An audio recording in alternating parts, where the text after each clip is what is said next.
morning, grade 5 learners. How are you today? Welcome to Aral TarlakHenyo here on RTV Tarlac, Channel 26. Simulcast over DCTC, Radyo Pilipino, Tarlac.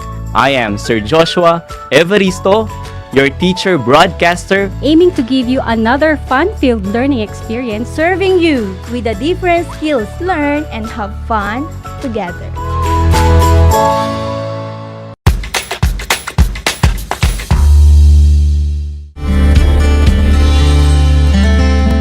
Alam niyo ba na ang Pilipinas ay mayroong 7,641 islands? Mula sa bilang na 7,107 islands, nadagdagan ito ng 534 na isla noong 2017. Tanging 2,000 lamang sa mga islang ito ang natitirhan.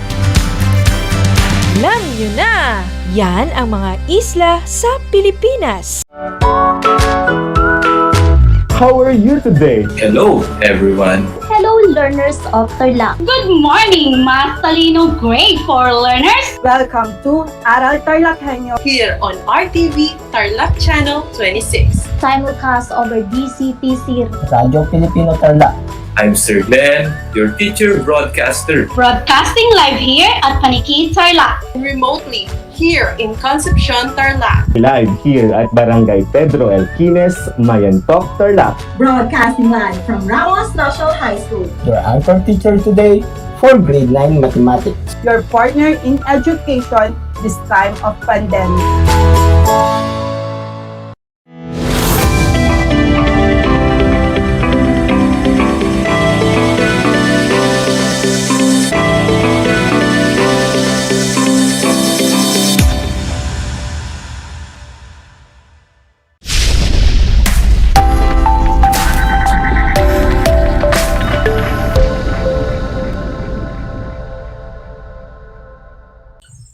Welcome sa ating project site, Aral TarlakHenyo ng SDO Tarlac Province na kasalukuyang napapanood dito sa RTV Channel 26 at sa bayang napakikinggan sa 828 AM DZTC Radio Pilipino Tarlac.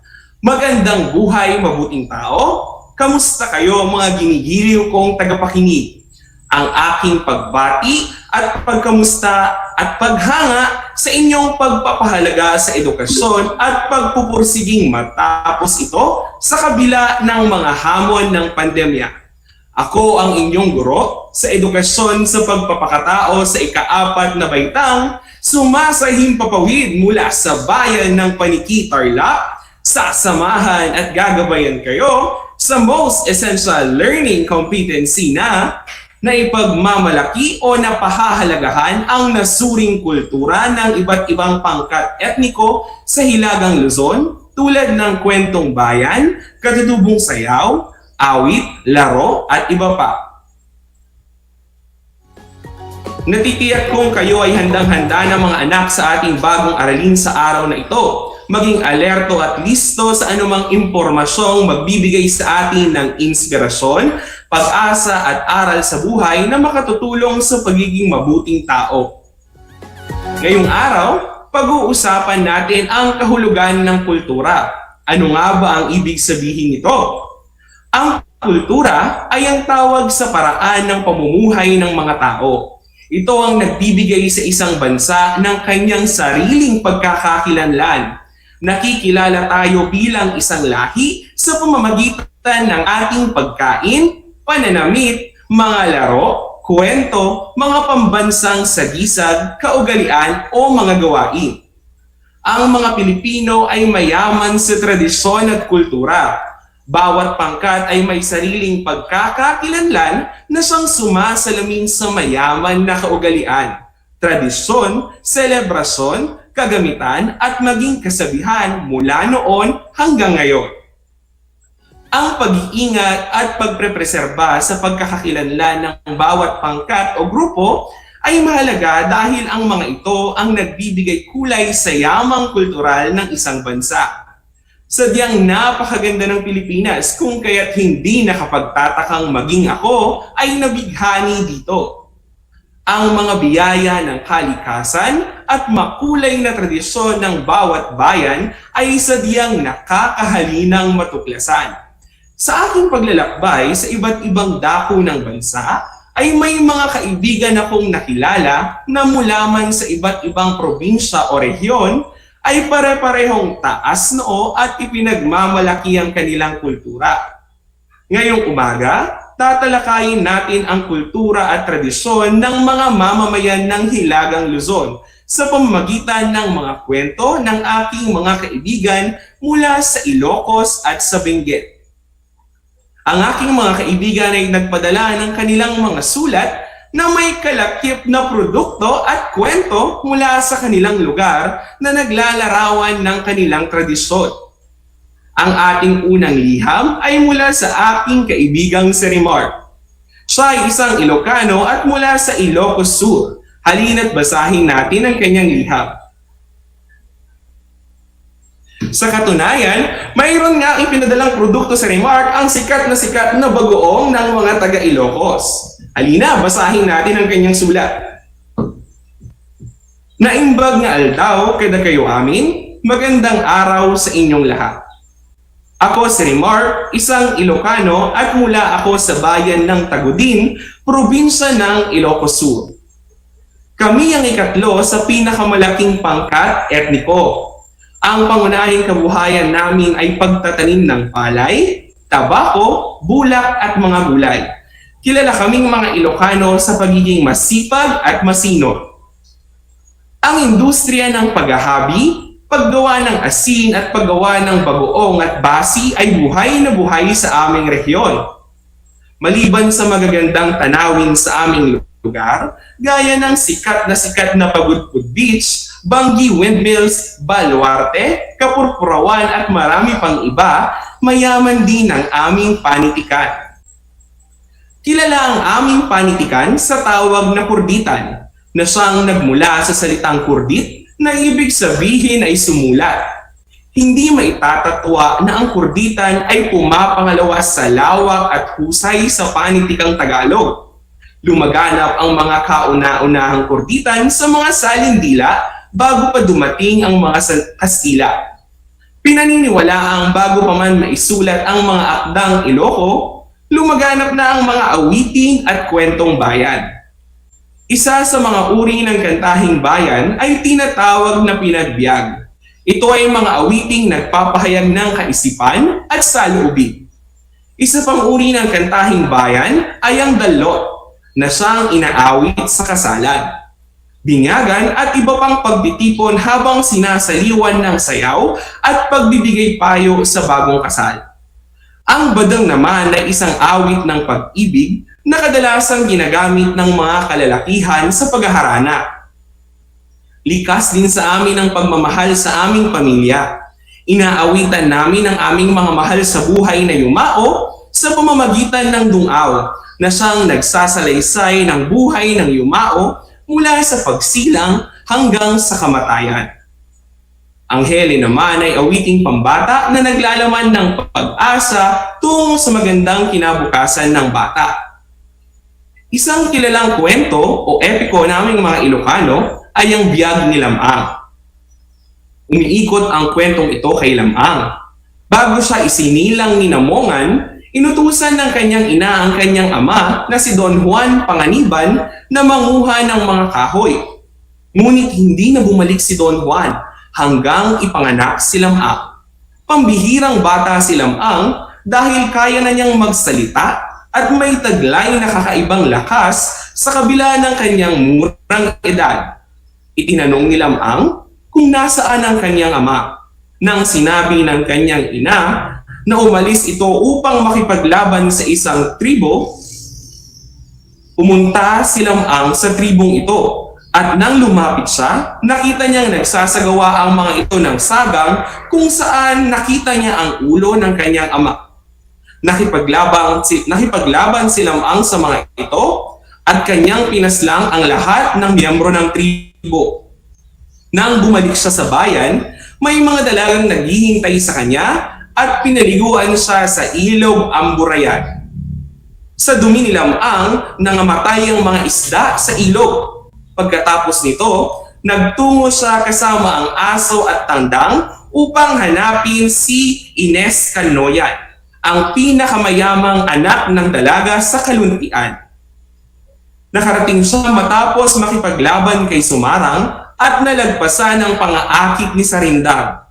Ikinasal si lamang kay Ines. Isang araw, habang nangingisda, kinain si lamang ng isang malaking isda na tinatawag na berkakan. Isang maninisid ang nakakuha sa kanyang labi at sa tulong ng kanyang tandang ay nabuhay siyang muli. Isang napakagandang kwento, tunay ngang karapat-dapat ang kwentong ito sa kasikatang kanyang tinatamasa. Sabi ni Remark, mahilig ba kayo sa mga bugtong? Kaming mga Ilocano ay may sariling bersyon nito at tinatawag na bursya. Kadalasan itong tumatalakay sa kapaligiran. May mga ibinigay na halimbawa dito sa Remark. Gusto niyo bang subukan? Tara, gawin natin. Una, nubaro, naruko. Nudaan, nalagda. O sa Filipino, kung bago, marupok. Kung luma, matibay. Ang tamang sagot? Pilapil. Ikalawa, makaluto nga awan init, agasok, uray na lamiis. O sa Filipino, nakaluluto'y walang init, umuusok kahit malamig. Ang sagot? Yelo. Nakakatuwa naman ang bugtong ng mga Ilocano. Tara na't balikan natin muli ang liham ni Remark. Kaming mga Ilocano ay may isang sayaw na tinatawag na tadak. Sinasayaw ito sa mga pagdiriwang tulad ng anihan, kasal, kapanganakan, pagtigil ng alitan, matagumpay na paglalakbay, paggunita sa mga nakaraang mahalagang pangyayari at bilang pagsuyo ng lalaki sa babae. Likas din sa amin ang selebrasyon na siyang tunay na makikita sa aming mga kapistahan. Tuwing Enero, idinaraos sa bayan ng Solsona ang Gamang Festival. Ang pagdiriwang na ito ay ang pagpapalakas ng kultura ng Solsona sa pamamagitan ng pagsulong ng mga kultural na produkto. Ang Manalong Festival naman ay idinaraos bilang pagdiriwang sa walang katulad na sipag, dedikasyon at determinasyon ng mga magsasaka. Napakaraming tradisyon ang mayroon ng mga Ilocano at ilan lamang ang aking mga nabanggit. Bukod sa mga iyan, ang aming mga pagkain ay binabalik-balikan ng mga turista gaya ng pinakbet, dinindeng, bagnet at marami pang iba. Naway makabisita kayo sa aming lugar at matunghayan ng yaman ng kulturang Ilocano. Lubos na gumagalang, Remark. Maraming salamat, Remark, sa pagpapadala ng sulat at ng bagoong. Tunay ngang hindi matipid sa kwento at yaman ang kultura ng mga Ilocano. Panalangin ko na balang araw ay makabisita akong muli sa Ilocos at maranasan muli ang inyong kultura. Dumako naman tayo ngayon sa Benguet. Ito ang aking kaibigang si Reyna na mula sa Mountain Province. Tara na, basahin natin ang kanyang sulat. Maptang Jagsapa, magandang umaga. Ako si Reyna, isang proud Igorot mula sa Benguet at ito ang kwento ng aking lahi na singtamis ng aking ipinadalang strawberry jam. Totoo nga, masarap ang strawberry jam na padala ni Reyna. Ngayon, basahin na natin ang kanyang sulat. Sinasabing nag-ugat ang mga taga-baba at mga taga-kabundukan sa parehong mga ninuno.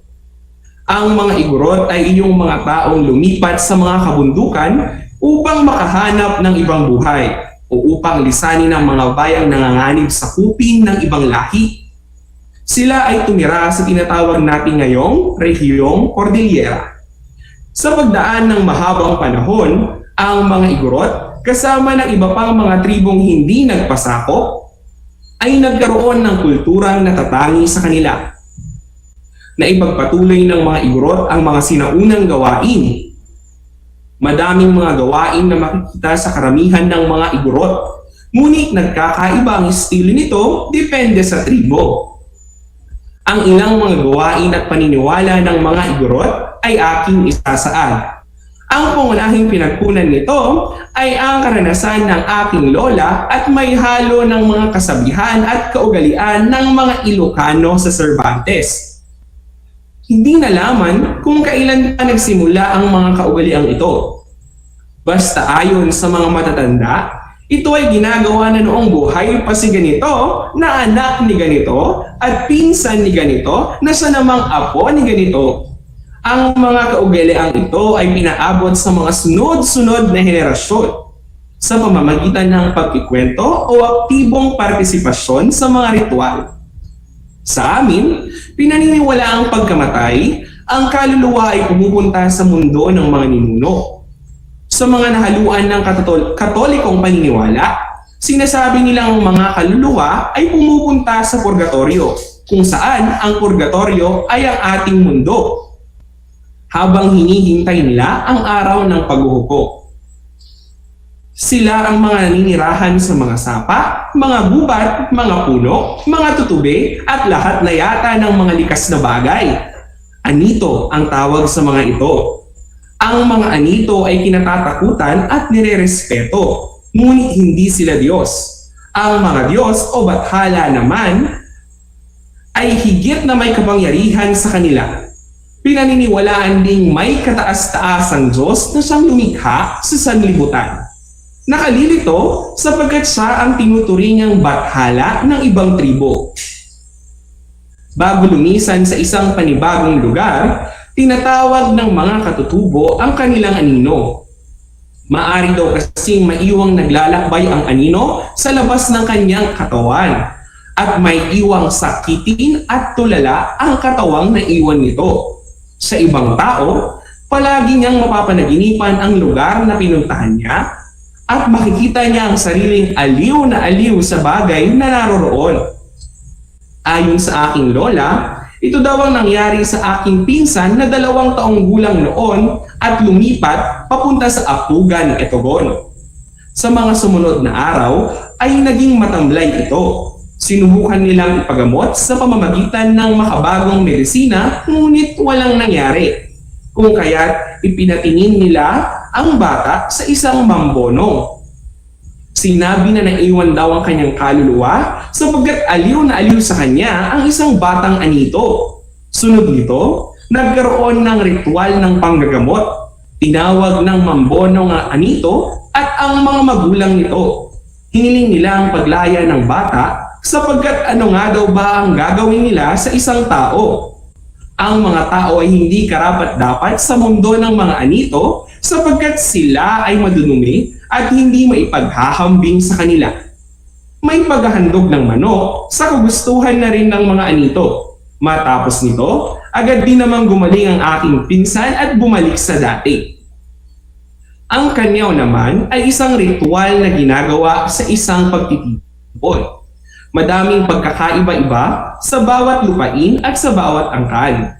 Ito ay ginagawa para sa mga masasayang selebrasyon gaya ng masidihing pag-aani, pasasalamat sa pagkakagamot at iba pa. Ngunit hindi dito natatapos ang gamit nito. Maaari din itong gawin sa mga nakalulungkot na pangyayari gaya ng paglalamay. Madalas naman, ito ay ginagawa bilang pagkonsulta sa mga ninuno tungkol sa mga dapat gawin sa isang bayan. Marami rin talagang iba't ibang mga kaugaliang nakapaloob sa kanyaw. Ang pamilyang nais magtanong ay unang lumalapit sa kadangyan. Doon sasabihin ng kadangyan o isang uri ng pari kung ano ang mga kakailanganin. Madalas na nagpapakatay ng 10 baka o 10 baboy, depende sa kahilingan ng kadangyan. May mga biro na depende lang talaga yon sa katakawan ng diwata o sa dami ng pakakaining manonood. Ang mga pinaslang na hayop ay nagsisilbing paghahandog sa mga diwata. Sa mga susunod na araw ay magkakaroon ng mga pagsasalo, pagsasayaw, kantahan at iba pa. Kung ano man ang sadya ng kanyaw, doon din ang gagaling ang uri ng sayaw o tayaw. Madalas na ginagamit ang mga gongs na gawa sa makakapal na bakal at sinasaliwan naman ng iba pang mga tambol gaya ng sulibaw. Ang mga tao ay nagkakantahan, nagtatawanan at pinagsusaluhan ang watwat o ang pinakuluang karne. Para sa kanyaw ng pasasalamat, ang laman ng kanta ay ukol sa mga masasaganang ani at iba pang mga dapat ipagyamang bagay. Sinasaloob din ng matatalinhagang sabi ng mga ninuno. Ngayon, ang kanyaw ay hindi na masyadong isinasagawa o kung oo man ay hindi na gaya ng dati na magarbo at detalyado. Noong panahong nakalipas, ito din ang nakakapagsabi sa katayuan o kayamanan ng isang pamilya o ng isang tao. Bukod sa kanyaw, iniindayog din namin ang banga na isang sayaw kung saan ipinapakita na umiigib ng tubig mula sa mga bundok ang mga kababaihan kung kaya't may tangan silang banga sa kanilang ulo. Ang tadyok na isang pangkasiyahang sayaw kung saan sama-samang nagtitipo ng lahat sa tribo upang magdiwang gamit ang mga instrumentong gansa at patunggo. Kaming mga Igorot ay kilala sa pagiging masipag, matatag at tapat sa aming pinagmulan. Ang yaman ng aming kultura ay isang aming ipinagmamalaki at iniingatan. Maraming salamat, Reyna, sa pagbabahagi ng napakagandang kwento ng iyong lahi. Tunay ngang sintamis ng strawberry jam ang kwento nito at tunay ngang hindi maramot sa yaman ng kultura at tradisyon ang mga Igorot. Ang kultura ay ang pamana ng ating lahi dahil alam natin na bahagi tayo nito at malaking parte ito ng ating buhay. Mahalagang tandaan mga bata ang mga sumusunod na konsepto sa ating aralin ngayong araw. Una, ang ating kultura at tradisyon ay ang ating pagkakakilanlan. Pangalawa, tungkulin nating alamin, alagaan, pagyamanin at ipagpatuloy ang kultura. At ikatlo, masarap sa pakiramdam na alam at napahahalagahan natin ang ating pinagmulan. Isang talakayan na naman ang malapit nang magtapos. Ako ay masayang-masaya sa ipinapakita niyong aktibong partisipasyon sa ating aralin ngayong araw, higit sa lahat ang inyong pagmamahal sa edukasyon. Ipagpatuloy ang kagandahang asal na ito mga anak dahil ito ay hakbang tungo sa katuparan ng inyong mga pangarap sa hinaharap. Sa puntong ito, panahon na upang alamin kung kayo ay may natutunan mula sa ating aralin sa pamamagitan ng munting pagsusulit. Sa lahat ng nanonood sa FB Live, gamitin ang FB chat box para sa inyong mga kasagutan. Ihanda naman ang panulat at sagutang papel sa lahat ng mga nanonood sa telebisyon at nakikinig sa radyo. Sabihin lamang ang oo, agree ako sa bawat sitwasyon kung ito ay nagpapakita ng pagpapahalaga sa kultura at hindi, mali ito kung hindi nagpapakita ng pagmamahal sa kultura. Handa na ba kayo? Tara, simulan na natin! Isang mahusay na mga awit si Ana at layunin niyang ipalaganap ang kundiman sa buong mundo. Ang sagot? Oo, agree ako. Ang kundiman ni isang awiting tunay nga namang proud Pinoy at ang pagpapalaganap sa buong mundo nito ay isang pagpapahalaga sa kultura. Pangalawa, masayang iniabot ni Ruel ang mga bagoong patis at daing niyang pasalubong na mula sa kanilang bayan sa Pangasinan. Ang sagot? Oo, agree ako. Ang pakikipagpalit o pagbibigay o pag-share ng mga kultural na produkto ay isang gawaing nakakapagpalago at sadyang nakakainganyo sa ating mga Pilipino. Ngayon, excited nga akong tikman ang bagoong nabigay ni Remark. Dumako na tayo sa ikatlo. Nang makarating si Belinda sa Estados Unidos, kinalimutan niya ang kanyang bayang sinilangan at mas tinangkilik ang kultura ng mga banyaga. Ang sagot? Hindi, mali ito. tandaan natin na mayroon tayong kasabihan na ang hindi marunong lumingon sa pinanggalingan ay hindi makakarating sa paroroonan. Ika-4, masayang sinubukan ni Kara at Andrea ang mga pagkain ng mga ibatan. Ang sagot? Oo, agree ako. Hindi ba nakakainganyo at nakaka-excite tikman ng kultura at lahi ng iba't ibang mga pangkat etniko sa pamamagitan ng kanilang pagkain? Binabati ko kayong lahat mga anak sapagkat natitiyak kong nakuha ninyo ang aralin sa araw na ito mula sa akin. Tanggapin ninyo ang mga salitang magaling at mahuhusay, mabuting tao.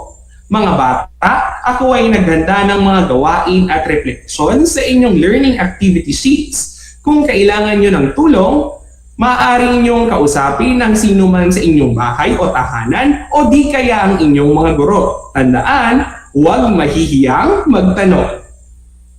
Panalangin ko na anumang konsepto, higit lalo na ang mga aral sa buhay na inyong natutunan sa araw na ito ay inyong maisabuhay sa araw-araw.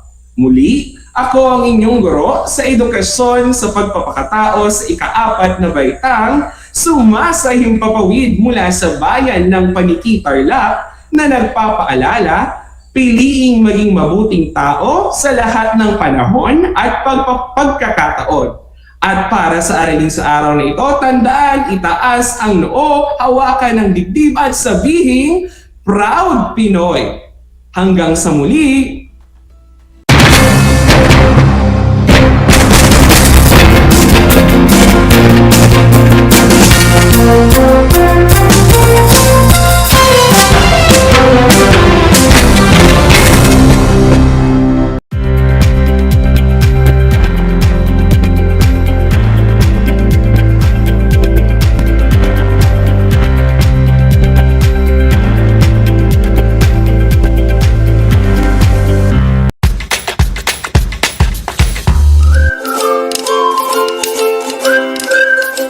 Alam niyo ba na ang jeep ay ang pinakasikat na uri ng transportasyon sa Pilipinas? May nagsasabi na ang pangalang jeep ay hango sa salitang jeepy na ang ibig sabihin ay general purpose or government purpose na naglalarawan ng military jeep na ginamit noong World War II. Pagkatapos ng digmaan, iniwan na ng mga sundalong Amerikano ang libu-libong jeep sa kalsada ng Maynila. Ang matibay at makulay na jeepney nga raw ay truly mestizo dahil sa half local at half foreign na katangian nito. Alam nyo na, yan ang jeepney!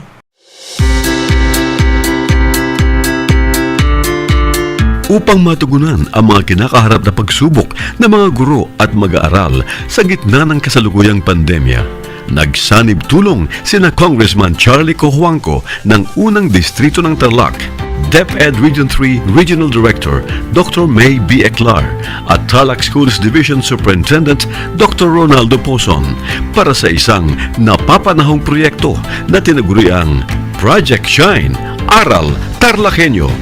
Ang mga mag-aaral ng Grade 4 at Grade 5, ganun din ang Grades 8 and 9 sa buong probinsya ng Tarlac, kasalukuyang sumasailalim sa radio-based instruction. Katuwang ang himpilang DZTZ 828 kHz AM at RTV Tarlac, Channel 26. Ang Tarlac po nangunguna po ngayon pagdating po sa radio-based instruction. Marami pong humahanga sa atin. I'm very happy this station, itong DCTC, could reach the whole of Region 3. Hindi natin alam, we are contributing, we are creating a very big dent in the history of Philippine education. And I am proud, I am here in Tarlac. This is the noble cause of education in which you and I, without you knowing it, we are bound to do.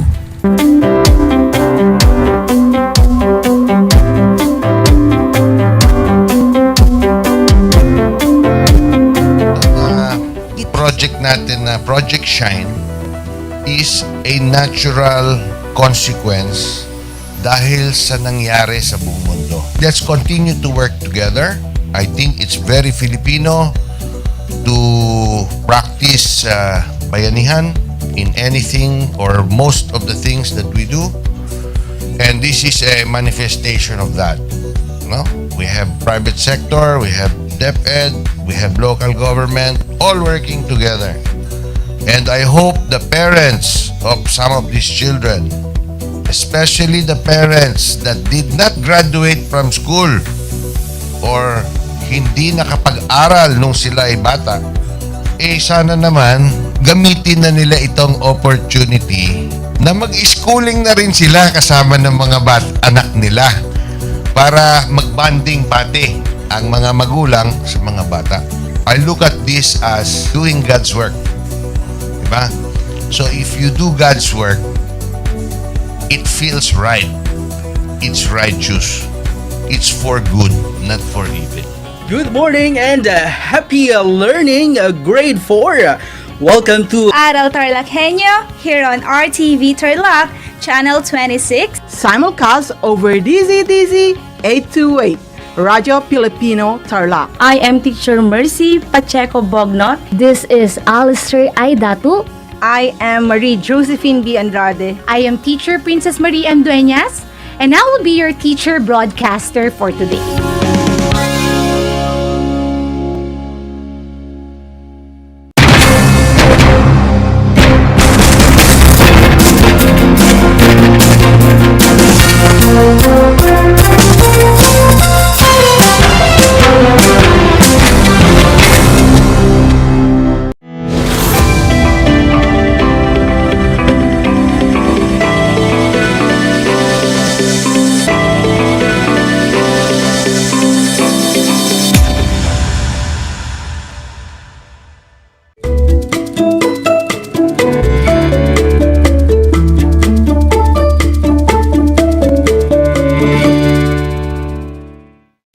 Good morning and happy learning, grade 4. Welcome to Aral TarlakHenyo here on RTV Tarlac, Channel 26.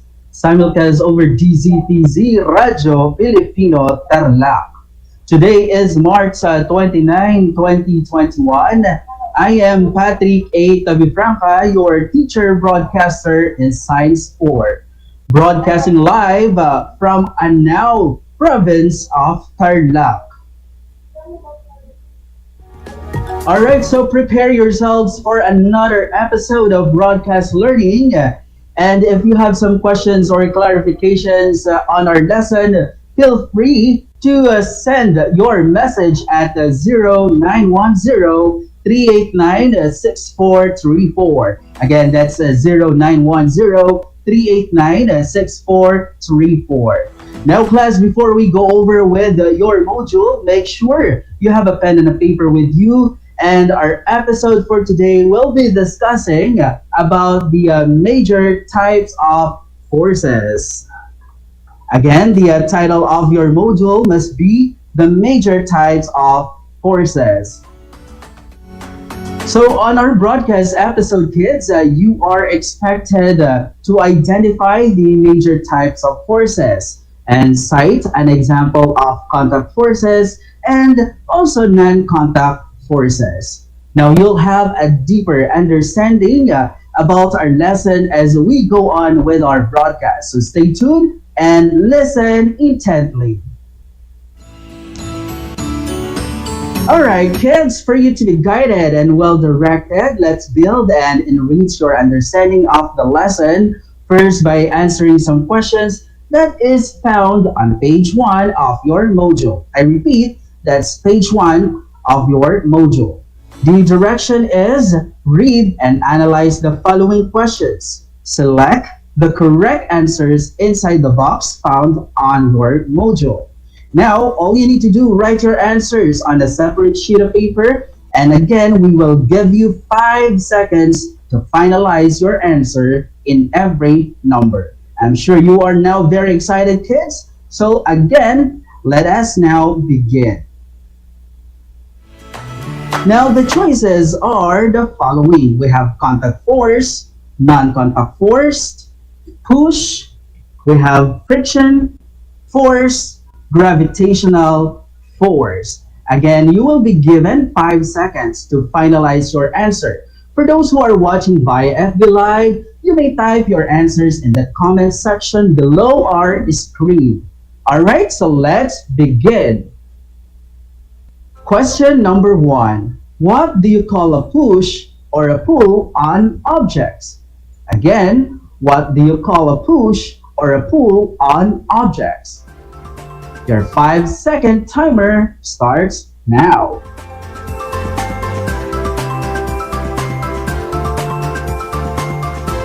Time's up, class. Again, the question is, what do you call a push or a pull on objects? And the answer is, that's correct. The answer is force. Now this time, let's have a number 2 question. And the question is, what do you call the force caused by heavenly bodies like the Earth, Sun, and Moon? Again, the question is, what do you call the force caused by heavenly bodies like the Earth, Sun, and Moon? Your 5-second timer starts now.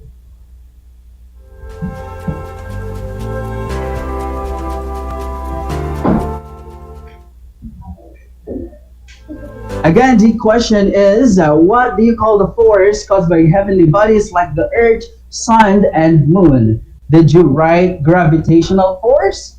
Impressive! That's correct. Now let's have item number 3. The question is, what do you call the major types of force that acts on the object from a distance?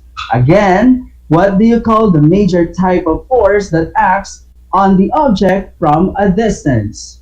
Now your 5-second timer starts now.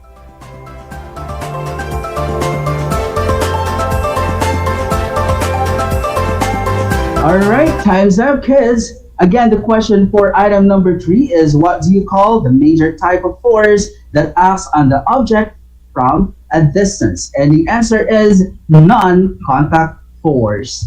Now this time, let's have question number 4. What do you call the major type of force that acts directly on the object? Again, what do you call the major type of force that acts directly on the object? And your 5-second timer starts now.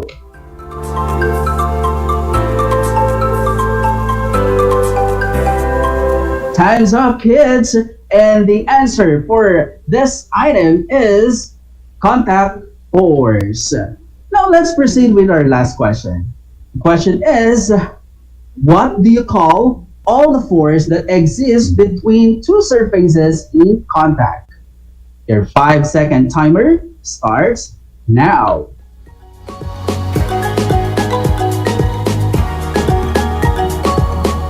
Time's up, kids. Again, the question is, what do you call the force that exists between two surfaces in contact? And the answer is friction. I am so proud of you, class, for finishing this activity. If you haven't got a perfect score, that's all right. That is part of our learning. Now, the major types of forces, please turn now your module on page 2. Are you ready? All right, let's begin to explore. Class, today we will learn about the major types of force. So let's get started. First of all, we need to know that nothing can move unless some force is applied on it. Trees sway, then we walk, move any chair, or vehicles move, only when some force is applied to them. The trees move when wind or air pushes the trees. Vehicles move when a lot of force is applied through engine of the car on the tires of the vehicles to move. We can move a chair by applying force to push it or by applying force to pull it. That is, nothing can move unless force is applied to it. And so every force is either push or pull. Therefore, force is simply defined as push or pull on objects. Push It can cause movement away from the one pushing it, and pull it can cause movement towards the one pulling it. So class, remember, every movement is caused by either a push or a pull. Class, let's have an example here. Now take a look at the picture. Closing a door of a refrigerator? What caused close the door of a refrigerator? Great! We will push the refrigerator to close it. How about this one? Opening the door of a refrigerator? What force can open the door of a refrigerator? Great! We will pull the door to open it. So class, we learned that every force is either a push or a pull, but we can also categorize force depending whether the force is resulting of contact between two objects or there is no contact between two objects. Now, let's see what are the contact forces. So this time, kids, turn your module on page 5. Again, that is page 5 on your science module. Class, remember that contact force is a force in which an object comes in contact with another object, and they are also direct forces. Examples are pushing a car, pulling a rope, opening a door, closing a door, and kicking a ball. Now this time, let us study the different types of contact forces. So we have tension force, friction, force on the spring, and applied force. Now class, let's have tension force. Have you experienced pulling a rope? Or have you seen a car towing another car with a chain? Well, the rope and the chain are in tension. Remember, tension force is defined as the force that is transmitted through a rope, string, or wire when pulled by forces acting from opposite sides. Now let's have our second type of contact force, and that is friction force. Friction force refers to the force generated by two surfaces that contacts and slide against each other. Friction is a force that holds two surfaces that are in contact. Then we have our next contact force, and that is force on a spring or elastic material. Force on elastic material, such as spring and rubber, is an example of contact force. Remember, when you stretch a rubber band, an elastic force exists to counteract the force you apply to it. So kids, remember, any force exerted by compress or stretch spring upon any object that is attached, that is what we call force on a spring. Then we have our last type of contact force, that is applied force. The applied force is a push or a pull that an object makes the other objects or a person. This time, let us learn what is non-contact forces. Non-contact forces are forces that move objects without coming in contact with the object, or they are invisible. It is a force applied to an object by another object which is not in direct contact with, so they are called invisible forces, or what we call a non-contact forces. Examples: gravity, This is a force that causes any object to fall on the ground, and we call it gravitational force. It is a pull of the earth that causes any objects to fall on the ground. Another example of non-contact force is magnetic force. Here is a pin in the picture.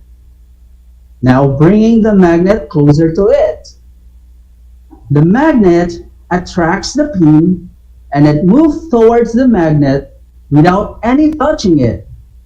So there is an invisible or non-contact forces. Class, remember, magnet exerts a force on a particular metal without touching or direct contact between them. Again, class, remember the two types of non-contact forces. First, we have the gravitational forces. And in the second one, we have the magnetic force. Now class, let us try to check your understanding by answering the activity 1 that is on page 6 on your science module. I repeat, that is activity 1 that is on page 6 of your module. Direction. Identify the word hidden found on your activity based on the given statements. Now all you need to do, kids, remember, grab your pen and a paper, write your answers on a separate sheet of paper, and again, we will give you 5 seconds in every question to finalize your answer. I'm sure you are all now excited, right? Great, then let's begin.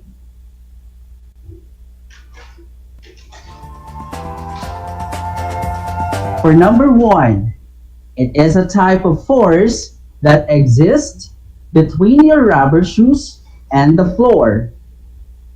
Again, it is a type of force that exists between your rubber shoes and the floor. Now the choices are, we have friction and tension. Your 5-second timer starts now.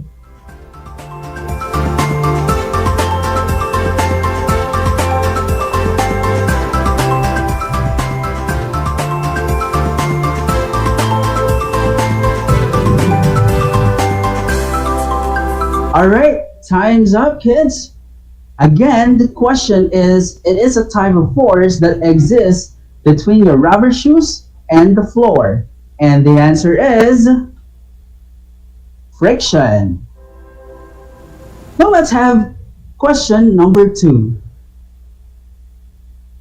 It is a type of force that exists on an electricity cable.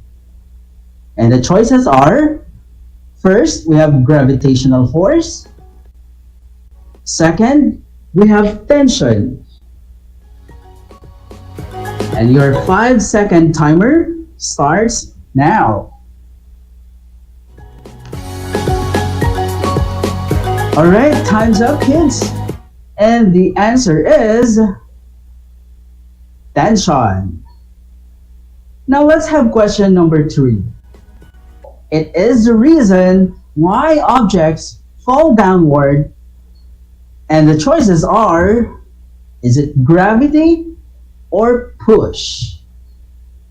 If you know the answer, please don't forget to type your answer in the comment section below on your screen. Again, the choices are gravity or push. Your 5-second timer starts now.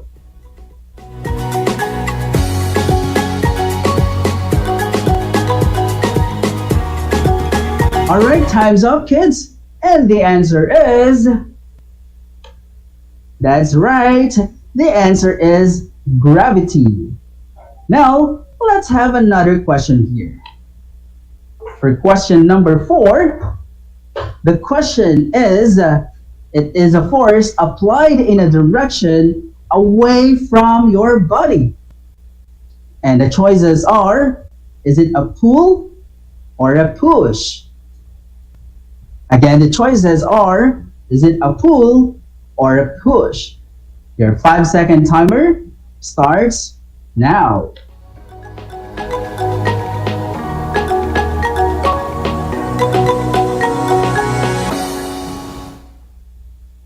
Alright kids, now let's check your answer.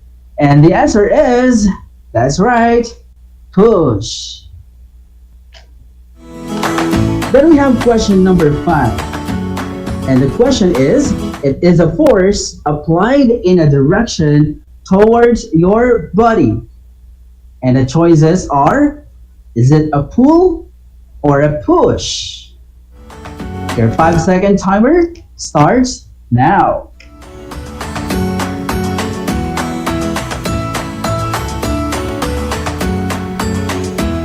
And there you have it. So the answer is pushing. Alright, now kids, let me congratulate you for accomplishing the task.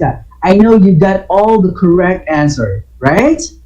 Now this time, let us apply all the things that you learned in our lesson for our episode today. Let me invite you on page 9, that is on your science module. Again, class, that is page 9 on your module. And the direction is, write the word or group of words that explains the situation shown in each picture. Again, choose the answer from the choices given on your module.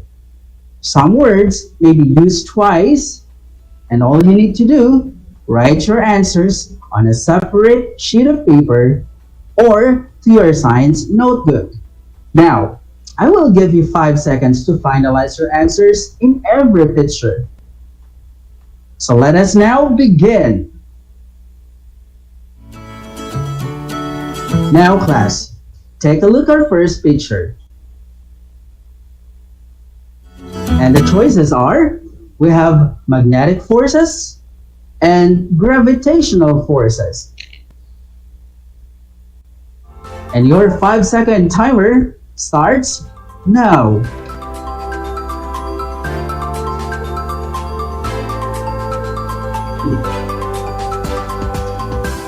Alright, time's up kids. Now let's check your answer.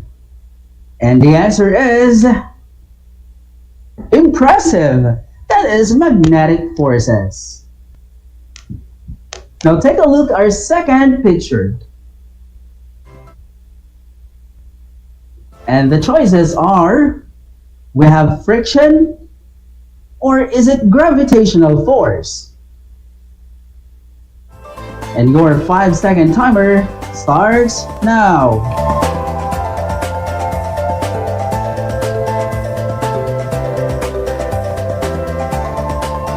Alright, time's up kids. Let's check your answer. Let's see. The answer is, wow, impressive. You got it right. That is gravitational force. Now let's have another item. Take a look at the picture. Very familiar, right? Well, if you know the answer, go ahead, type your answer in the comment section below in our Facebook Live. And the choices are, we have friction or tension. And your 5-second timer starts now.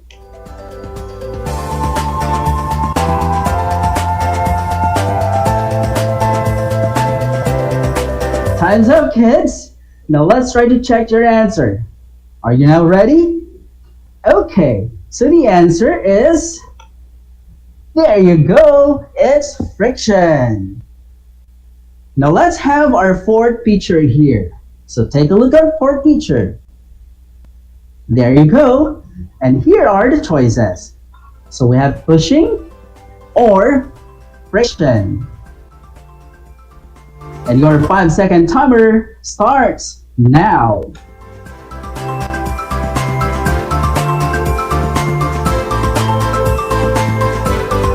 Alright, time's up, kids, and the answer is pushing.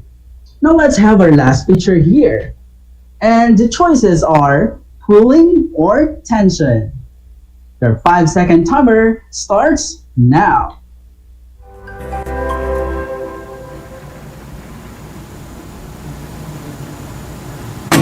Alright, there you go, and the answer is, that's right, we have pulling. Again, class, let me congratulate you in accomplishing this activity. I know you got all the correct answer. Now this time, in order to gain more knowledge and understanding about our episode today in science, I encourage you to answer our assessment that is on page 10 to 11. Again, that is page 10 to 11 on your science module. Write on your module, and also we encourage you to seek assistance to your nanay, to your ates, and to your kuyas. Now we have only limited time to broadcast. So again, if you have some question about this activity, you can text us to 0910-389-6434 if you have some questions or concerns about the topic. Now that concludes our broadcast learning episode today. I hope you were able to understand fully the major types of forces. Again, class, if you're having a hard time in understanding the lesson or the directions, please don't be hesitant to ask some help to your family members. You can ask some help to your nanay or to your tatay. And again, you can also text us to our cell phone number. Again, get your module, pen and a paper. Don't forget to write your name, grade, and section. And please indicate the date for today. Our lesson has ended. Thank you for joining us today. Just keep on tuning to DZTZ Aral TarlakHenyo and keep watching on RTV Tarlac, Channel 26 for more science episodes.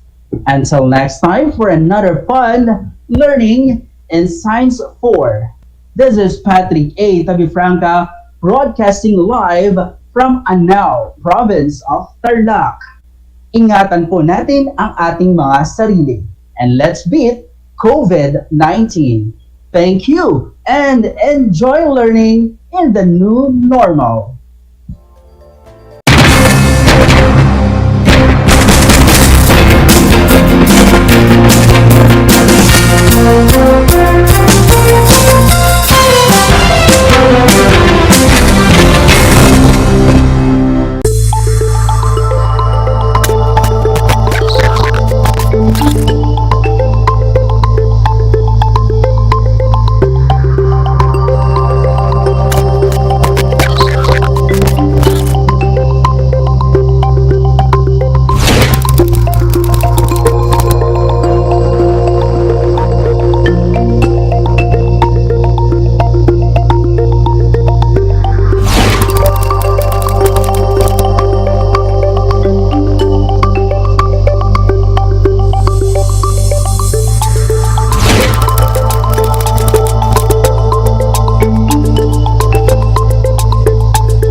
niyo ba na ang Pilipinas ay mayroong 7,641 islands? Mula sa bilang na 7,107 islands, nadagdagan ito ng 534 na isla noong 2017. Tanging 2,000 lamang sa mga islang ito ang natitirhan. Alam niyo na! Yan ang mga isla sa Pilipinas. How are you today? Hello, everyone. Hello, learners of Tarlac. Good morning, Mas Talino Grade 4 learners. Welcome to Aral TarlakHenyo Here on RTV Tarlac Channel 26. Simulcast over DCTC. Radyo Pilipino Tarlac. I'm Sir Glenn, your teacher broadcaster. Broadcasting live here at Paniki Tarlac. Remotely here in Concepcion, Tarlac. Live here at Barangay Pedro Elquines, Mayantok, Tarlac. Broadcasting live from Ramos National High School. Your anchor teacher today for grade 9 mathematics. Your partner in education this time of pandemic.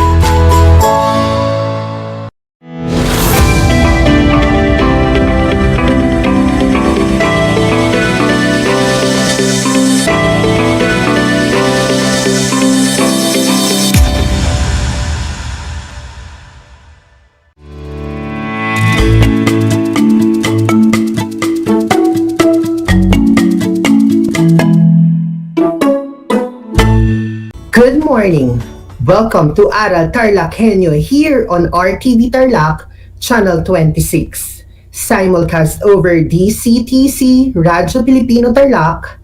I am Teacher Mario Dinool Jr., your teacher broadcaster for today's mathematics lesson for grade 4 learners. Broadcasting live here from Hirona, Tarlac. Get ready to listen and try to be focused and be at its best. And remember, ang batang matalino sa math, laging handang matuto. In today's lessons, we will be discussing about the different kinds of angles, and we are expected you to describe and to illustrate different angles using models.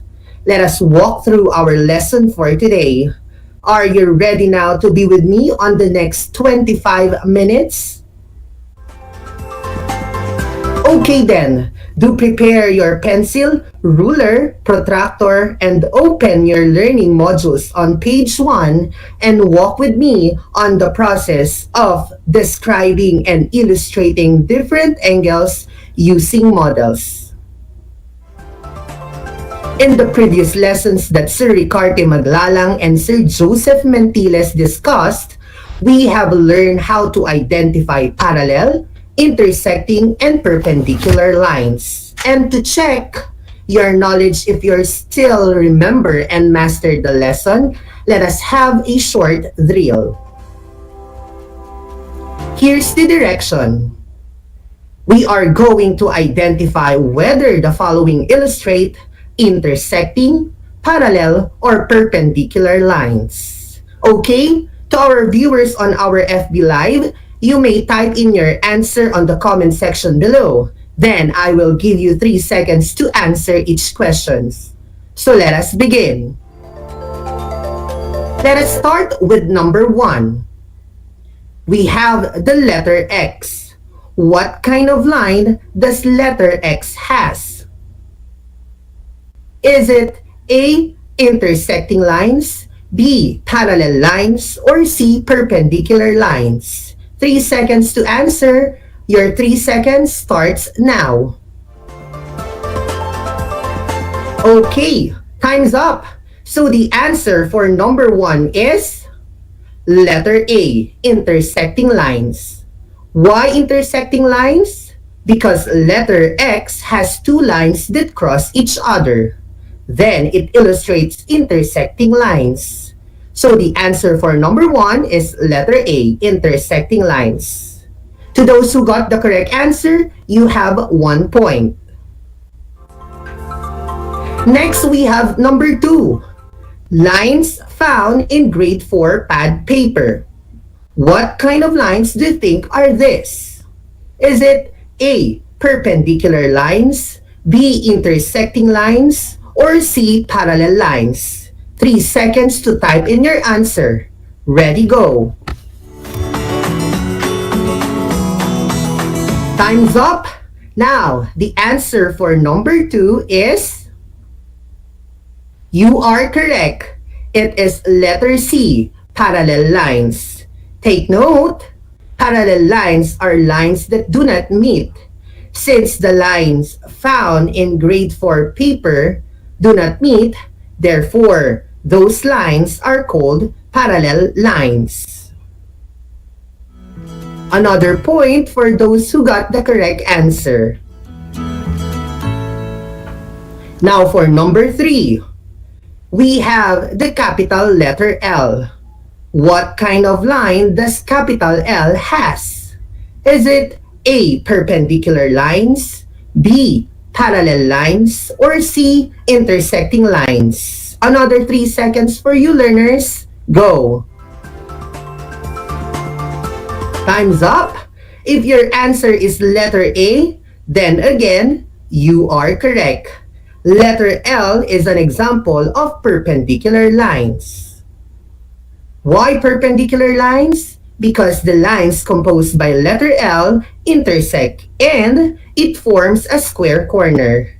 Then we conclude that these lines are perpendicular lines. There you go, learners. That ends our drill. Those who got all the correct answers, you deserve a big, very good star. That's awesome. That shows you gained a lot from your previous lesson. Congratulations. Now let us begin our lesson for today. Our lesson is about describing and illustrating different angles using models. But before that, let me show you this illustration. As you can see, we have a clock. Now let us look at the hands of the clock. Question: how many hands does the clock have? Very good. We have 2 hands, the hour hand and the minute hand. Now, my next question is that, what geometric figure does each hand represent? Again, I will repeat. What kind figure does each hand represent? Correct. The geometric figure that each hand represents is ray. We all know that ray is a line that fixes starting point but no end point. Then, how many rays do we have? You are right. We have also 2 rays in our clock. Very good, kids. Now, let us get our 2 rays in our clock. And we have this illustration. Let us analyze it. From this figure, we said that we have 2 rays. From this figure, can you name the 2 rays? Very good. Those rays are namely ray BA and ray BC. Look, ray BA and ray BC. They are at the same endpoint, which is point B. Now, since 2 rays meet at the same endpoint, they already form a figure. And that figure form is what we call an angle. And what is an angle? An angle is formed by 2 rays with a common endpoint and do not form a line. The rays are called the side of the angle. The common endpoint is called the vertex. So point B is now the vertex. That is what we call an angle. But how do we name angles? There are 3 ways to name angles. First, from this figure, how many points do we have? Correct. We have 3 points. Point A, point B, and point C. If we have 3 points in our angle, we just simply read it as angle A, B, C. We start with point A going down to point C. And for the second one, we can also read it from point C going up to point A. So we can also read it as angle CBA. Take note, our vertex is always written at the middle. And the third, since only the vertex B is present, then we can read it as angle B. Or if we have this, there is no letter, we have a number inside the angle. This figure now is read as angle 1. That's how we can name an angle. Did you get it, grade 4 learners? Great! But another question is, can we measure an angle? Yes, of course, by using a measuring instrument which is called a protractor. And to measure angles, we use the unit called degrees. And this is the degree symbol or degree sign. Is that clear, learners? Good. Okay, at this point, we are moving on with the different types of angles. Remember, you can recognize angle by just looking their lines. And today, we are going to describe each type of angle. So let us have the first figure. How many rays do you see? Correct. We have two rays, ray EB and ray ET. What can you say with ray EB and ray ET? Great! Ray EB is perpendicular to ray ET. Two rays meet at the same endpoint. Now, since they are perpendicular, what figure do you think is being formed? All right, very good. They form a square corner. Now, if we have an angle that meet on the same endpoint perpendicularly and form a square corner, that means the angle is so-called a right angle. If we are going to measure a right angle using a protractor, what do you think is the measure of its angle? Very good. The right angle measures exactly 90 degrees. Now, how do we describe a right angle? Very good. A right angle measures 90 degrees and it forms a square corner. Therefore, angle BET or angle BET is a right angle. Can we see a right angle around us, in our house or in school? Yes, of course. Right angles are all around us. We can see right angles in the corners of a room and a book, another, Rubik's Cube, windows, and at several other places. That is the first type of angle, the right angle. So again, a right angle measures exactly 90 degrees and form a square corner. Now, for our second type of angle, looking at your screen, how would you compare a right angle to this angle? Right. The space between the two rays is smaller than a right angle. And if we have an angle that is smaller than a right angle, that angle is what we call an acute angle. And if a right angle measures exactly 90 degrees, an acute angle which is smaller than a right angle is now measures less than 90 degrees. All right, learners, can we associate angle with our daily lives? Yes, of course, with the food that we eat. Example, if we slice a pizza into 5 or more slices, each slice of pizza will make an acute angle. the hour hand and the minute hand forming an acute angle at 2 o'clock. That is our second type of angle. And to complete the type of angle, let's have this figure. From your screen, what did you notice? Good. We have a wider angle compares to right angle and acute angle. So if it is wider than a right and acute angle, it is now called an obtuse angle. What do you think is the measure of that angle? Great! We are surely that this angle measures more than 90 degrees.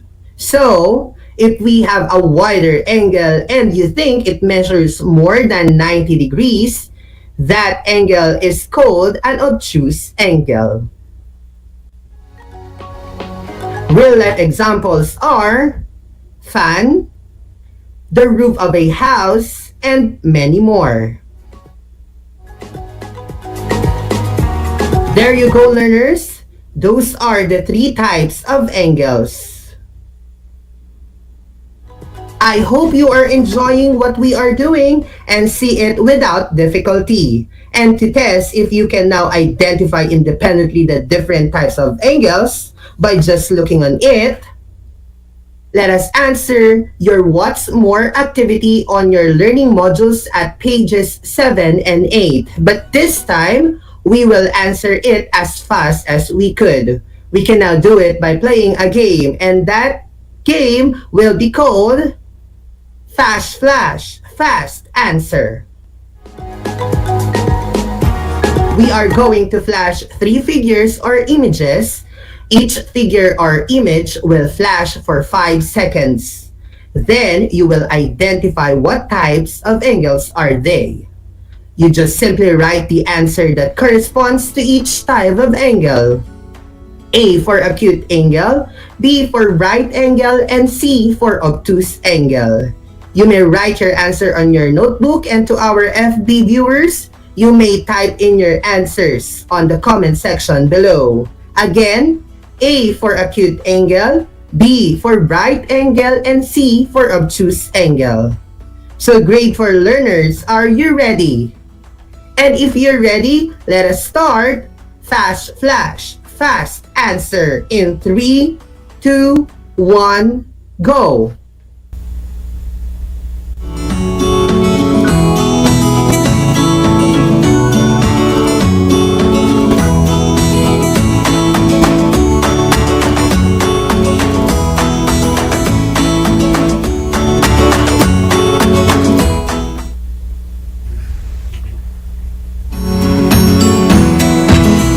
Thumbs up, learners.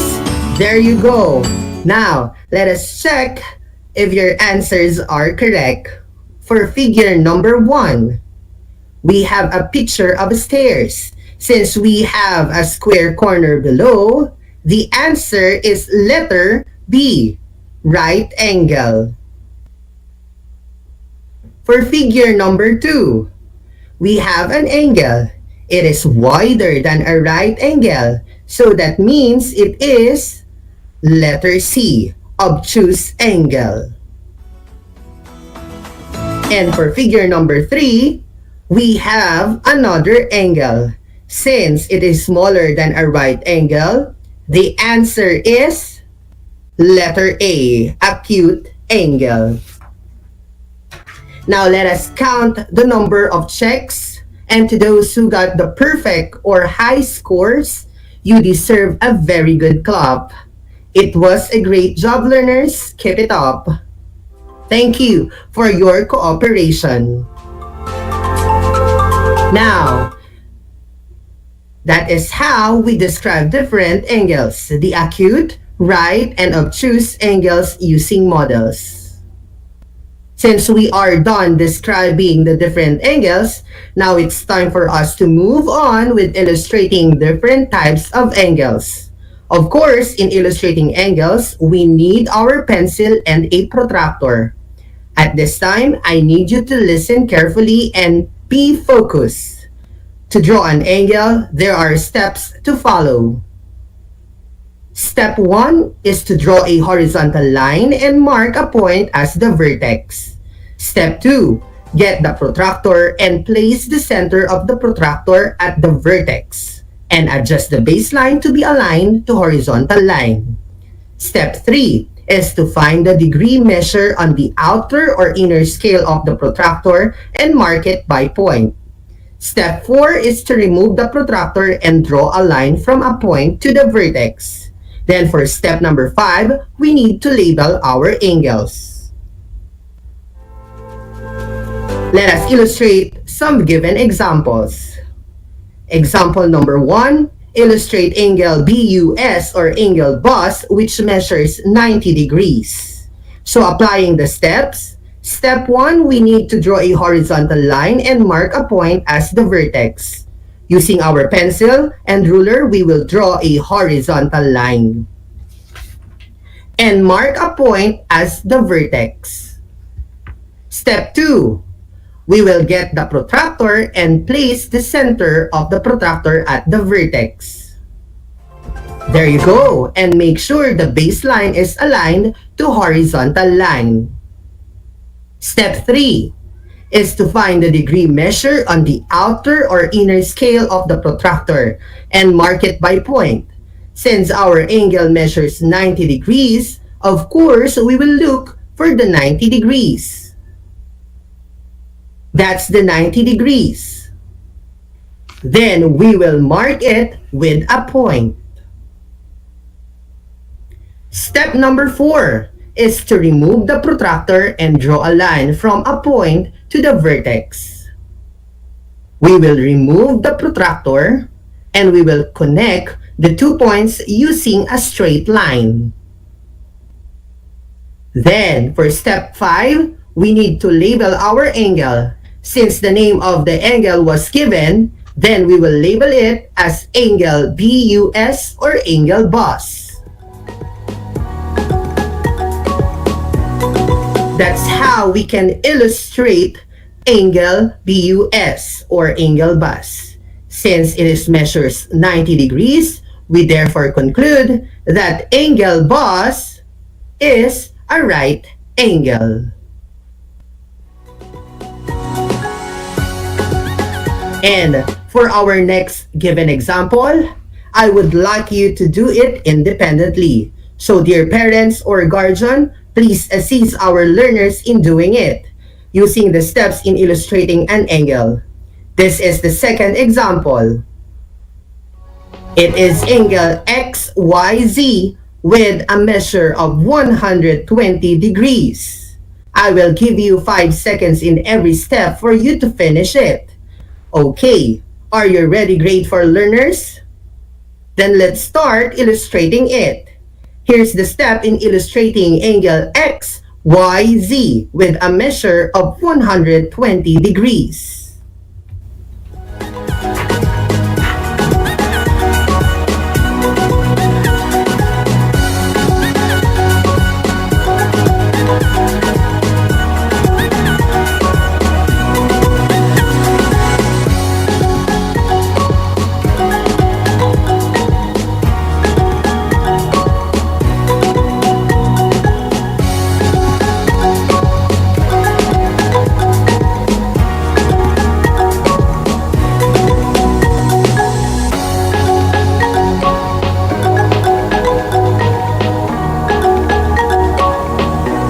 Time's up, learners. I hope you were able to finish your task. Now let us reveal the angle. This is now our angle XYZ, which measures 120 degrees. If you have the same illustration as mine, then your work was definitely correct. Great job, learners! Since our angle is wider than a right angle and it measures more than 90 degrees, then angle XYZ is an obtuse angle. That's it, grade 4 learners. You have learned how to describe and illustrate different angles the acute, right, and obtuse angles using models. You can also check your mathematics textbook for more examples about this lesson. With the outstanding performance you did, I guess we are now ready to do what I can do on pages 9 to 10 of your learning modules as part of your practice and assignment as well. To our grade 4 learners, I admire you for being a good listeners. I hope you have learned a lot today. I know it is very challenging to describe as well as to illustrate an angle, but always remember, every task given becomes very easy if you have the willingness to listen, a determination to do, and a confidence to finish. Congratulations, kids! You did a great job today. Once again, this is Teacher Mario Dinool Jr., your mathematics anchor teacher for today. Till next time, stay safe and God bless everyone.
Gutom ka ba sa impormasyon? May namiss ka bang subject at leksyon? Gusto mo bang alalahanin ang nakaraan? o dagdagan ang iyong kaalaman? Lahat yan alamin natin because the Professor is in. Professor on air and online. Kasama si Professor Willie Perez. Isang oras na kaalaman, isang oras na makabuluhan. Professor on air. Mamangha at tumawa sa mga tips at trivia. Sa gabay at tanong, sagot ka rin niya. Professor on air and online. Kasama si Professor Willie Perez. Tuwing Sabado, alas 10 hanggang alas 11 ng umaga. Mapapakinggan sa Radyo Pilipino at mapapanood sa RTV Tarlac Channel 26. Professor on air. Ang aking pagbati at paghanga sa inyong patuloy na pag-aaral. Welcome sa ating Aral TarlakHenyo Sa RTV Tarlac Channel 26. At sa DZTC, Radyo Pilipino Tarlac. Narito na ang paaralang walang sawang naglilingkod Mula dito sa Villa Aldipay. Mula dito sa bayan ng San Manuel. mula sa bayan ng San Clemente, mula sa Santa Ignacio, Mula sa bayan ng Victoria. mula sa lungsod ng Tarlac. Teacher Jury Andres Madriaga, ang inyong teacher broadcaster para sa ika-4 na baitang ng PE.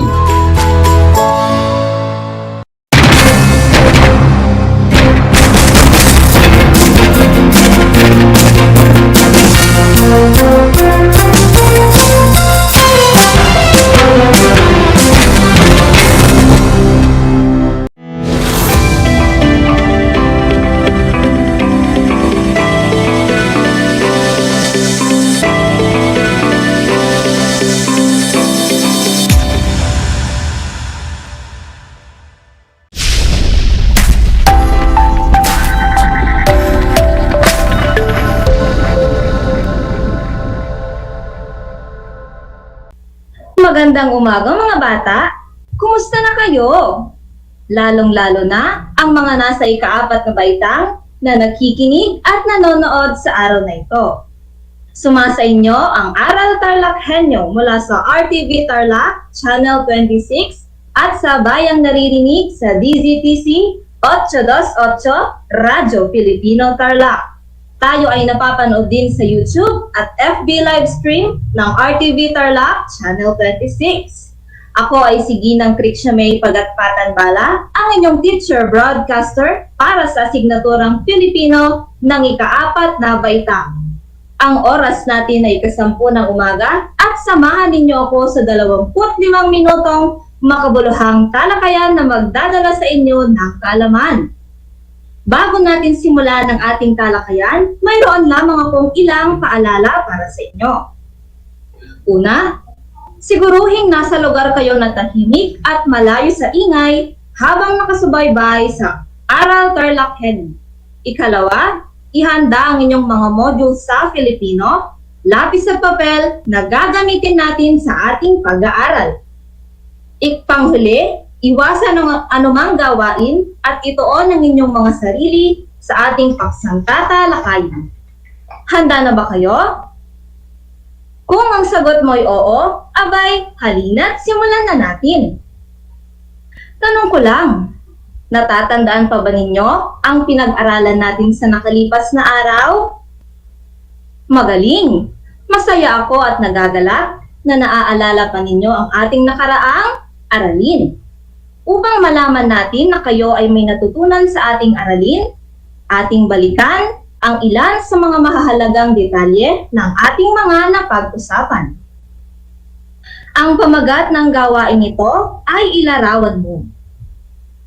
Bilang panuto sa inyong gawain, piliin ang titik ng tamang sagot na tumutukoy sa damdamin ng tauhan batay sa kanyang pahayag o kilos. Heto ang pangungusap. Yehey! Natapos na ang aking module ngayong linggo. Wika ni Pipito. Alin sa mga sumusunod ang tumutukoy sa damdamin ng tauhan batay sa kanyang pahayag o kilos? Sa letrang A, pagkainip. Letrang B, pagkatuwa. Letrang C, paghanga. Ano ang iyong sagot? Mahusay! Ang sagot ay letrang B, pagkatuwa. dahil makikita sa pangungusap na labis na natuwa si Pipito nang matapos niya ang kanyang module. Sa madaling salita, sa nakaraang aralin ay tinalakay natin ang tungkol sa paglalarawan. Paglalarawan ng tauhan sa kwento, batay sa kanyang sinabi at naging damdamin.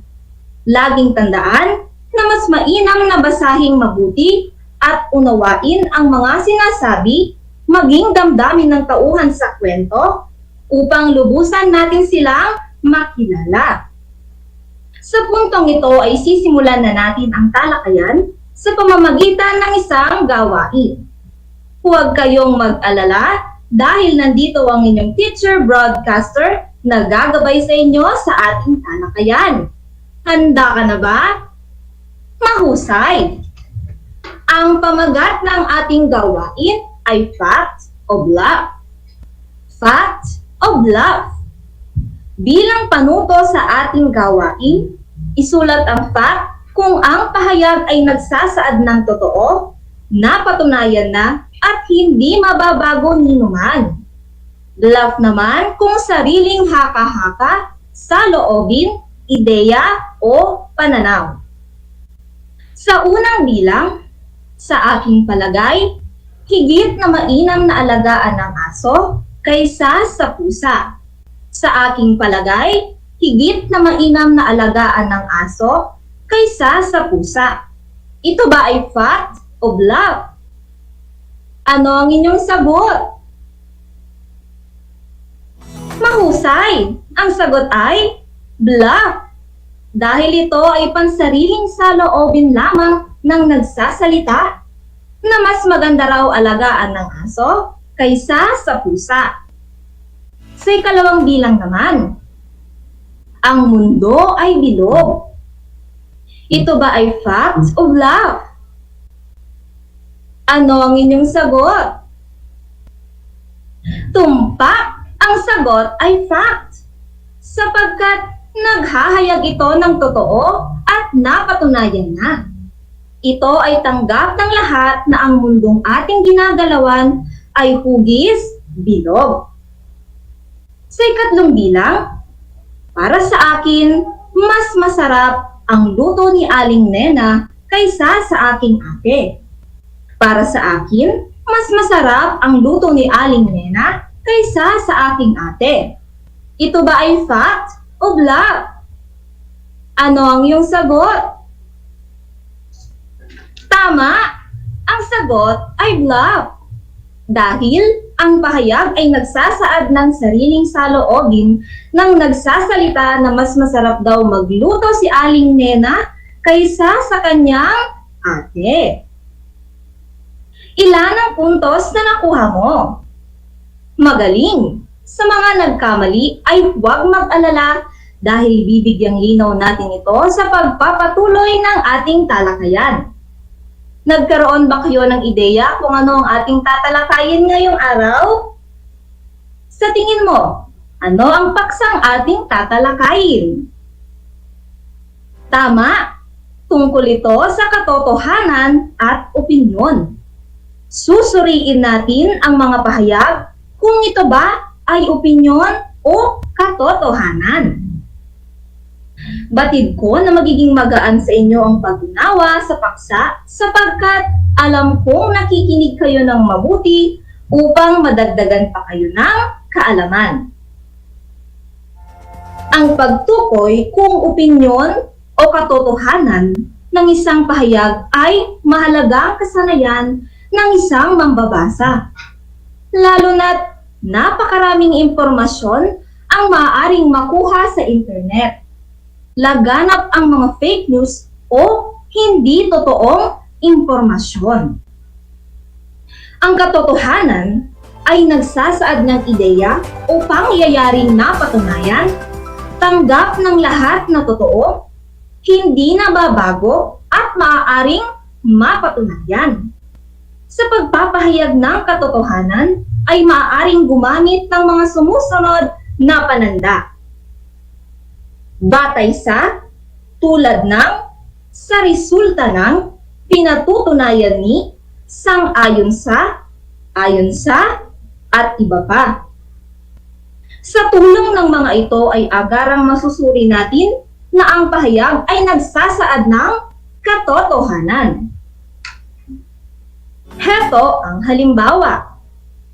Ayon sa isinagawang survey ng Department of Science and Technology's Food and Nutrition Research Institute, na pag-alaman na karamihan sa mga Pilipino ay hindi kumakain ng prutas at gulay.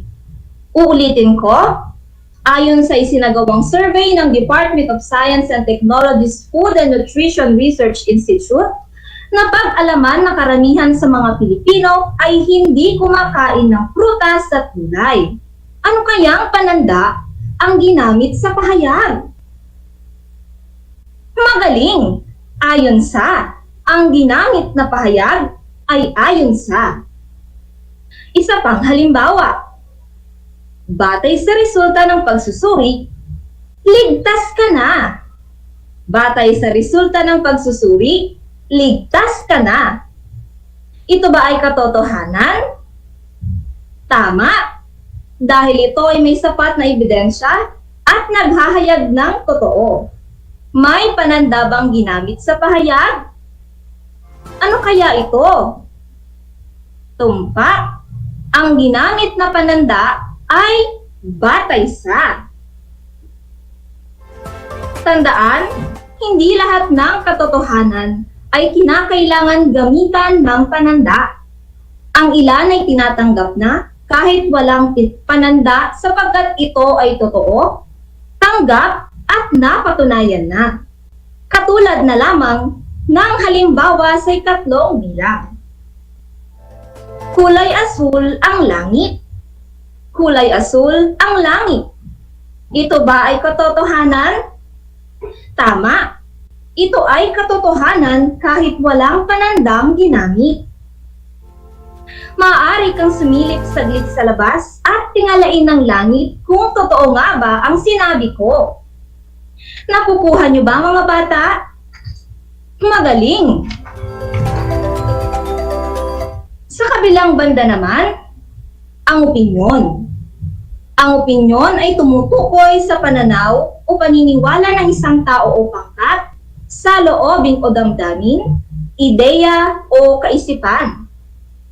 Ang opinyon ay tumutukoy sa pananaw o paniniwala ng isang tao o pangkat sa loobin o damdamin, ideya o kaisipan. Ang mga palatandaang salita ay sa palagay ko, pakiramdam ko, naniniwala ako, sa pakiwari ko, sa tingin ko, karamihan, tila, at iba pa. Narito ang isang halimbawa. Sa palagay ko, siya ay masipag. Sa palagay ko, siya ay masipag. Sa pangungusap na sa palagay ko, siya ay masipag, ipinapahayag nito na masipag siya sa tingin ng taong nagsasalita, ngunit maaaring sa tingin ng iba ay hindi. Ito ay pansariling pahayag lamang. May palatandaan bang ginamit sa pahayag? Ano yon? Mahusay. Yun ay sa palagay ko. Isa pang halimbawa. Pakiramdam ko, mas magandang magbisikleta sa umaga kaysa sa hapon. Pakiramdam ko, mas magandang magbisikleta sa umaga kaysa sa hapon. Ang pahayag na ito ay nagsasaad ng opinyon dahil ito ay pansariling paniniwala ng taong nagsasabi. Maaaring mas maganda sa iba ang magbisikleta sa hapon kaysa sa umaga. Anong palatandaan ang ginamit? Tama. Pakiramdam ko ang palatandaang ginamit sa pahayag. Naiintindihan niyo ba mga bata? Mabuti kung ganon. Tanong ko lang, sa tingin niyo, bakit mahalaga nating malaman ang katotohanan at opinyon? Tama! Mahalagang malaman kung ang impormasyon ay katotohanan o opinyon upang ating malaman kung ano ang ating dapat paniwalaan. O, naunawaan niyo ba ang ating paksa? Mabuti, nagagalak ako at labis ang inyong pagtutok sa ating talakayan ngayong araw. Sa bahaging ito ng ating talakayan, ay nakasuri tayo ng pahayag kung ito ba ay opinyon o katotohanan. Natitiyak ko na kayang-kaya nyo ang susunod na gawain. Ito ay pinamagatang KO. Katotohanan o opinyon. Bilang panuto, tukuyin kung K o O ang bawat pahayag. K kung ang pahayag ay nagsasaad ng katotohanan at O naman kung opinyon. Huwag kalimutang isulat ang pamagat ng ating gawain na pinamagatang KO. At ang text sa ngayong araw, ika-29 ng Marso, taong kasalukuyan 2021. Handa na ba ang inyong mga papel at ballpen? Mabuti! Simulan na natin ang ating gawain. Para sa unang bilang, si Jose Rizal ang pambansang bayani ng Pilipinas. Si Jose Rizal ang pambansang bayani ng Pilipinas. Ito ba ay K o O? Kung ang sagot mo ay K, tama ka dyan. Napakahusay mo. Katotohanan sapagkat kilala at napatunayan na ang pambansang bayani ng Pilipinas ay walang iba kung hindi si Jose Rizal. Sa ikalawang bilang, para sa akin, nakakatakot ang mga gagamba. Ito ba ay K o O? Ano ang iyong sagot? Kung ang sagot mo ay O, tama. Ang sagot ay O, opinyon. Dahil ipinahahayag dito na siya ay takot sa gagamba na maaaring sa iba ay kinagigiliwan ang mga ito. Ang pahayag ay nagsasaad ng pansariling saloobin o pananaw. Para sa ikatlong bilang, ang Pasko ay ipinagdiriwang tuwing ika-25 ng Disyembre. Ang Pasko ay ipinagdiriwang tuwing ika-25 ng Disyembre. Ito ba ay K o O? Ang sagot ay K. Magaling. Katotohanan. Katotohanan dahil hindi mo na ito maaaring baguhin pa. Dumako tayo sa ika-4 na bilang. Sa tingin ko, sinigang ang pinakamasarap na ulam na niluto ni Aling Chona. Sa tingin ko, sinigang ang pinakamasarap na ulam na niluto ni Aling Chona. Ito ba ay K o O? Ang sagot ay O, opinyon. Dahil nagsasaad ito ng pansariling saloobin na ang sinigang ang pinakamasarap para sa kanya na maaaring sa iba ay hindi. Ito ay maaaring mabago at hindi pa napapatunayang totoo. Para sa panghuling bilang, ang dugo ay kulay pula.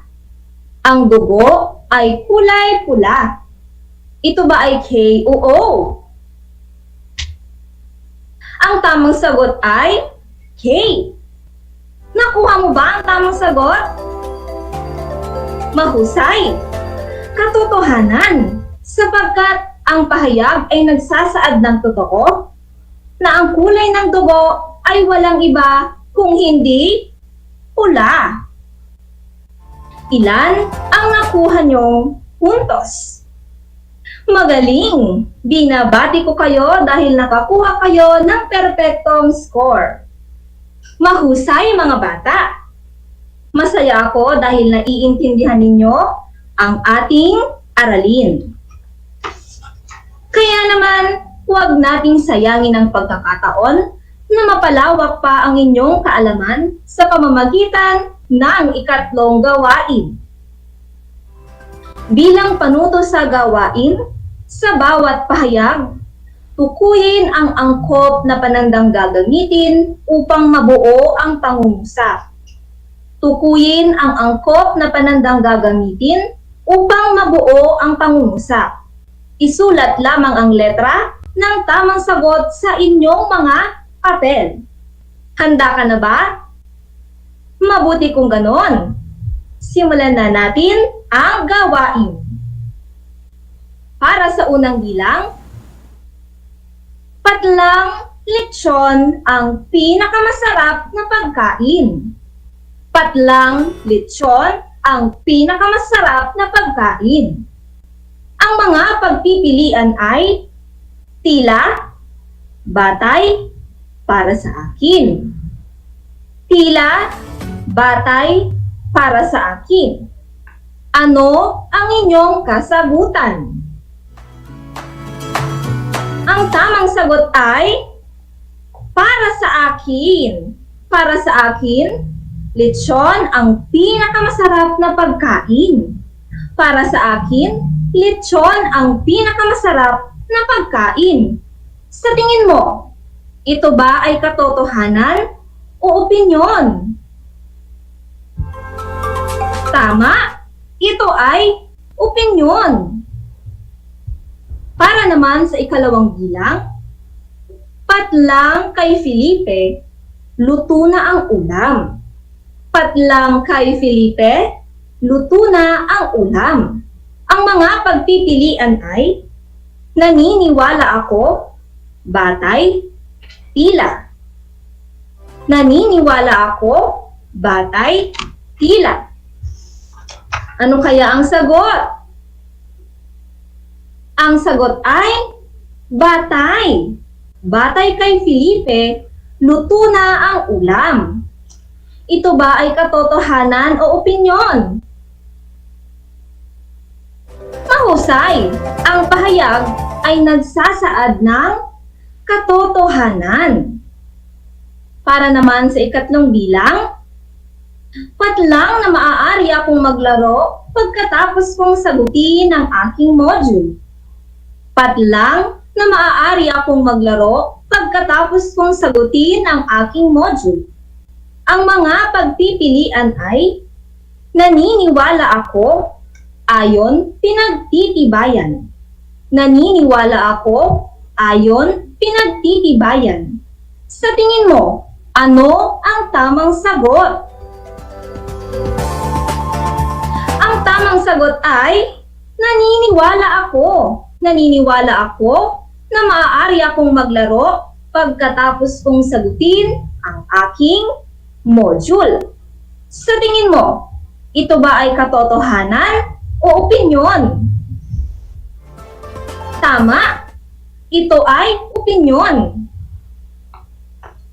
Bilang paglalahat, laging tandaan na ang opinyon ay isang pahayag na nagsasabi kung ano ang iniisip o nadarama ng isang tao tungkol sa isang bagay o issue. Ang opinyon ay isang pahayag na nagsasabi kung ano ang iniisip o nadarama ng isang tao tungkol sa isang bagay o issue. Ginagamitan ito ng mga palatandaang sa palagay ko, pakiramdam ko, naniniwala ako, pakiwari ko, sa tingin ko, karamihan, tila, at iba pa. Uulitin ko, ang mga palatandaan ay sa palagay ko, pakiramdam ko, naniniwala ako, pakiwari ko, sa tingin ko, karamihan, tila, at iba pa. Ang katotohanan naman ay nagsasaad ng ideya o pangyayaring napatunayan at tanggap ng lahat na totoo. Hindi nababago at maaaring mapatunayan. Ginagamitan ito ng mga panandang batay sa, tulad ng, sa resulta ng, pinatutunayan ni, sang-ayon sa, ayon sa, at iba pa. Uulitin ko, batay sa, tulad ng, sa resulta ng, pinatutunayan ni, sang-ayon sa, ayon sa, at iba pa. Maging mapanuri upang sa gayon ay malaman natin ang katotohanan at opinyon para makaiwas sa hindi pagkakaunawaan, panloloko at gulo. Para sa ating pagtataya, tukuyin ang pahayag kung ito ba ay katotohanan o opinyon. Isulat sa inyong kwaderno, huwag kalimutang isulat ang pamagat ng gawain. Katotohanan o opinyon.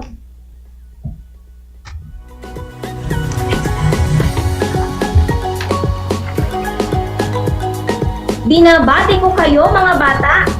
Dito na nagtatapos ang ating aralin sa araw na ito. Tandaan, opinyon at katotohanan, dapat alamin nang sa gayon ay masuri kung alin ang totoo o haka-haka lamang. Muli, ako ay si Ginang May Pagatpatan Bala, ang inyong teacher broadcaster sa Filipino. Hanggang sa muli mga bata, maraming salamat sa pakikinig.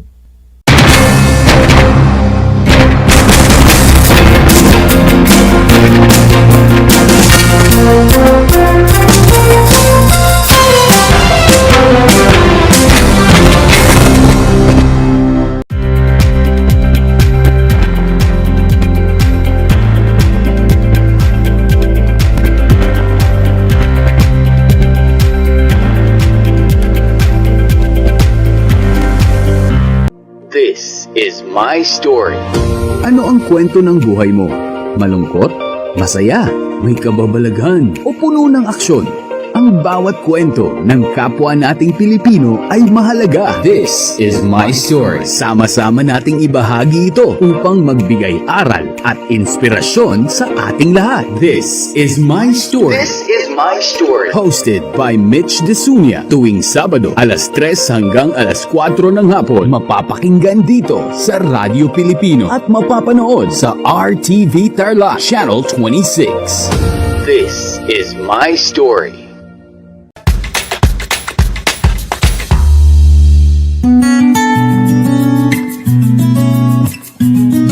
Alam niyo ba na ang kinikilalang Guinness Book of World Records holder bilang pinakamaliit na commercially harvested fish ay isang sinarapan?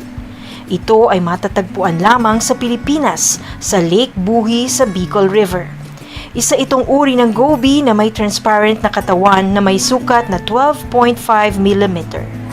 Alam mo na, yan ang sinarapan.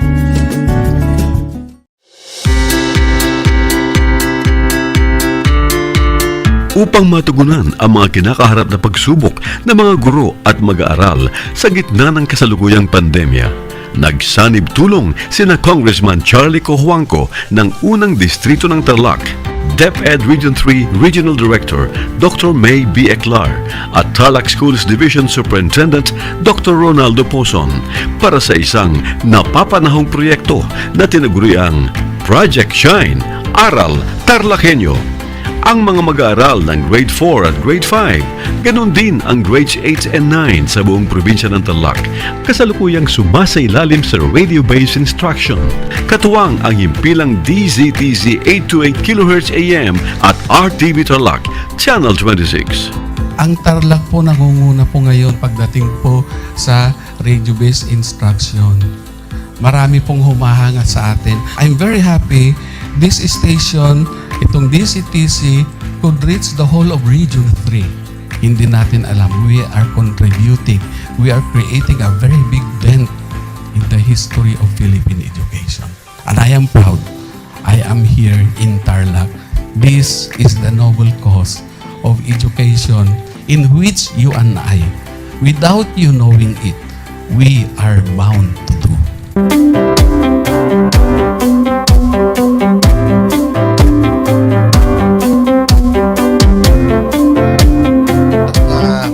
Project natin na Project Shine is a natural consequence dahil sa nangyari sa buong mundo. Let's continue to work together.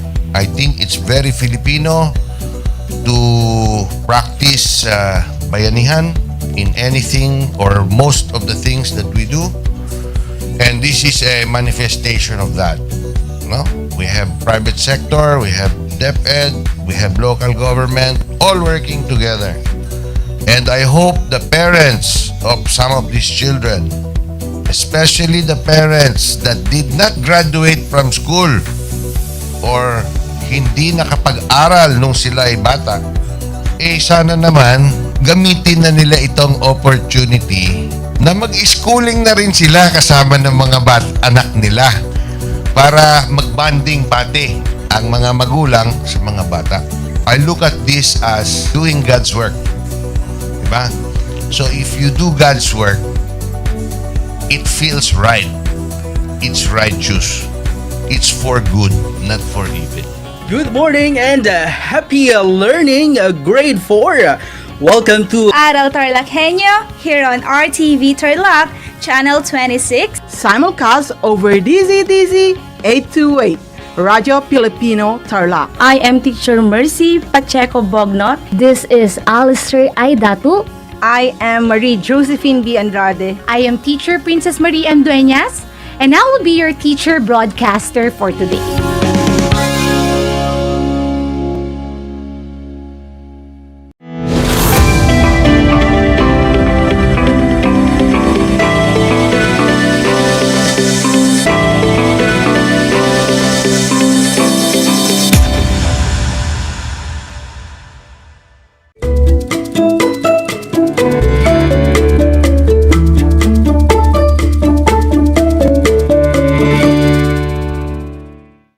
Welcome sa ating Project Shine Aral TarlakHenyo ng SDO Tarlac Province na kasalukuyang napapanood dito sa RTV Tarlac Channel 26 at sa bayang napapakinggan sa 828 AM DZTZ Radio Filipino Tarlac. Magandang buhay, mabuting tao! Kumusta na kayo mga giliw naming tagapakinig? Ang aking pagbati at paghanga sa inyong pagpapahalaga sa edukasyon at pagpupursiging matapos ito ng nagtatagumpay sa kabila ng hamon ng pandemya. Ako ang inyong guro sa edukasyon sa pagpapakatao, Baitang 5, Ginang Betty Ann L. Marcelino, sumasahim papawid mula sa bayan ng Kamiling Tarlac. Sasamahan at gagabayan ka sa Most Essential Learning Competencies na nakapagpapamalas ng pagkamalikhain sa pagbuo ng mga sayaw, awit at sining gamit ang anumang multimedia o teknolohiya. Mga bata, bago tayo magtungo sa isang bagong leksyon, ay nais kong balikan ang ating aralin noong nakaraang linggo. Naalala niyo pa ba ito? Kung ang inyong sagot ay tungkol sa pagpapahayag ng pagiging mabuting mamamayang Pilipino at pagpapakita ng pagmamahal sa bansa, kayo ay mahusay. Matalas talaga ang inyong memorya at talaga namang atentibo kayong nakikinig. Ang pagmamahal sa bansa ay isang katangian na nasusukat sa maraming bagay. Hindi kailangang palagi mong sinasabi na mahal mo ang Pilipinas upang maituring na mahal mo ang iyong bayan.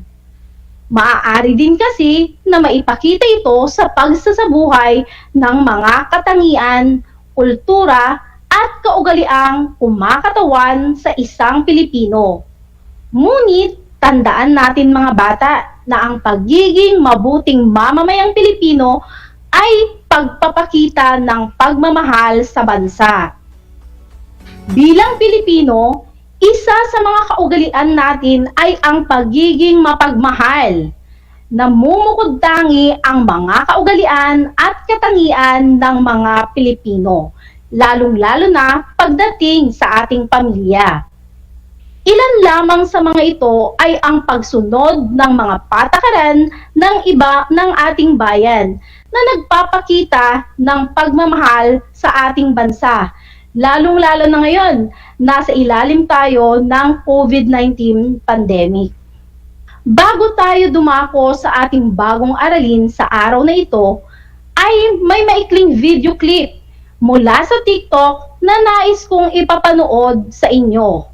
Panooring maigi at magkomento ukol dito base sa itatanong ng guro.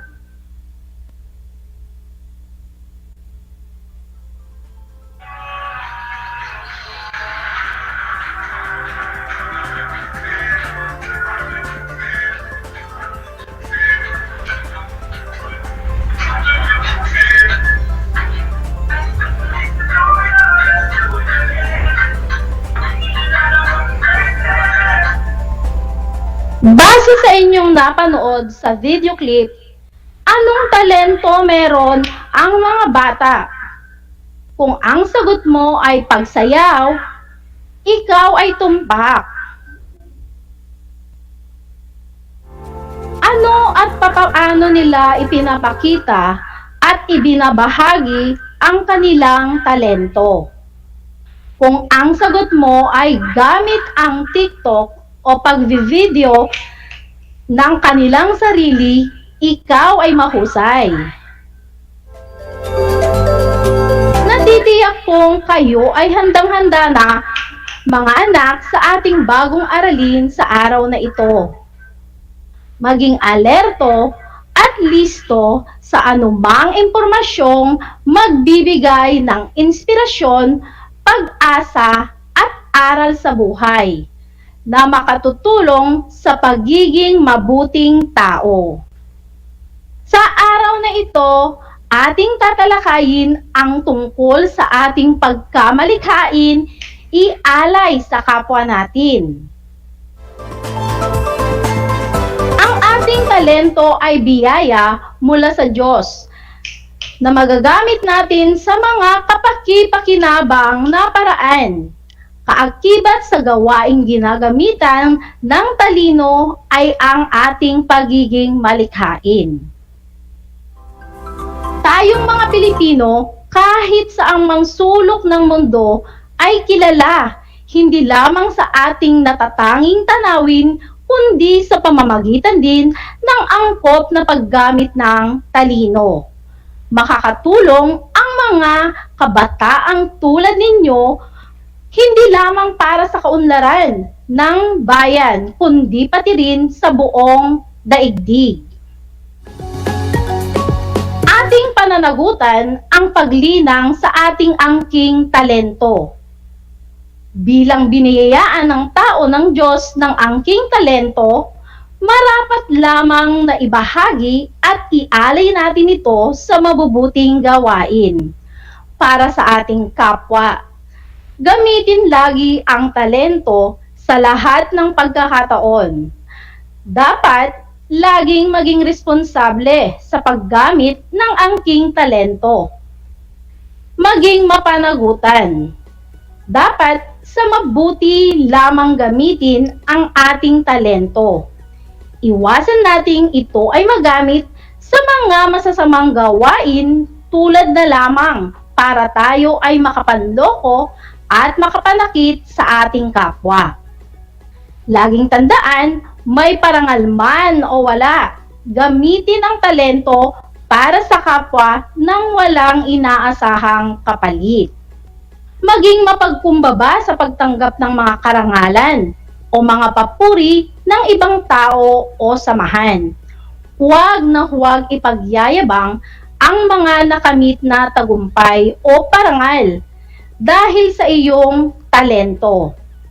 Laging tandaan, mga bata, na habang nagtatagumpay ka at nakakamit mo ang iyong tagumpay sa buhay dahil sa angking mong kakayahan, isa puso, isa isip, na dapat mas higit kang maging mapagkumbaba. Ilan lamang ito sa mga likas na magagandang kaugalian natin na nagpapamalas sa pagiging malikhain. At sa mga kaugaliang ito na gumagabay sa atin, nagagawang mapagtagumpayan nating mga Pilipino ang mga pagbabago at hamon sa ating buhay. Ngayon na may pakinggan natin ang kwento ng isang pamilya kung papaano nila nililinang ang kanilang mga talento at ang pagsuporta nila sa kakayahan ng bawat isa. Bago ko simulang basahin ang kwento, ay nais ko munang magbigay ng ilang alituntunin sa pakikinig. Una, umupo kayo ng maayos. Pangalawa, ihanda ang sarili at makinig ng mabuti. Magtala ng mga mahahalagang impormasyon ukol sa kwentong napapakinggan dahil pagkatapos kong basahin ito ay may mga ilang katanungan ako para sa inyo. Tara, simulan na natin. Ang pamagat ng kwento ay Isang Pamilyang Makasining na isinulat ni Constancia Paloma. Kilala sa Barangay Sampaloc ang mag-anak na Gomez dahil sa kanilang talino sa sining. Madalas, naaanyayahan ang mag-asawang Gomez sa mga kasiyahan sapagkat pareho silang magaling umawit at sumayaw. Bakit daw madalas maanyayahan sa kasiyahan ng barangay ang mag-asawang Gomez? Kung ang sagot mo ay sapagkat pareho silang magaling umawit at sumayaw, ikaw ay tumpak. Si Ginoong Gomez naman ay binibiro pa ng kanyang mga kaibigan na Ginoong Pinagpala. Dahil bukod pa sa kanyang galing sa pagsayaw at pag-awit, ay magaling din siyang gumuhit. Isang araw, nag-anunsyo ang kapitan ng barangay na magdaraos ng paligsahan sa iba't ibang talento para sa mga kabatang edad 7 hanggang 13. Maraming nakuhang sponsor ang barangay, kaya malaki ang premyo. Tamang-tama naman, sa 3 anak ng mag-asawang Gomez, 2 sa kanilang mga anak ay nanalo na sa kani-kanilang paaralan sa iba't ibang paligsahan sa sining. Si Rico ang panganay ay magaling sumayaw at si Rica naman ay magaling umawit. Ang bunso na si Maya, 7 taong gulang, ay kinakikitaan na nilang magaling gumuhit. Namana ito sa kanilang ama ang galing sa pagguhit. Dahil dito, sinabihan ng mag-asawa ang kanilang bunso na sumali na rin sa paligsahan sa barangay. Subalit, agad itong tumanggi sapagkat hindi pa niya nararanasang sumali sa kahit na anong paligsahan. Bakit agad tumanggi ang bunsong si Maya sa pagsali sa patimpalak? Kung ang sagot mo ay sapagkat hindi pa niya nararanasang sumali sa kahit na anong paligsahan, ikaw ay magaling. Tiyak lang nakikinig ka. Ano kaya ang gagawin natin sa ating bunso? May pag-aalala ang tinig ng nanay. Aalalayan muna natin at kwekwentuhan siya ukol sa kahalagahan ng paggamit ng talentong ibinigay ng Diyos, ang mungkahi ng ama. Niyaya ng mag-asawa ang bunsong anak sa isang lugar na maraming ibon sa paligid at may malalaking aquarium na may iba't ibang isda. Tignan mo ang mga ibon at isda, anak. Pare-pareho ba sila ng ginagawa? Pare-pareho ba sila ng kakayahan? Ang tanong ng ama kay Maya. Hindi po, ang sagot naman ng anak. Nakakatulong ba ang mga ito sa atin? Opo, ang sagot ni Maya habang tinititigan ang mga hayop na binabanggit ng ama. Ikaw din ay binigyan ng Diyos ng talento na kakaiba sa mga kapatid mo. Dahil bigay sa atin ng Diyos ang ating mga talento, may pananagutan tayong ito ay pagyamanin at gamitin para sa iba. Ang ating talento ay magagamit natin sa kapaki-pakinabang at at malikhaing gawain. At ang bunga nito ay ang pag-unlad ng talento natin na makatutulong sa kaunlaran ng tahanan, pamayanan, at ng daigdig. O ano, sasali ka na rin ba sa paligsahan, anak? Tanong ng ina. Huwag kang matakot, anak. Sa simula lang mahirap. Pag nasanay ka na, matutulad ka rin sa ate at kuya mo na nananalo sa mga paligsahan. O, sige po. Pag uwi ko sa bahay, magsasanay na ako sa pagguhit.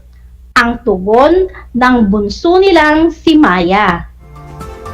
Sumali nga sa paligsahan sa sining ang tatlong mga bata. Si Rico sa pagsayaw, si Rika sa pag-awit at si Maya sa pagguhit. Dahil tinutukan ng mag-asawa ang pagsasanay ng kanilang tatlong anak, pare-parehong nanalo ang mga ito. Ano ang ginawa ng mag-asawa upang makatanggap ng parangal sa patimpalak ang kanilang mga anak? Kung ang iyong sagot ay tinutukan ng mag-asawa ang pagsasanay ng kanilang anak, kayo ay magaling. Ang dalawang mas matanda ay parehong nakakuha ng unang gantimpala. At si Maya, dahil unang pagkakataon pa lamang niyang sumali at medyo may alinlangan pa sa kanyang talento sa pagguhit, ay nakakuha lamang ng ika-5 pwesto. Di bale mula ngayon, magsasanay na ako. Sa susunod, unang gantimpala ang makukuha ko. Diyan ka magaling! Ang sabay-sabay na sigaw at tawanan ng buong mag-anak. Wakas! Ako'y umaasa na naibigan ninyo ang ating kwento, mga bata. May mga ilang tanong tayo na kailangang masagot ng wasto base sa kwentong napakinggan. Kung sakaling kayo ay nahihirapang sagutin ang mga tanong, maaari kayong humingi ng tulong kay nanay, tatay, o sa nakatatanda sa inyo. Laging isa-isip na hindi kayo nag-iisa. Panuto, sagutan ng wasto ang mga sumusunod na tanong. Para sa unang tanong, bakit kilala sa kanilang barangay ang pamilya Gomez? Kung ang inyong sagot ay dahil sa kanilang talino sa sining, kayo ay mahusay. Tiyak ngang nakinig kayo sa ating kwentuhan. Pangalawang tanong, ano-ano ang mga talentong angkin ng mag-anak? Kung ang inyong sagot ay magaling silang sumayaw, umawit at gumuhit, kayo ay magaling. Tumpak ang inyong sagot. Para sa pangatlong tanong, ano ang naging suliranin ng pamilya ukol kay Maya? Kung ang inyong sagot ay noong una ay tumanggi ito na lumahok sa paligsahan, kayo ay mahusay. At pang-apat, anong aral ang natutuhan mo sa kwento? Kung ang iyong sagot ay gamitin ang talento ng mabuti sa kapakanan ng lahat dahil ito ay bigay ng Diyos na dapat ingatan at pagyamanin, kayo ay magaling. At ang panghuli, bakit kailangang linangin ang pagiging malikhain? Kung ang inyong sagot ay tayo ay may pananagutang pagyamanin at linangin ang ating mga talentong bigay ng Diyos upang maibahagi ito sa ating kapwa, kayo ay magaling. Dahil dyan, isang malakas na palakpak ang nararapat ay para sa inyo. Isang talakayan na naman ang malapit ng matapos. Ako ay masayang-masaya sa ipinakikita ninyong aktibong pakikibahagi sa ating aralin. Higit sa lahat ang inyong pagmamahal sa edukasyon. Ipagpatuloy ang kagandahang asal na ito, mga anak. Ito ay hakbang tungo sa katuparan ng inyong mga pangarap sa hinaharap. Mahalagang tandaan, mga bata. ang mga sumusunod na konsepto mula sa ating aralin ngayong araw. Ating pananagutan na pagyamanin o linangin ang ating mga talento. Maraming mga paraan upang malinang o mapagyaman ang mga talentong bigay sa atin ng Diyos. Makakatulong ang paggamit ng makabagong teknolohiya o multimedia sa paglinang ng ating mga talento. Katulad na lamang ng nasa video natin kanina.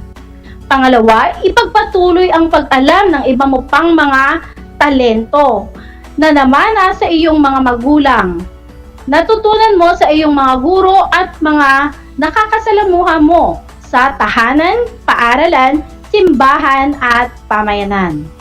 Sikapin din syempre na gawin ang pagpapahayag ng mga talento hindi lamang sa sariling kapakanan kundi para sa kabutihan ng lahat. Maging gawi ang pagbabahagi ng iyong mga talento sa mga proyektong nakapagpapabuti sa kapwa. Lumahok sa mga paligsahang makakatulong upang lalong mahasa ang iyong mga talento. Samantalahin din ang iyong pagsali sa mga paligsahan upang magkaroon ka ng mga bagong kaibigan. Maging mapagkumbaba sa pagtanggap ng mga karangalan o mga papuri sa ibang tao o samahan.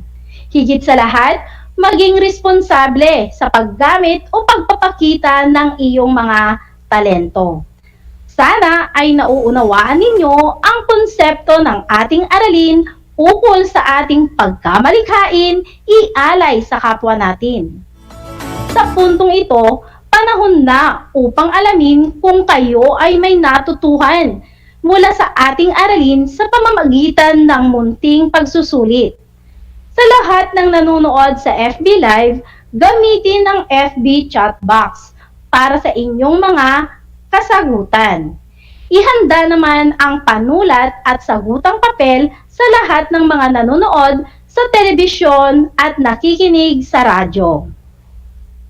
Panuto, isulat ang salitang tama kung wasto ang isinasaad ng pangungusap at mali kung hindi. Unang tanong, ang ating mga talento ay biyaya ng Diyos. Kung ang sagot mo ay tama, ikaw ay tumpak. Pangalawang tanong, hindi na kailangan pang linangin ang ating mga talento. Kung ang iyong sagot ay mali, ikaw ay tumpak. Pang-apat na tanong, gamitin lagi ang pangatlong tanong, gamitin lagi ang talento sa lahat ng pagkakataon. Kung ang sagot mo ay tama, ikaw ay tumpak. Susunod, dapat maging responsable sa paggamit ng angking talento, lalo na kung may kaugnayan sa paggamit sa social media. Kung ang iyong sagot ay tama, ikaw ay mahusay. Panglima, gamitin para sa sarili lamang ang ating mga talento. Kung ang iyong sagot ay mali, ikaw ay tumpak. Binabati ko kayong lahat mga anak sapagkat natitiyak kong nakuha ninyo ang tamang sagot sa ating pagsusulit. Mula sa akin, tanggapin ninyo ang mga salitang magaling at mahusay, mabuting tao. Mga bata, ako ay may ihinanda ring gawain at refleksyon sa inyong learning activity sheet. Inaasahan ko na ito ay inyong sasagutan ng buong sigasig at sa abot ng inyong makakaya. Sakali man na kailanganin ninyo ang patnubay ng inyong pamilya o guro, huwag kayong mag-atubiling sila ay tawagan upang kayo ay magabayan ng tama. Panalangin ko na sa anumang konsepto, higit lalo ang mga aral sa buhay na inyong natutuhan sa araw na ito ay inyong isa sa buhay araw-araw. Muli, ako ang inyong guro sa edukasyon sa pagpapakatao, Baitang 5, Ginang Betty Ann L. Marcelino. Katuwang ko ang sumulat ng script na ito na si Ginang Mary Joy M. Yasay na nagpapaalala na piliing maging mabuting tao sa lahat ng panahon at pagkakataon. Hanggang sa muli!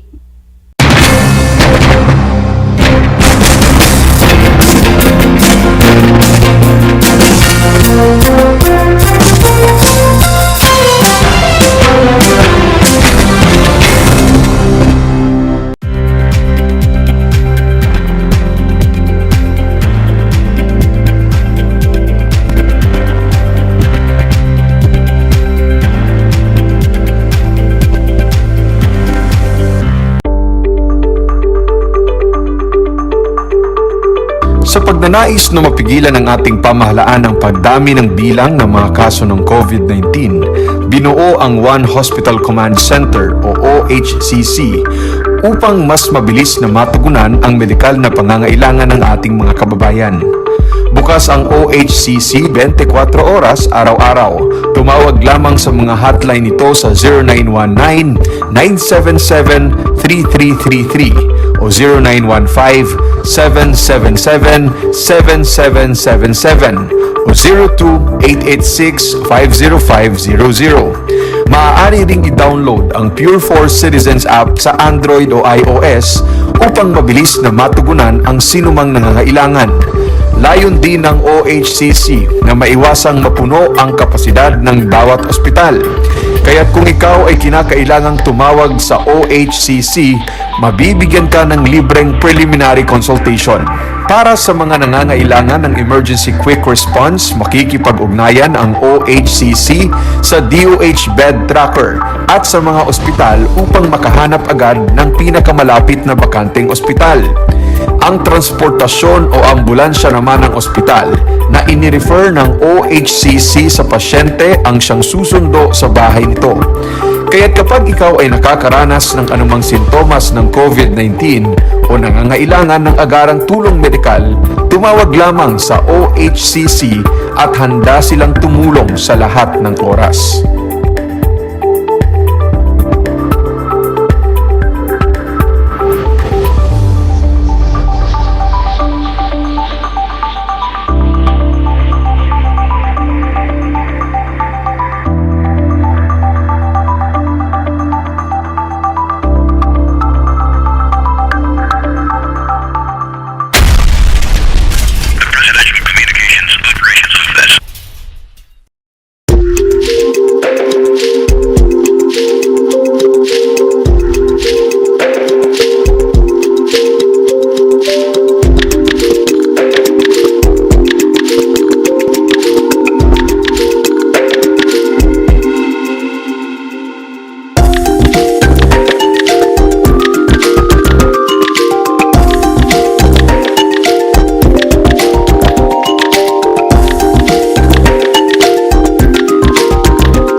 Gutom ka ba sa impormasyon?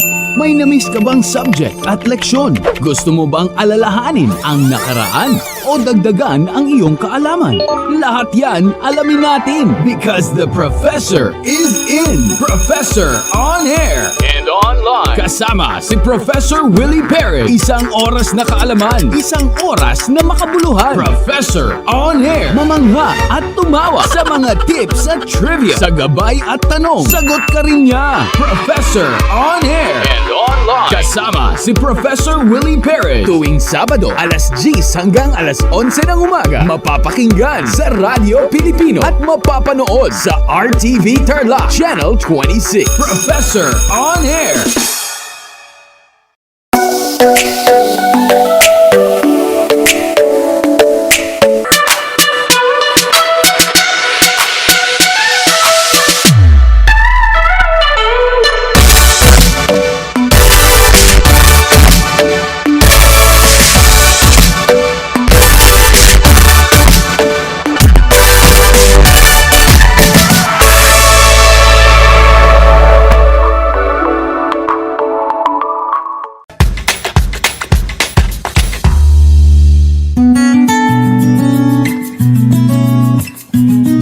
Alam niyo ba na ang kinikilalang Guinness Book of World Records holder bilang pinakamaliit na commercially harvested fish ay isang sinarapan?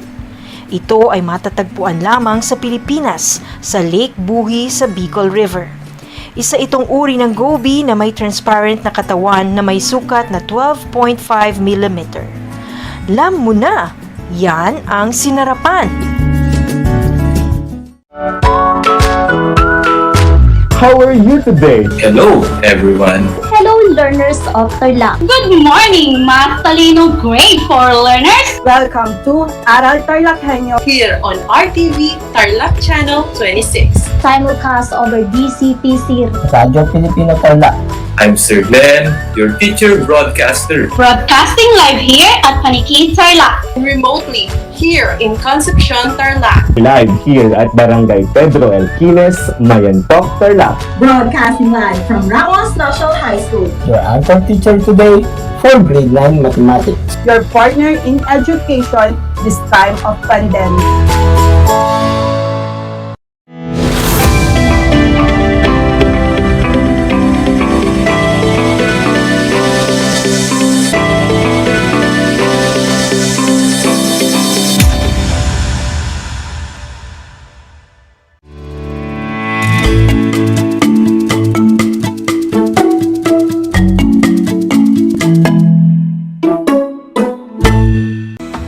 Good morning, class. Good morning, good morning, good morning. And good morning to you, grade 5 learners. This is Sir Christian Zulueta, but since this is my first time with you, please do call me Sir Z for short from now on, okay? I'm going to be your teacher broadcaster for today and your explorer buddy in this amazing world of science. The world of exploration, discovery, invention, and technology. I'm broadcasting to you live but remotely from my very own home here in Aral Tarlac. You are now tuned in to Aral TarlakHenyo on RTV Tarlac, Channel 26, simulcast over DCTC, Radio Filipino Tarlac. Are you ready for another exciting learning adventure? If you are, buckle up, hold on to your seat, because our roller coaster ride in learning science is about to begin.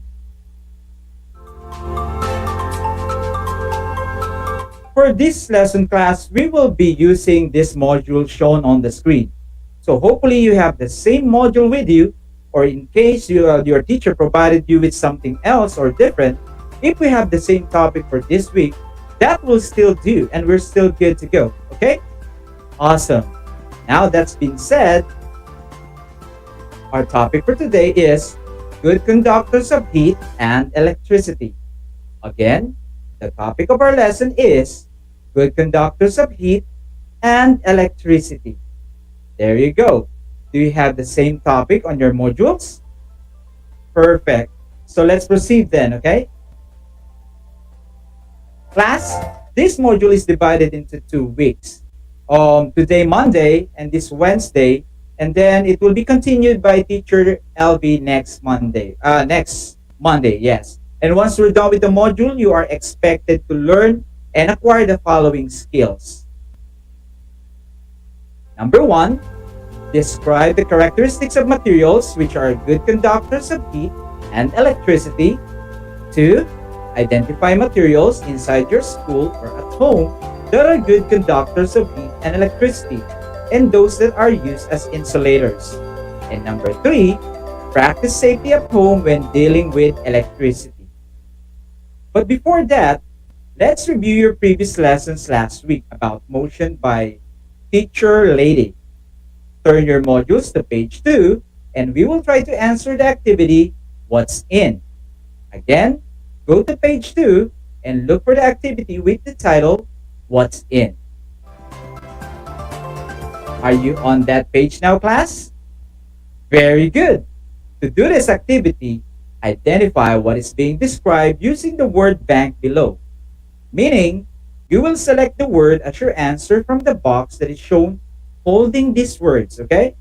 It says here that you write your answer on a separate sheet of paper, but if your teacher will allow you to write directly your answers on the module itself, just like how I allow my students, then do that instead, okay? All right, let's start. 1. It refers to any change in position. 2. It is the state when an object is not moving. 3. It refers to a push or a pull. I will give you 30 seconds to think carefully about your answers for these first 3 questions, okay? Before we move to the next questions. Timer starts now. Let's answer.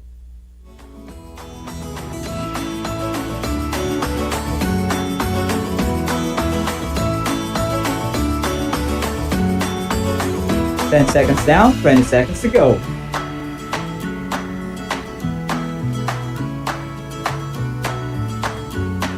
We're down to the last 10 seconds.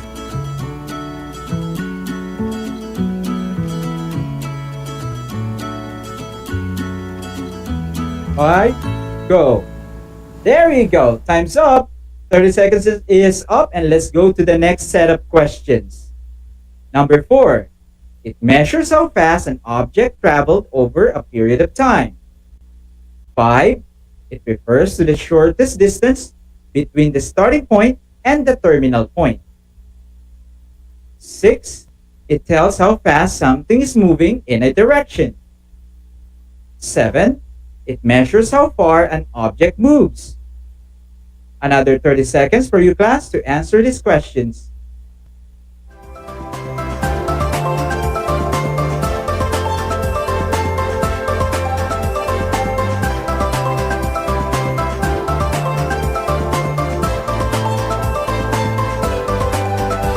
Last 15 seconds.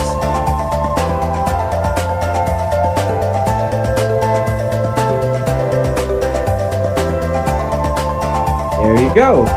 For the last set of questions, 8. It refers to the movement of an object around the center or point. 9. It is the motion that is moving on a straight line. And 10.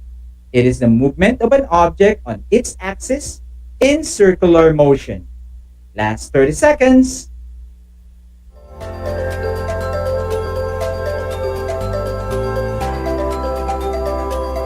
Seconds.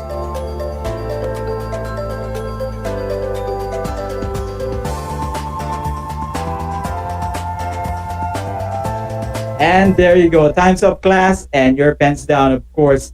Let's see if you were able to answer all the 10 questions correctly, okay? Here are the correct answers.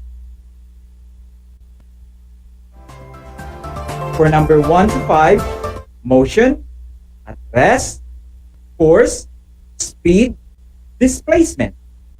For number 6 to 10, velocity, distance, circular motion, rectilinear motion, and rotational motion. There you go. Were you able to get all 10 correct answers, class?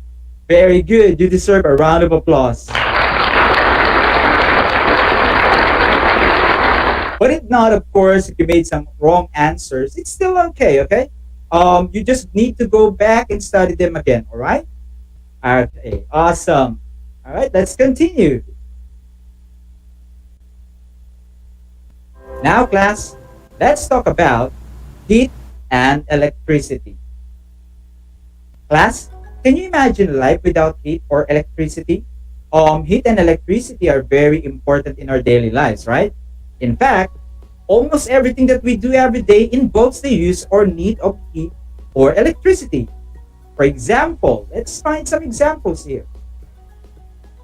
to charge our cell phones, switch our appliances, cook our food, dry our laundries, to keep us warm, and even engines need to have electricity and heat for them to run. Class, heat and electricity are two examples of energy. We define energy as the ability to do work. So whenever there is energy, like heat and electricity, something will happen, something will move, or something will change.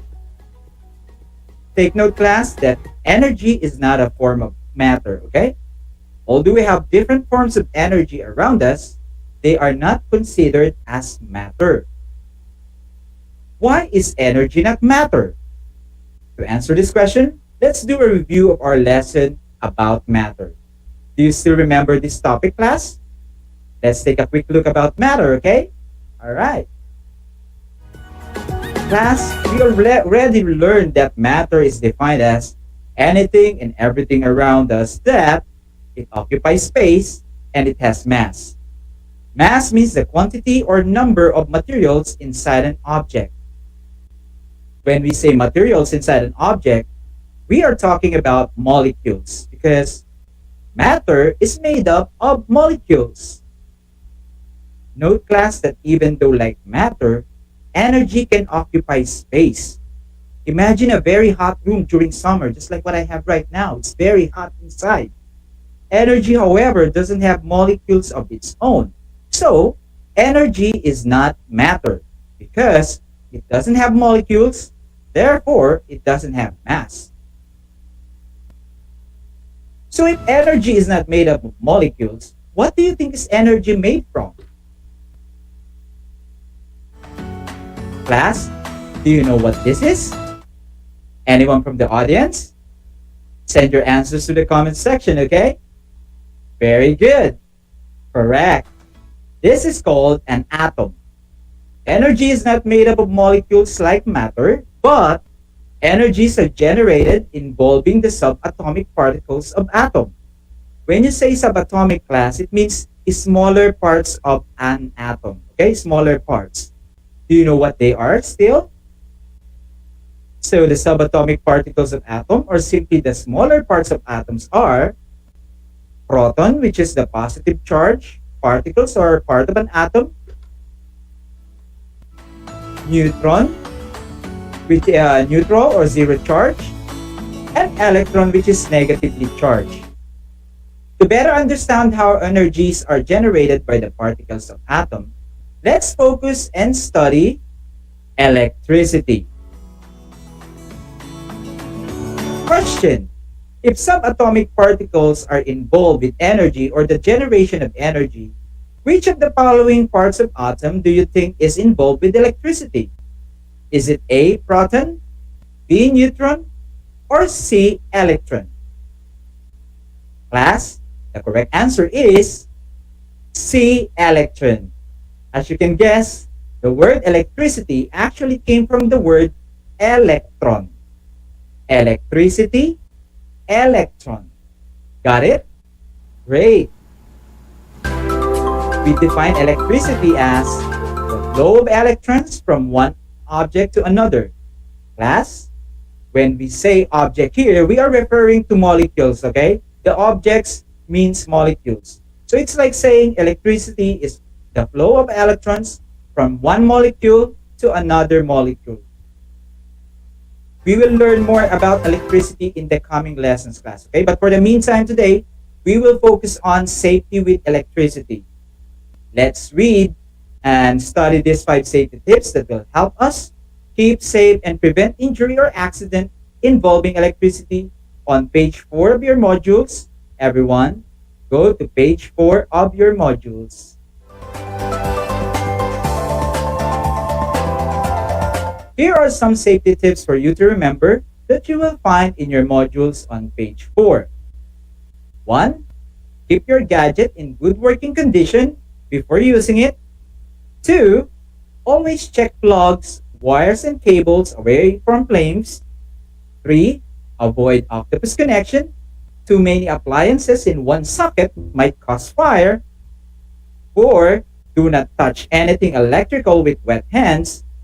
Water is a good conductor of electricity, and this will cause electric shock. And 5. Unplug all electrical appliances when not in use. This class are only some of the tips to keep you safe with electricity. Now, it's time to read a story. Turn your modules to page 3, and we will read and study the story with the title, Safety at Home by Joyce May Makatangay. Are you on that page now? Read along with me, okay? Let's start. It was a lovely Saturday morning. Louisa and her mother will be having their cooking lesson. Her mother is already in the kitchen preparing for the day's menu. "Mother, what's that in your hand?" asked Louisa. Mother smiled and said, "Ah, this is a pot holder." "What will you do with that, Mother?" Louisa asked again. "I will use this in holding hot objects like this pot to prevent me from burns," her mother explained. "Please give me the ladle and wooden spoon so I can get our food from the pan," her mother requested. "Mother, why do you use ladle and wooden spoon? Why not use plastic?" Louisa asked. It's because ladle and wooden spoon are poor conductors of heat. Remember, the pan is a good conductor of heat. Since it is hot, it is better to use ladle and wooden spoon to get the food from the hot pan to prevent us from getting burns, her mother explained. "Okay, better hurry, Louisa, and plug the electric kettle and make some coffee," Mother asked. "Ouch! What's that feeling?" Louisa shouted. "Oh my dear, you felt electric shock. Was your hand wet when you plugged in the electric kettle?" asked her mother. "Yes, Mother. I washed my hands before I went here in the kitchen," explained Louisa. Next time, be careful always, okay? Remember that electricity can be very dangerous. It can cause fire and accidents, Mother told. Did you enjoy reading the story, class? Me too. I hope you learned about what the story is trying to teach us, okay? It is about observing safety and being careful when dealing with electricity to avoid getting hurt, cause fire, or accident, right? Let's continue. Now, class, for your next activity, everyone go to page 4 of your modules and answer the guide questions you will find on that page. Again, on page 4, guide questions, to give you an idea, of course, that the answers can be found from the story we've just read, while the number 4 question is asking you what safety tip or tips, if more than one is applicable or more than one is correct to prevent fire. Okay? You will have 5 minutes to complete this activity. Timer starts now. Let the answering begin.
got what? Now we only got 5 seconds. And 1. There we go, class. Were you able to answer all 5 correct answers? Let's go and see if you were able to give the best answer for each questions, okay? All right. For number 1, what did mother do with the pot holder? The answer taken from the story is, she used it to hold the hot pot. Number 2, why did mother use a ladle and wooden spoon to get food from the pan? The answer, class, is that the ladle and wooden spoon are poor conductors of heat. Another good example is, or answer is to prevent from getting burns. 3, why did Louisa felt an electric shock? Answer, because her hands are wet. And for number 4, there are 2 correct answers, which are, number 2, from the list of safety tips, always check plugs and wires and cables away from flames. And number 3, avoid octopus connections. And there you go, class. I know you were able to answer those questions very well. You deserve all a round of applause.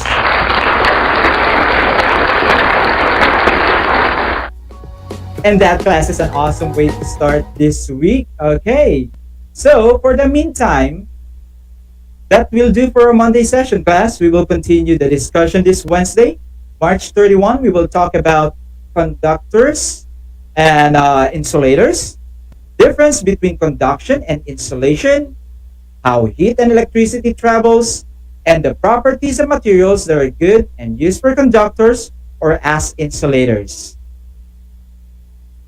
In case if you have any questions regarding this topic, and if you feel like sending your questions to me via Messenger, feel free to check out my Facebook page, Christian Zulueta Sir Z.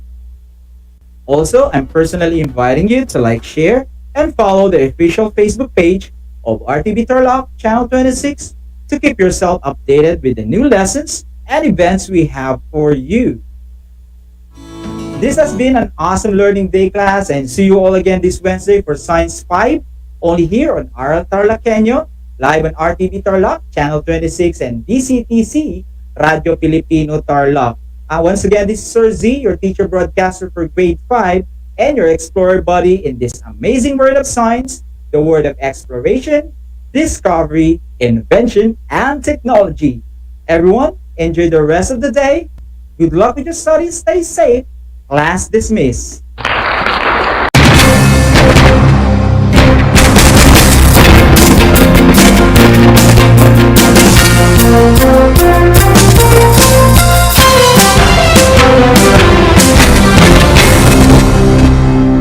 Handa ka na bang magpabakuna? Narito ang mga paalala at hakbang na gagawin sa proseso ng pagbabakuna. Bago ang pagbabakuna, kinakailangan mo nang dumaan sa pre-vaccination screening. Kinakailangan kumuha muna ng medical clearance sa doktor ang mga kabilang sa special population tulad ng mga sumusunod.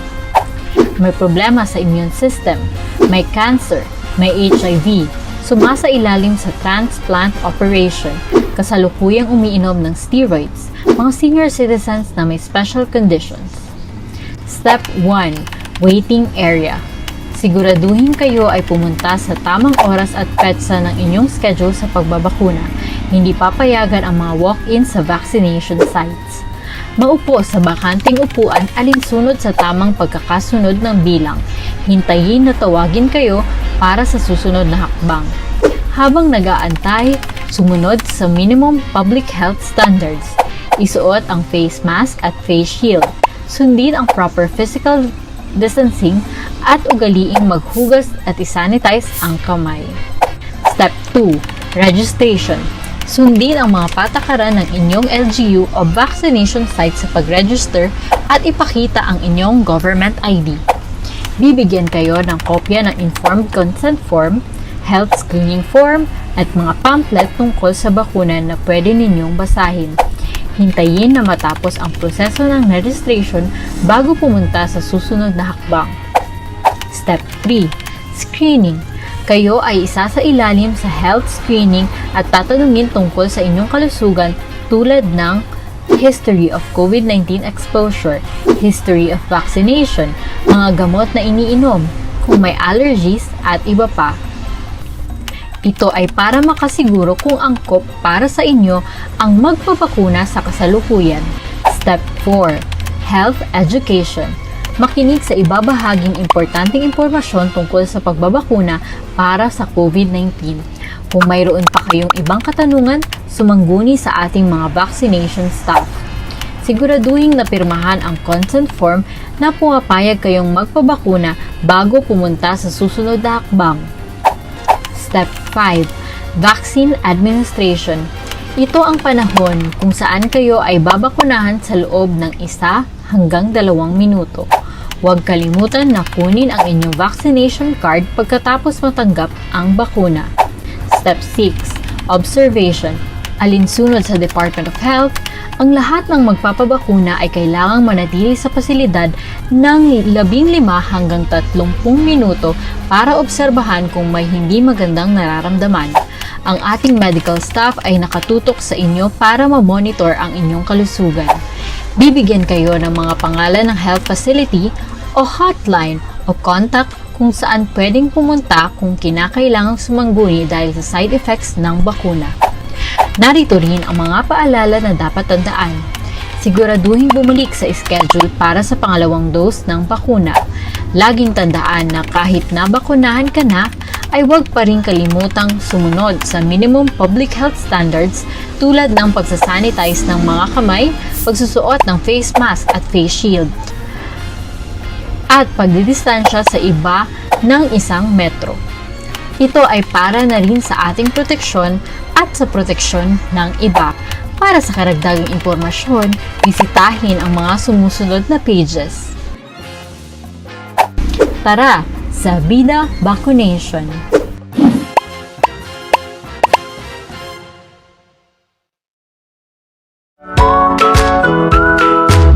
Good morning, grade 5 learners. How are you today? Welcome to Aral TarlakHenyo here on RTV Tarlac, Channel 26.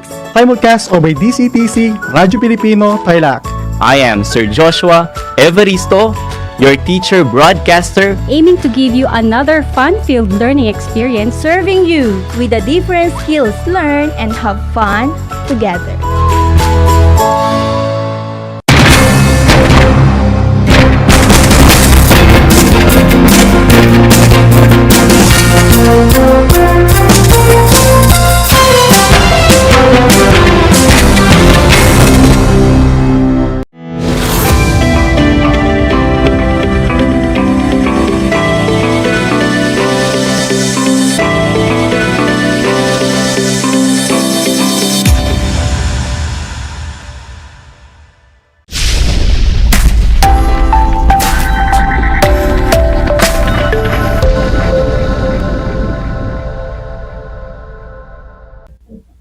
Hi, good morning. Good morning, grade 5 learners. Welcome to Aral TarlakHenyo here on RTV Tarlac Channel 26. Simulcast over DZTC Radyo Pilipino Tarlac. I am Eunice Ayarsenas, your teacher broadcaster for Mathematics grade 5. Broadcasting via remote live from Hirona, Tarlac. I am happy to be with you again. How are you today, grade 5 learners? I hope you are all doing fine. And I'm sure you are so excited and interested to continue learning. Okay, kids, without more words to say, let us start our mathematics lesson. But before we continue, I will give you a few seconds to get your learner's material, notebook, pencil, or ballpen. Are you ready now? All right. Kindly sit properly in your most comfortable manner or position.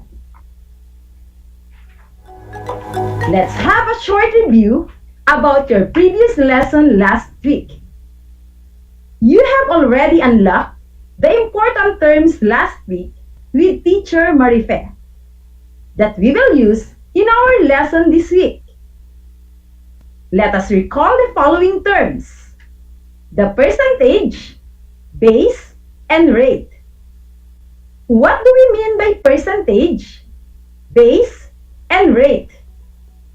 Yes, percentage, it is part of a whole.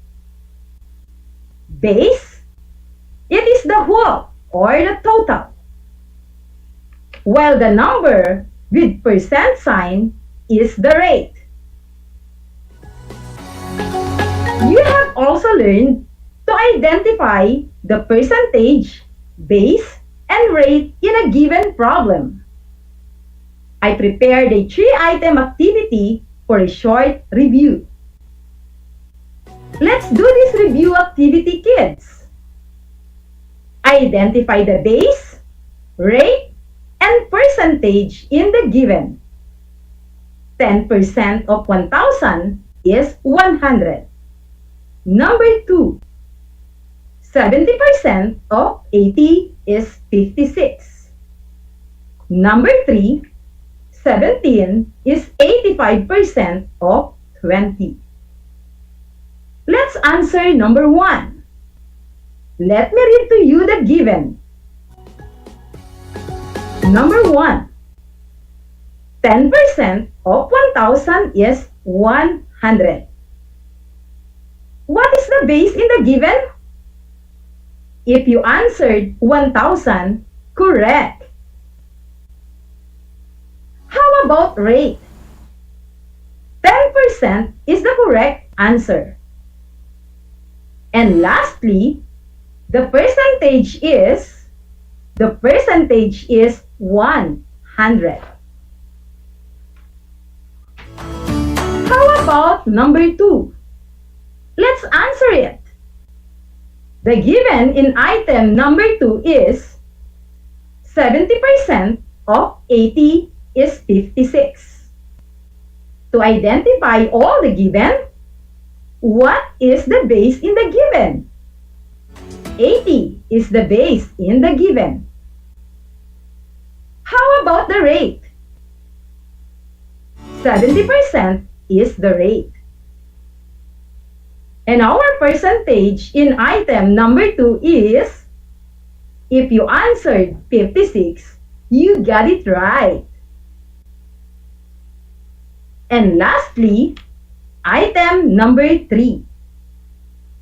17 is 85% of 20. Let us identify which is the base in the given. 20 is the base in the given. Good job! How about the rate? The rate in the given is 85%. Correct! And if you answered 17 as percentage in the given, you are right. With the outstanding performance you did, I guess we are now ready to learn the next lesson. Find the percentage in the given problem. Kids, I want you to open your learner's material on page 196. Let's read the word problem. Summer is approaching and Jane is so excited to do her shopping. In her list, a pair of rubber shoes that she will use for their summer league. What made more excited was when she saw that her dream pair of rubber shoes is on sale. From 4,295 pesos, it is now sold with 20% discount. How much will Jane save if she will buy the shoes? Kids, what is asked in the problem? How much will Jane save if she will buy the shoes? Wow, great! How about the given facts? 4,295 pesos is the original price of the shoes and 20% discount. Perfect. How are we going to solve the problem? The price of the shoes is now 20% less than the original price. This means that 20% of the original price is the savings that Jane will get. Therefore, we need to get 20% of 4,295 pesos. 20% is 20 out of 100 and it is n out of 4,295 pesos. Let us write the given in proportion. Then let's find the value of n or the missing term.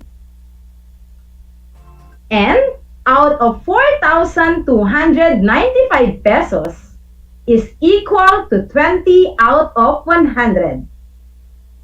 N is to 4,295 is equal to 20 is to 100. By applying the cross product rule, 100 times n is equal to 4,295 times 20. 100n is equal to 85,900. Divide both sides of the equation by 100. 100n divided by 100 is equal to 85,900 divided by 100.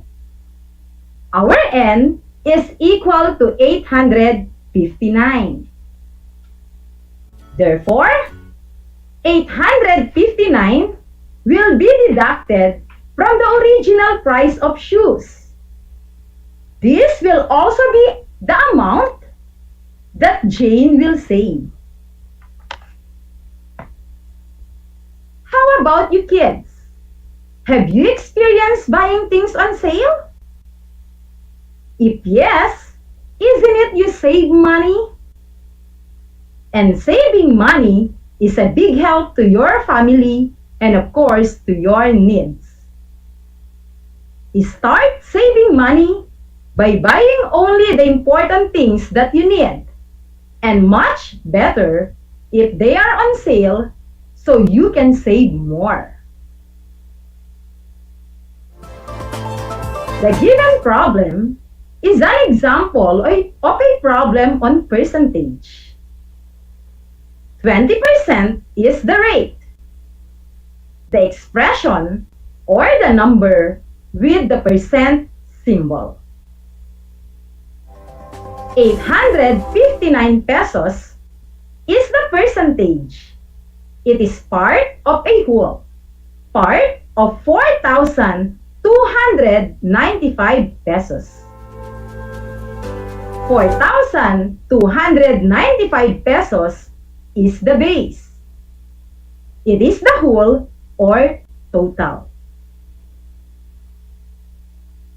Percentage at a constant rate is directly proportional with the base. Let us have another example on page 197 of your learner's material. Example number 2. Find the percentage in the following problem. Let me read the given to you. Number 1. 30% of 120. Number 2. 75% of 40. Number 3. 16% of 60. Let's answer number 1. The given is 30% of 120.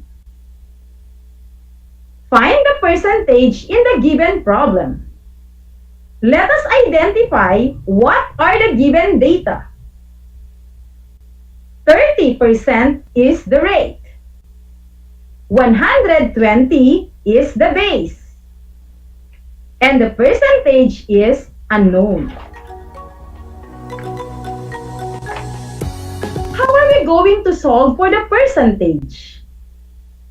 We should change the rate first to decimal before we apply the formula.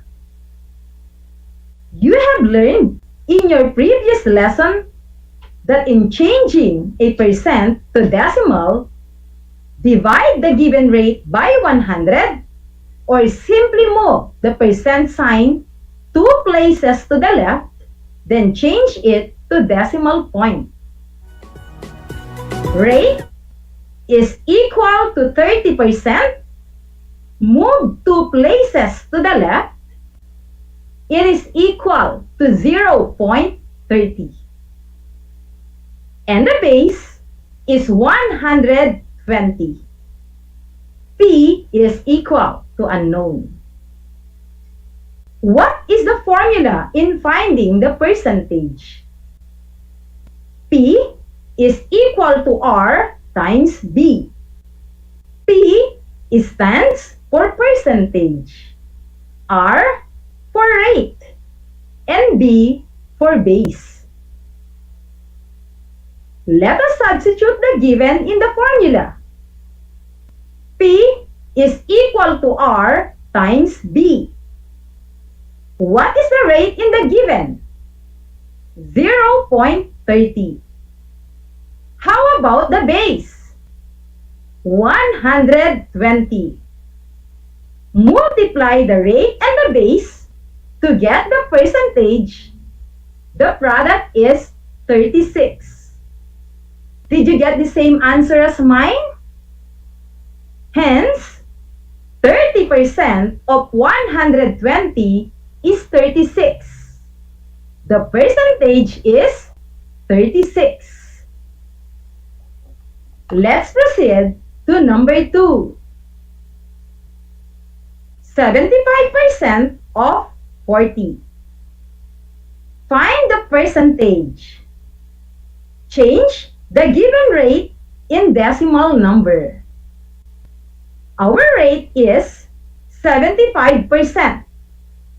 Change it to decimal number.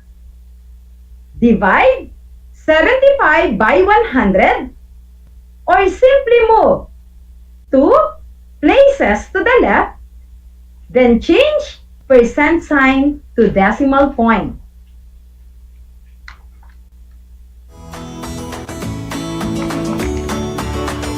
Can you still follow, kids? So our rate will become 0.75. How about the base? 40 is the base, and P is unknown. Okay then, let's continue. Again, what is the formula for the percentage? Use the formula P is equal to R times B. Substitute the given in the formula. What is our rate and base in item number 2? Our rate is 0.75 and the base is 40. Get the product of the rate and the base. The percentage is 30. Hence, 75% of 40 is 30. The percentage is 30. Did you get the same answer as mine? Is everything clear, kids? Very good. Let's move on to item number 3. 16% of 60. Find the percentage. Change the given rate in decimal number. The given rate is 16%. Change it to decimal number. Divide 16 by 100? Or simply move the percent sign 2 places to the left, then change the percent sign to decimal point. So our rate will be 0.16, the base is 60, and P is unknown. Okay, then let's continue. Again, what is the formula to solve for the percentage? Use the formula P is equal to R times B. Substitute the given in the formula. What is the rate and base in item number 3?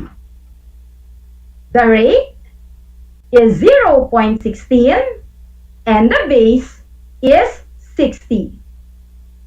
Get the product of the rate and the base. The answer is 9.6. Hence, 16% of 60 is 9.6. The percentage is 9.6. Did you have the same answer as mine? Very good, kids. This time, kids, I want you to open your learner's material on page 197. We may also use Tikan's triangle, which is a strategy to remember the formula in solving problems involving percent.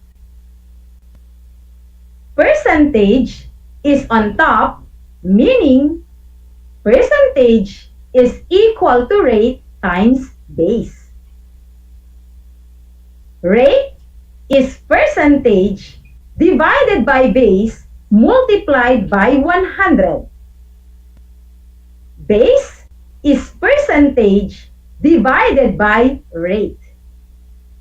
Tikan's triangle can help us remember easily the formula in solving problems involving percent. Remember, kids, to always change the rate to decimal form before computing. Also, rate and base may be interchanged, but percentage will always be on top of the triangle. Can you still follow, kids? That's good. I want you to open your learner's material on page 199. Let me read to you the given. Let us use the Tikan's triangle in solving the given problem. Number 1, 20% of 75. Number 2, 50% of 150 is N. Kids, let's solve for the unknown using Tikan's triangle. Let's answer number 1. 20% of 75. What are given? Rate is equal to 20%. Base is equal to 75. And P is equal to unknown. We should change the rate first to decimal before we apply the formula. Rate is equal to 20%.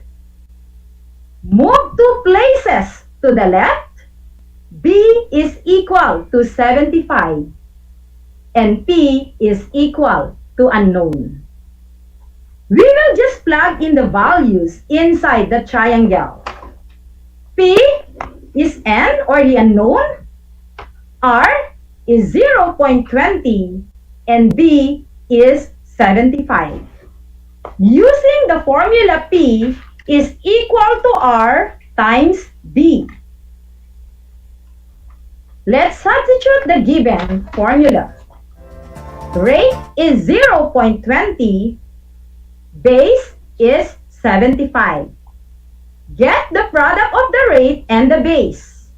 The product is 15. Hence, 20% of 75 is 15. Therefore, the percentage is 15. Let's answer item number 2. The given are rate is equal to 50%, base is equal to 150, P is unknown. We should change the rate first to decimal before we apply the formula. Rate is equal to 50%. Move 2 places to the left, it is equal to 0.50. Base is equal to 150 and P is equal to unknown. We will just plug or substitute the values in the triangle. P is equal to N or the unknown. R is equal to 0.50 and base is equal to 150. Using the formula, P is equal to rate times base. Let's substitute the given in the formula. P is equal to 0.50 times 150. The product is 75. Hence, 50% of 150 is 75. Therefore, the percentage is 75. Remember, in solving a given problem, we should change the rate first to decimal before we apply the formula. Then apply the formula, percentage is equal to rate times base. Kids, I want you to open your learner's material on page 204, Evaluate A. Answer item number 1 to 5 only. Identify the base, rate, and percentage. Then find the value of the unknown. These are the given. 10% of 250 is N. 5%,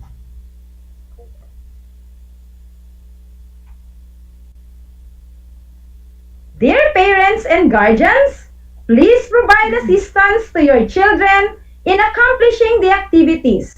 Your guidance makes a big difference. Thank you so much. That's it for today. Great job, everyone. I hope you learned a lot today.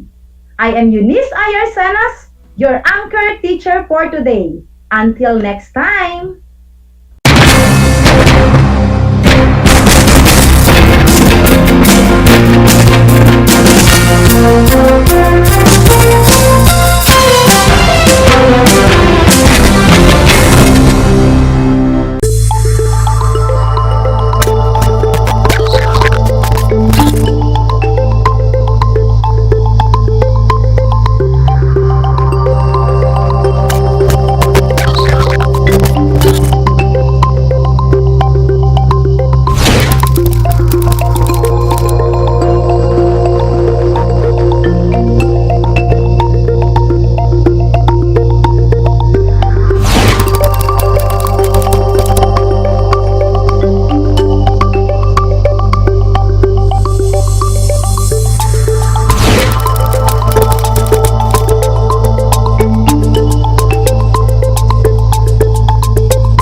This is my story.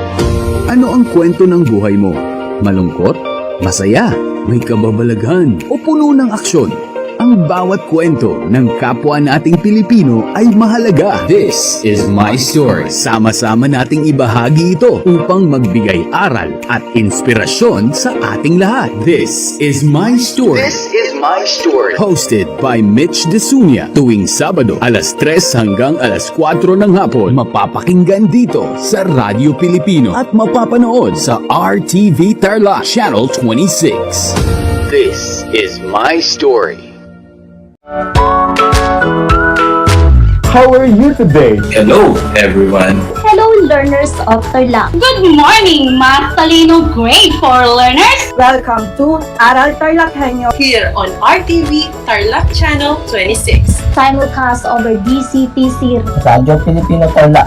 I'm Sir Glenn, your teacher broadcaster. Broadcasting live here at Paniki Tarlac. Remotely here in Concepcion, Tarlac. Live here at Barangay Pedro Elquines, Mayantok, Tarlac. Broadcasting live from Ramos National High School. Your anchor teacher today for grade 9 mathematics. your partner in education this time of pandemic.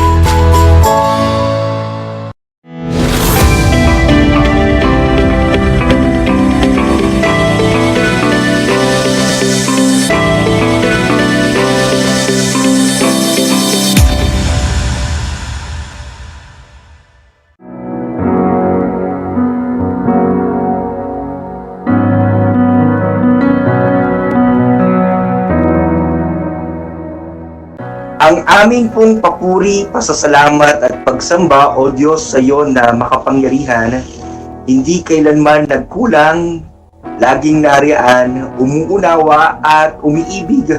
Iniibig kami sa anumang kalagayan at sitwasyon na sa kasulukuyan ay amin pong nararanasan. Ang aming pong papuri, pasasalamat at pagsamba sa iyo o Diyos na aming Panginoon at tagapagligtas. Sa aming pong pagdulog sa inyo ng sama-sama sa tanghaling ito, patuloy po kaming humihingi ng kapatawaran sa lahat po ng aming mga nagawang pagkakasala at pagkukulang. Pagindapatin mo, Panginoong Diyos, na sa lahat po ng aming mga idudulog sa inyo sa araw na ito ay maging karapat-dapat para sa iyo, O Diyos. Amin pong inilalapit na patuloy, O Diyos, ang bansang Pilipinas na nakararanas ng iba't ibang mga pagsubok.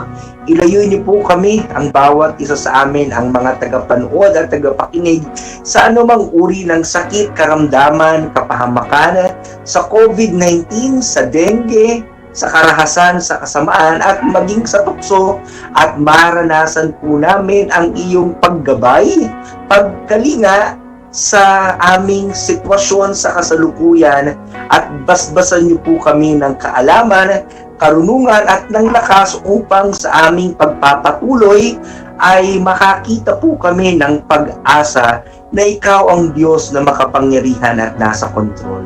Kalingain niyo po ang bawat isa sa amin, nababatid mo ang aming pong kasalukuyang sitwasyon kung kami man po ay nababahala, nagugulumihanan, nababagabag.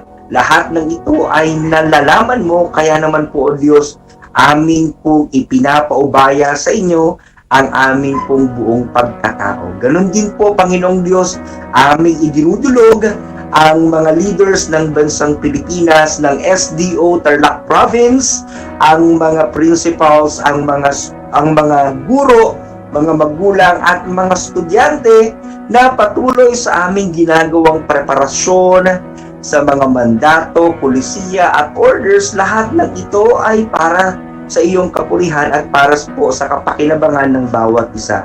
Higit lalo ngayon na malapit nang matapos ang school year, nawa, Panginoong Diyos, basbasan niyo ang bawat isa sa amin ng sound mind upang matupad ang pangarap mo sa buhay ng bawat isa sa amin. Salamat dahil hindi ka nagkulang sa lahat ng panahon at pagkakataon. Ipinagkakatiwala po namin sa inyo ang amin pong mga buhay at ang aming pong pagbibigay ng papuri, pasasalamat at pagsamba sa inyo. Ito po ang aming usal at panalangin ng may pagtitiwala sa pangalan po ng aming Panginoon at tagapagligtas na si Jesus.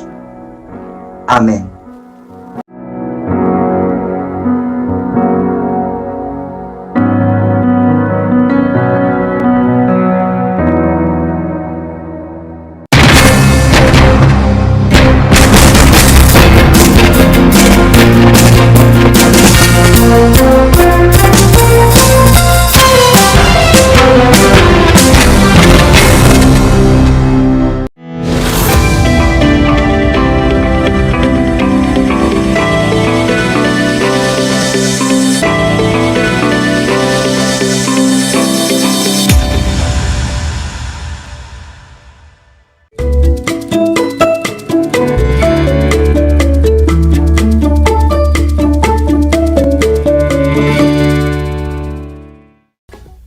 Magandang tanghali mga bata!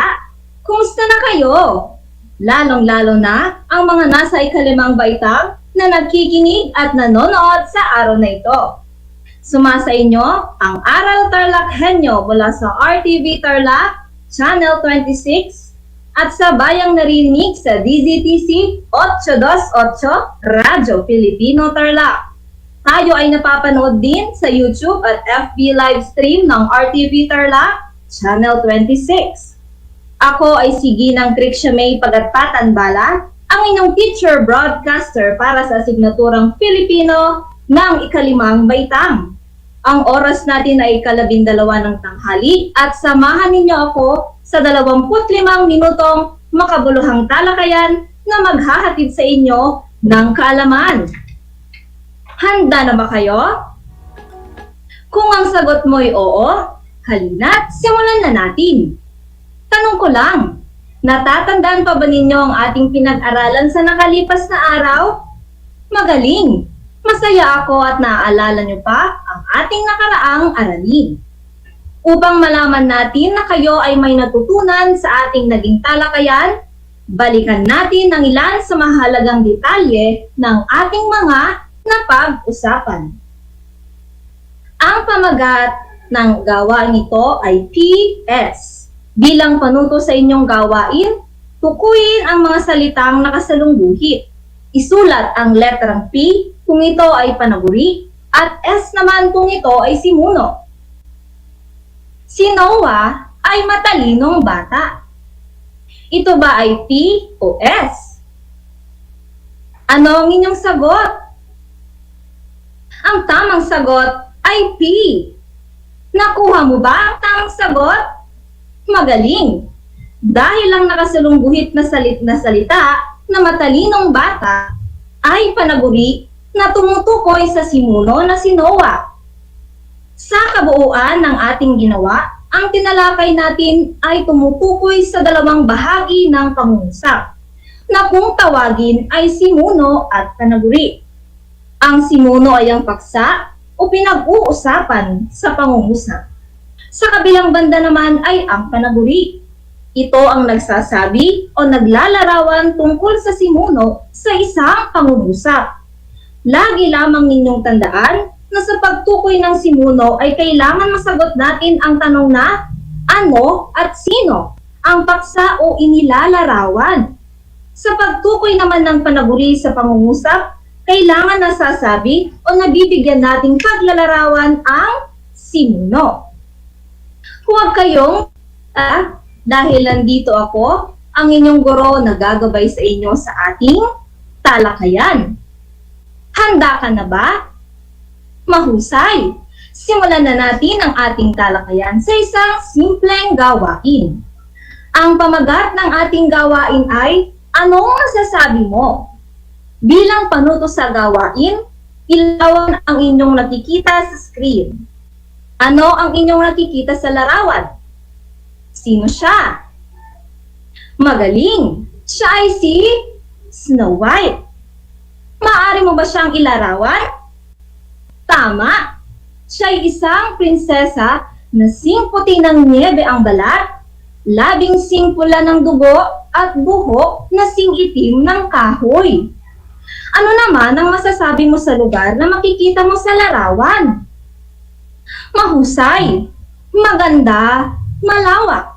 Ito ang tirahan ng 7 duwende kasama si Snow White. Ngayong nabigyang linaw na natin ng larawan, ano ang nabuo sa inyong kaisipan? Sige nga, mag-isip kayo. Snow White, tahanan ito. Nagkaroon ba kayo ng ideya kung ano ang ating tatalakayin ngayong araw? Sa tingin mo, ano ang paksang ating tatalakayin? Tama! Susuri tayo ng mga tauhan at tagpuan sa papanoorin nating maikling pelikula. Susuri ang mga tauhan at tagpuan sa napanood ng maikling pelikula.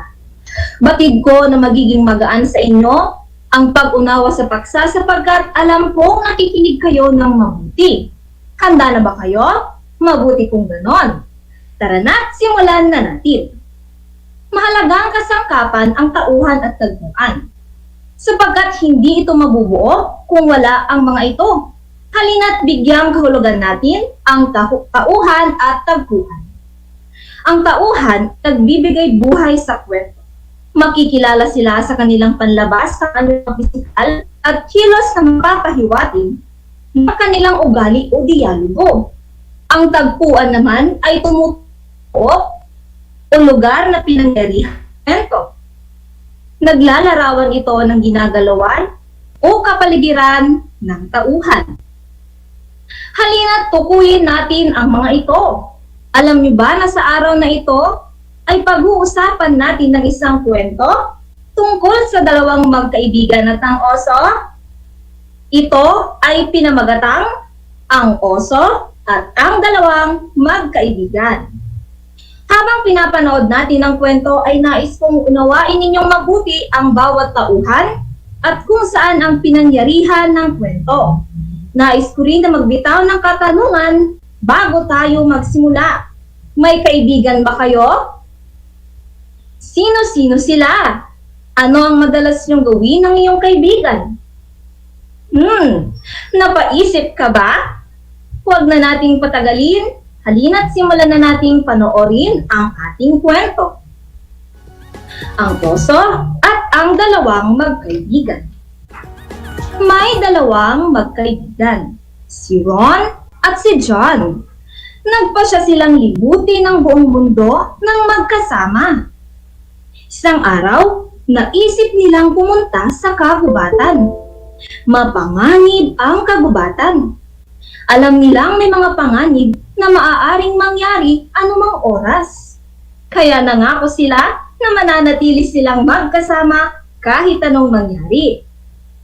Ilang saglit pa ay may narinig silang malakas na tunog mula sa malaking oso na papalapit sa kanila. Takot na takot ang magkaibigan. Dali-daling tumakbo si Ron at umakyat sa pinakamalapit na puno at naiwan si John sa baba. Hindi alam ni John kung paano aakyat. Kaya sabi niya, Ron, tulungan mo akong umakyat. Kakainin ako ng oso. Tulungan mo ako. Hindi na ako pwedeng bumaba. Andyan na ang oso. Tsaka hindi na tayo kasya dito. Humanap ka ng sarili mong pagtataguan. Uwi ka ni Ron.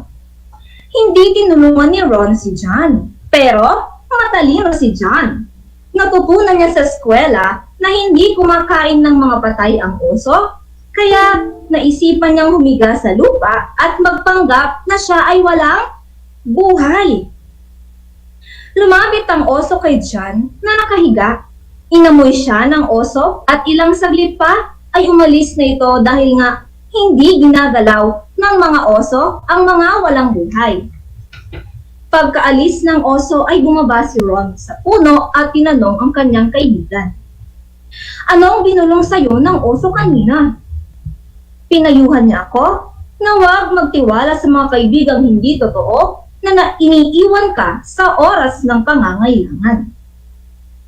At dyan na nagtatapos ang ating maikling pelikula. Sa tingin mo, bakit kailangan natin kilalanin si Ron at si John?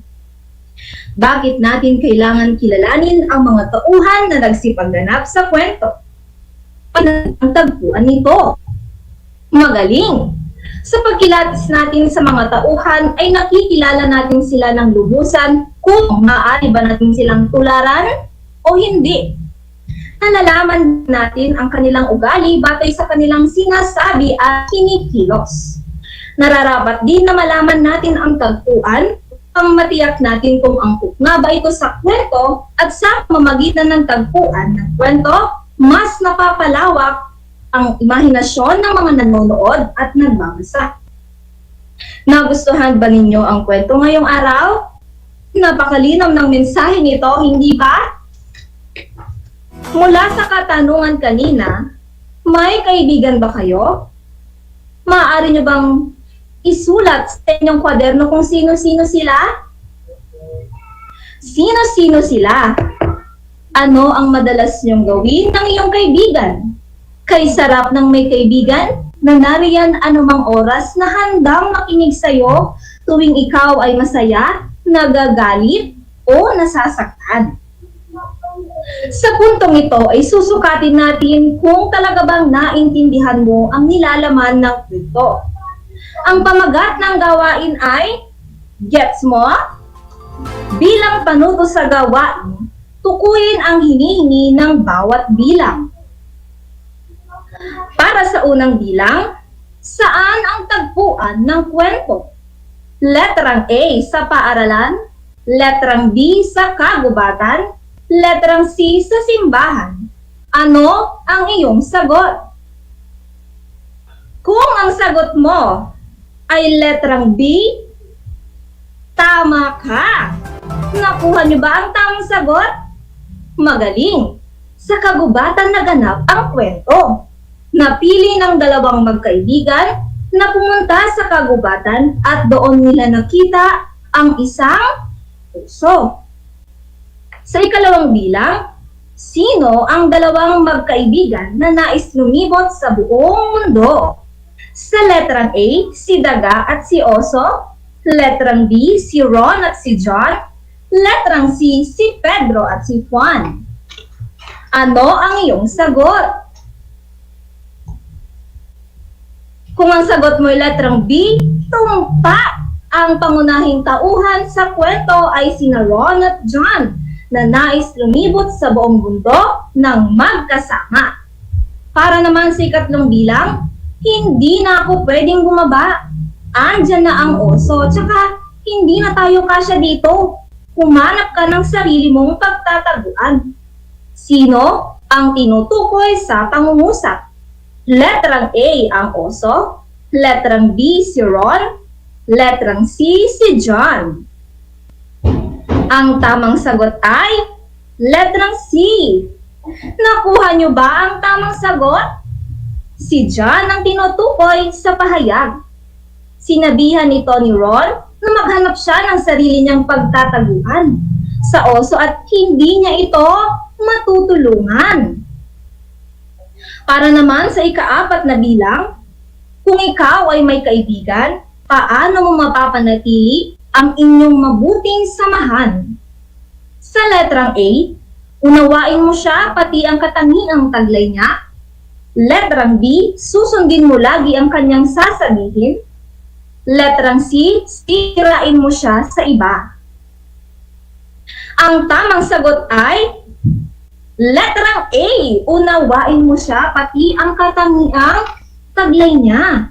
Nararapat lang ito na gawin upang mas tumatag at tumibay ang inyong pagkakaibigan. Sa ikalimang bilang, anong aral ang iyong napulot sa kwento? Letrang A, kapag may tiyaga, may nilaga. Letrang B, kapag maiksi ang kumot, matutong mamaluktot. Letrang C, dapat tayo'y maging tapat at may isang salita upang hindi tayo mawalan ng isang tunay na kaibigan. Para sa panghuling bilang, ang sagot ay letrang C. Dapat tayo'y maging tapat at may isang salita upang hindi tayo mawawala ng isang tunay na kaibigan. Isa lamang yan sa aral na maaari nating makuha sa kwento. Ilan ang iyong nakuhang puntos? Magaling! Binabati kita! dahil nakakuha ka ng perpektong score. Mahusay mga bata! Masaya ako dahil naiintindihan ninyo ang ating aralin. Kaya naman huwag na nating sayangin ang pagkakataon na mapalawak pa ang inyong kaalaman sa pamamagitan ng ating ikatlong gawain. Ito ay tatawagin nating pumili ka sa tatlo. Bilang panutos sa gawain, piliin ang tamang sagot na naglalarawan sa tauhan at tagpuan ng kwento. Handa ka na ba? Mabuti kung ganon. Simulan na natin ang ating gawain. Para sa unang bilang, ang tagpuan ng kwento ay sa kagubatan. Mailalarawan na ang kagubatan ay letrang A, payapa, letrang B, mapanganib, at letrang C, tahimik. Ang sagot ay letrang B. Paano kaya naging letrang B ang sagot? Tama, ang kagubatan ay mailalarawang mapanganib sapagkat naninirahan dito ang iba't ibang mga hayop. Sa ikalawang bilang naman, Ron, tulungan mo akong umakyat. Kakainin ako ng oso. Tulungan mo ako. Paano mo mailalarawan si John sa pahayag na ito? Sa letrang A, nagmamakaawa, letrang B, natutuwa, at letrang C, nagagalit. Ang tamang sagot ay letrang A. Nakuha mo ba ang tamang sagot? Mahusay.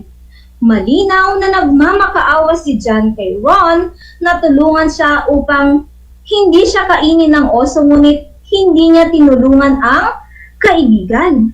Para naman sa ikatlong bilang, dali-daling tumakbo si Ron at umakyat sa pinakamalapit na puno at naiwan si John sa baba. Mailalarawan dito na si Ron ay isang klase ng kaibigan na letrang A, nagmamalasakit sa kaibigan, letrang B, mapagmahal sa kaibigan, at letrang C, walang pakialam sa kaibigan. Uulitin ko ang mga pagpipilian. Sa letrang A, nagmamalasakit sa kaibigan, letrang B, mapagmahal sa kaibigan, at letrang C, walang pakialam sa kaibigan. Ang tamang sagot ay letrang C. Tama ba ang iyong sagot? Magaling! Ang pahayag ay nagsasaad na walang pakialam sa kaibigan si Ron. Umakyat siya sa puno nang hindi man lang tinutulungan ang kaibigan upang makapagtago rin ito. Nakasunod ba mga bata?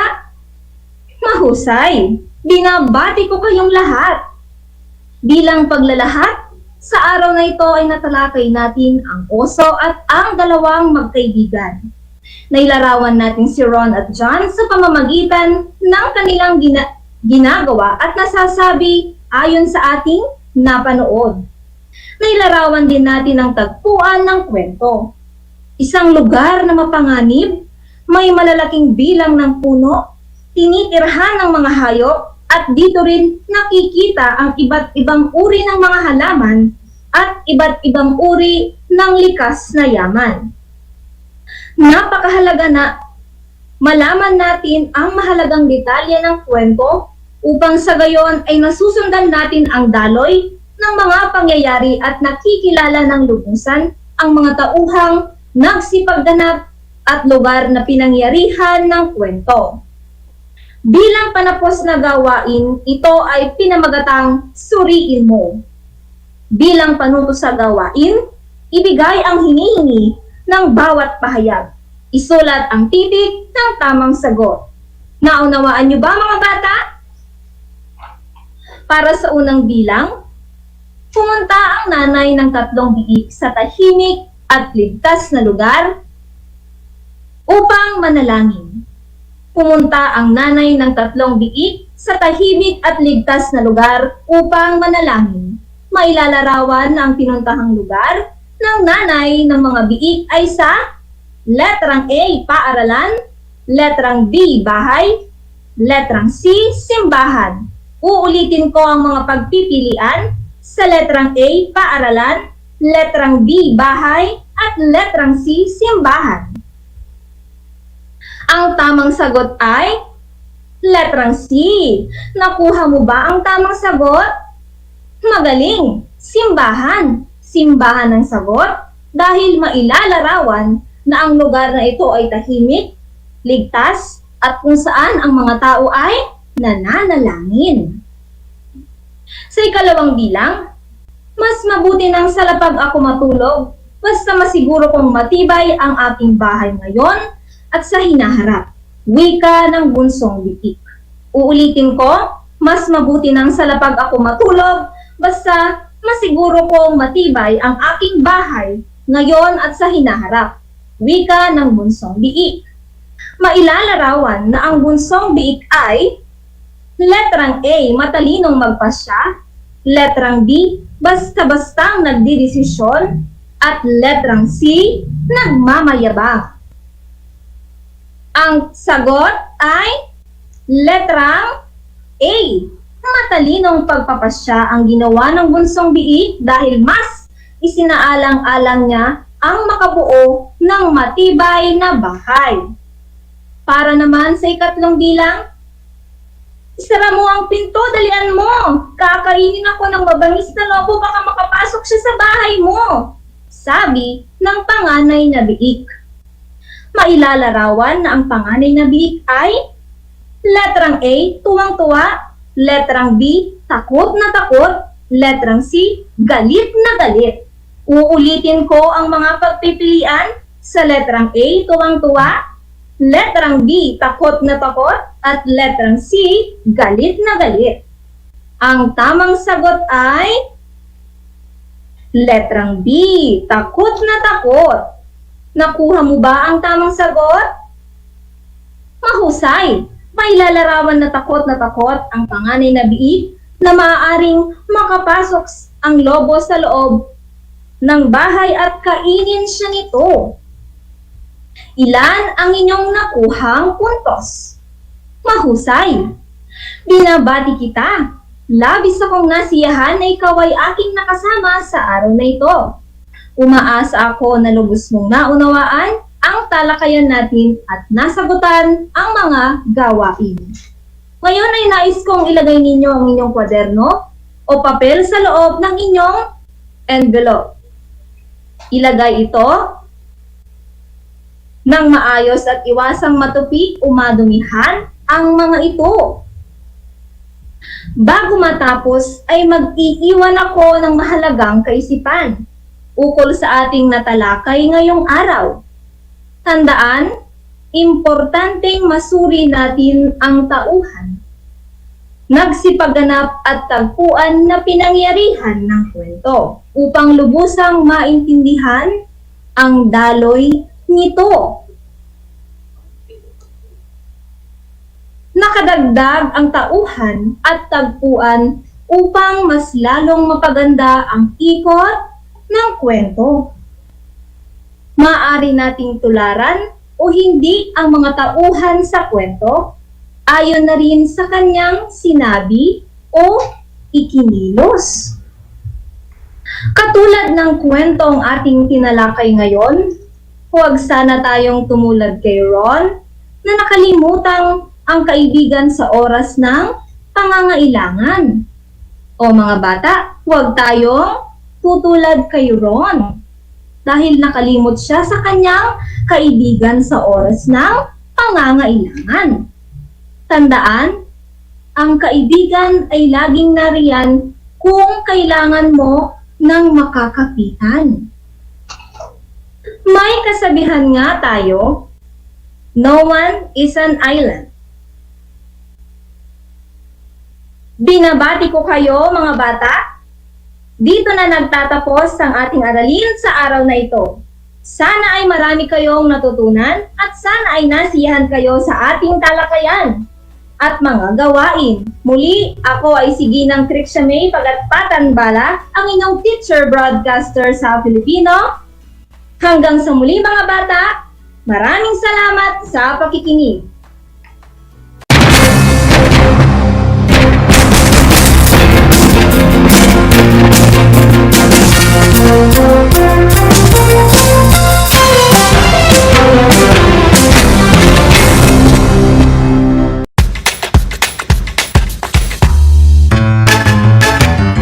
Alam niyo ba na ang salitang yoyo at ang makabagong bersyon nito ay naimbento ng isang Pilipinong nagngangalang Pedro Flores? Taong 1920s nang dinala ni Flores ang laruang ito sa Estados Unidos. Sinimulan niya ang paggawa nito sa kanyang maliit na pabrika sa California at ipinakita sa mga tao ang iba't ibang tricks ng paggamit nito. Alam mo na, yan ang yoyo! Ang aking pagbati at paghanga sa inyong patuloy na pag-aaral. Welcome sa ating Aral TarlakHenyo sa RTV Tarlac, Channel 26 At sa DEPED Radyo Pilipino Tarlac. Narito na ang paaralang walang sawang naglilingkod mula dito sa Villa Aldipay, mula dito sa bayan ng San Manuel, Mula sa bayan ng San Clemente, mula sa Santa Ignacio, mula sa bayan ng Victoria, mula sa lungsod ng Tarlac. Teacher Jury Andres Madriaga, ang inyong teacher broadcaster para sa ika-4 na baitang ng PE.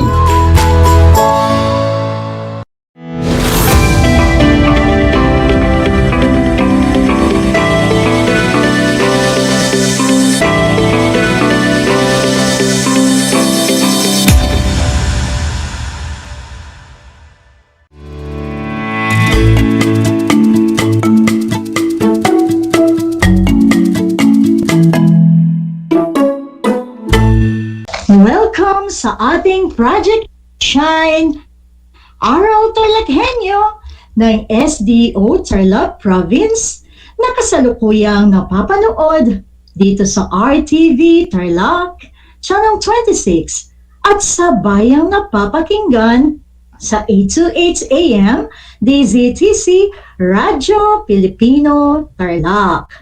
Magandang buhay! Mabuting tao!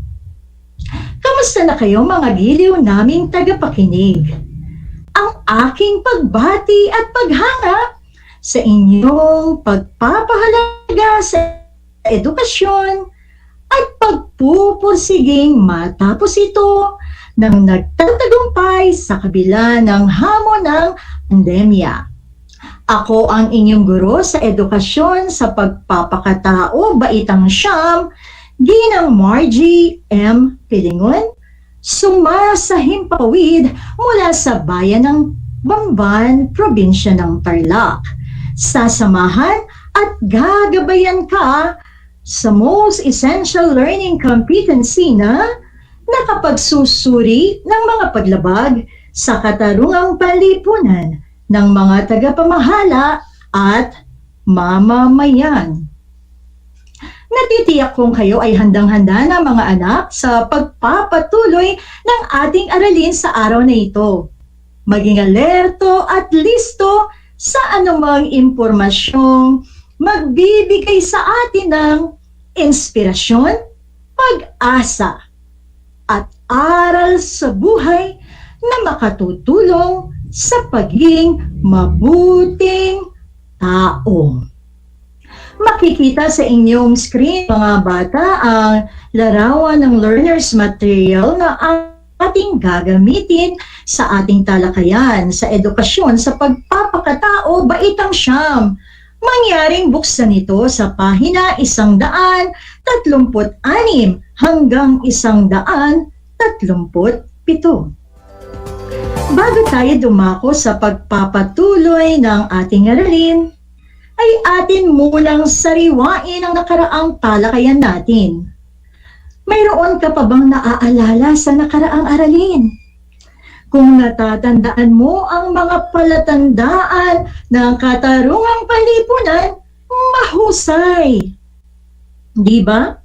Ating ipinaliwanag na sa pagbibigay ng nararapat na paggalang ng tao sa kanyang kapwa at kalipunan ay palatandaan ito ng pag-iral ng katarungan sa lipunan. Kung tinatanggihan ng mamamayan ang pandaraya sa negosyo, pangungurakot sa pribado at publikong institusyon, hindi makatarungang pasahod sa mga empleyado, at ang iba pang mga katulad na sitwasyon ay tiyak na may pag-iral ng katarungan sa lipunan. Sa pagpapatuloy ng ating aralin, mahalaga na malaman mo na malaki ang parte ng tao upang maging makatarungan ang lipunan. Ngunit, sa kabilang banda, malaki din ang posibilidad na ang tao ang maging dahilan upang hindi makamit ang katarungang panlipunan. Sa araling ito, susuriin ang mga ilang paglabag na maaaring magawa ng tagapamahala at ng mamamayan. Una, ang isang kawani ng gobyerno ay tumanggap ng palihim na suhol at nakita ito ng isa ring kawani ng gobyerno. Hindi niya ito sasabihin dahil natatakot na mapaginitan at maaaring siya ay ipatanggal sa kanyang pwesto sa gobyerno. Ang halimbawang ito ay isang paglabag sa katarungang panlipunan sapagkat hindi nagiging patas at sinisira ang tiwala na ibinigay sa unang kawani ng gobyerno. Isa rin naman na paglabag sa katarungang panlipunan ang pananahimik ng ikalawang kawani ng gobyerno dahil ipinagkakait niya sa mga mamamayan na malaman ang katotohanan. Ikalawa, kinausap ng isang tao ang isang trabahante na naniningil ng buwis upang babaan ang kanyang buwis. Gagawin niya ito upang maliit lamang ang kanyang babayaran na buwis at malaki ang kanyang makukuhang sahod. Ang pandaraya ay paglabag sa katarungang panlipunan sapagkat ito ay hindi pagiging patas sa iba. Ikatlo, pagtahimik ng trabahante sa pamahalaan na kinukupit ng isang empleyado na may mataas na katungkulan ang perang ibinabayad ng mga tao. Kanya itong gagawin dahil natatakot na ibaba o matanggal sa panunungkulan at hindi na makakabalik sa trabaho na walang tulong na iaabot. Muli, isa itong paglabag ng namamahala sa gobyerno na kupitin at gamitin ang perang hindi naman sa kanya. Isa ring paglabag na manahimik dahil sa takot sapagkat inaasahan sa atin na laging sabihin ang katotohanan na siya rin naman karapatan ng bawat tao na malaman. Ikaapat, pagsaksi sa maling report ng naturang gastusin sa pagpapagawa ng isang gusali kung saan ang pera ay nasayang. Kailangan gawin dahil natatakot na mapaginitan ng mga kasapi sa proyektong iyon at siya ay pagtulungan. Ang isang tagapamahala ay maaaring makalabag sa katarungang panlipunan sa paggawa ng maling report sa gastusin. Karapatan ng tao na nagpapagawa ng gusali na matanggap ang tamang report sa gastusin nito. Kailangan din ng tao na maging matapang upang sumaksi lamang sa katotohanan. Ikalima, inuna ng isang officer ang kanyang kakilala kaysa sa mga nakapila sa unahan. Kanya itong ginawa dahil matalik niya itong kaibigan. Okay, so sana ay napansin nyo na hindi sapat na dahilan na matalik na kaibigan niya ito, kaya siya ay pinauna. Ang makatarungang tagapamahala ay kailangang walang kinikilingan at maging patas sa lahat ng oras at pagkakataon. Hindi siya naging patas sapagkat marami pang tao na maagang nagising, pumila, at naghintay ng matagal kaysa sa kanyang kaibigan. Ika-6, ang pagpatay ay paglabag sa katarungang panlipunan na maaaring magawa ng mamamayan dahil sa kahirapan. At ang ika-7, ang panggagahasa dahil lulong sa droga ay isa ring maaaring magawa ng tao kung saan tuwirang nilalabag nito ang katarungang panlipunan. Okay, tingnan natin ang tao ay panlipunang nilalang. Ibig sabihin nito, siya ay namumuhay na kasama ang kanyang kapwa. Dahil kailangan ng tao na magkaroon ng maayos na ugnayan sa mga taong kasama niya sa lipunan. Isang ugnayan na pamamayanihan ng katarungan. Pero papaano itong mangyayari? Ano ang dapat gawin ng tao upang mapanatili ang makatarungang ugnayan niya sa kanyang kapwa na hindi nilalabag ang mga karapatan nito? Mapapanatili ng tao ang kanyang magandang ugnayan kung alam niya ang mga karapatan nito at karapatan ng kanyang kapwa. Ano nga ba ang mga karapatan ng tao? Ating pag-aralan ang ilang karapatang pantao ayon sa Universal Declaration of Human Rights. Una, ang lahat ng tao ay isinilang na malaya at pantay-pantay sa karangalan at mga karapatan. Sila'y pinagkalooban ng katuwiran at budhi at dapat magpalagayan ang isa't isa sa diwa ng pagkakapatiran. Tingnan natin, papaano nga ba nilalabag ng tao ang karapatan ng kanyang kapwa kung tinatrato niya ito na mas mababa pa sa kanya? Nilalabag ng tao ang karapatan ng kanyang kapwa kung hindi niya iginagalang ang ideya o katwiran ng ibang tao na pwede resulta ng hindi pagkakapatiran. Mayroon ding paglabag na mangyayari kung ang tao ay walang kalayaan na ipahayag ang kanyang nararamdaman, naiisip at nais gawin bagkus minamanipula ng ibang tao.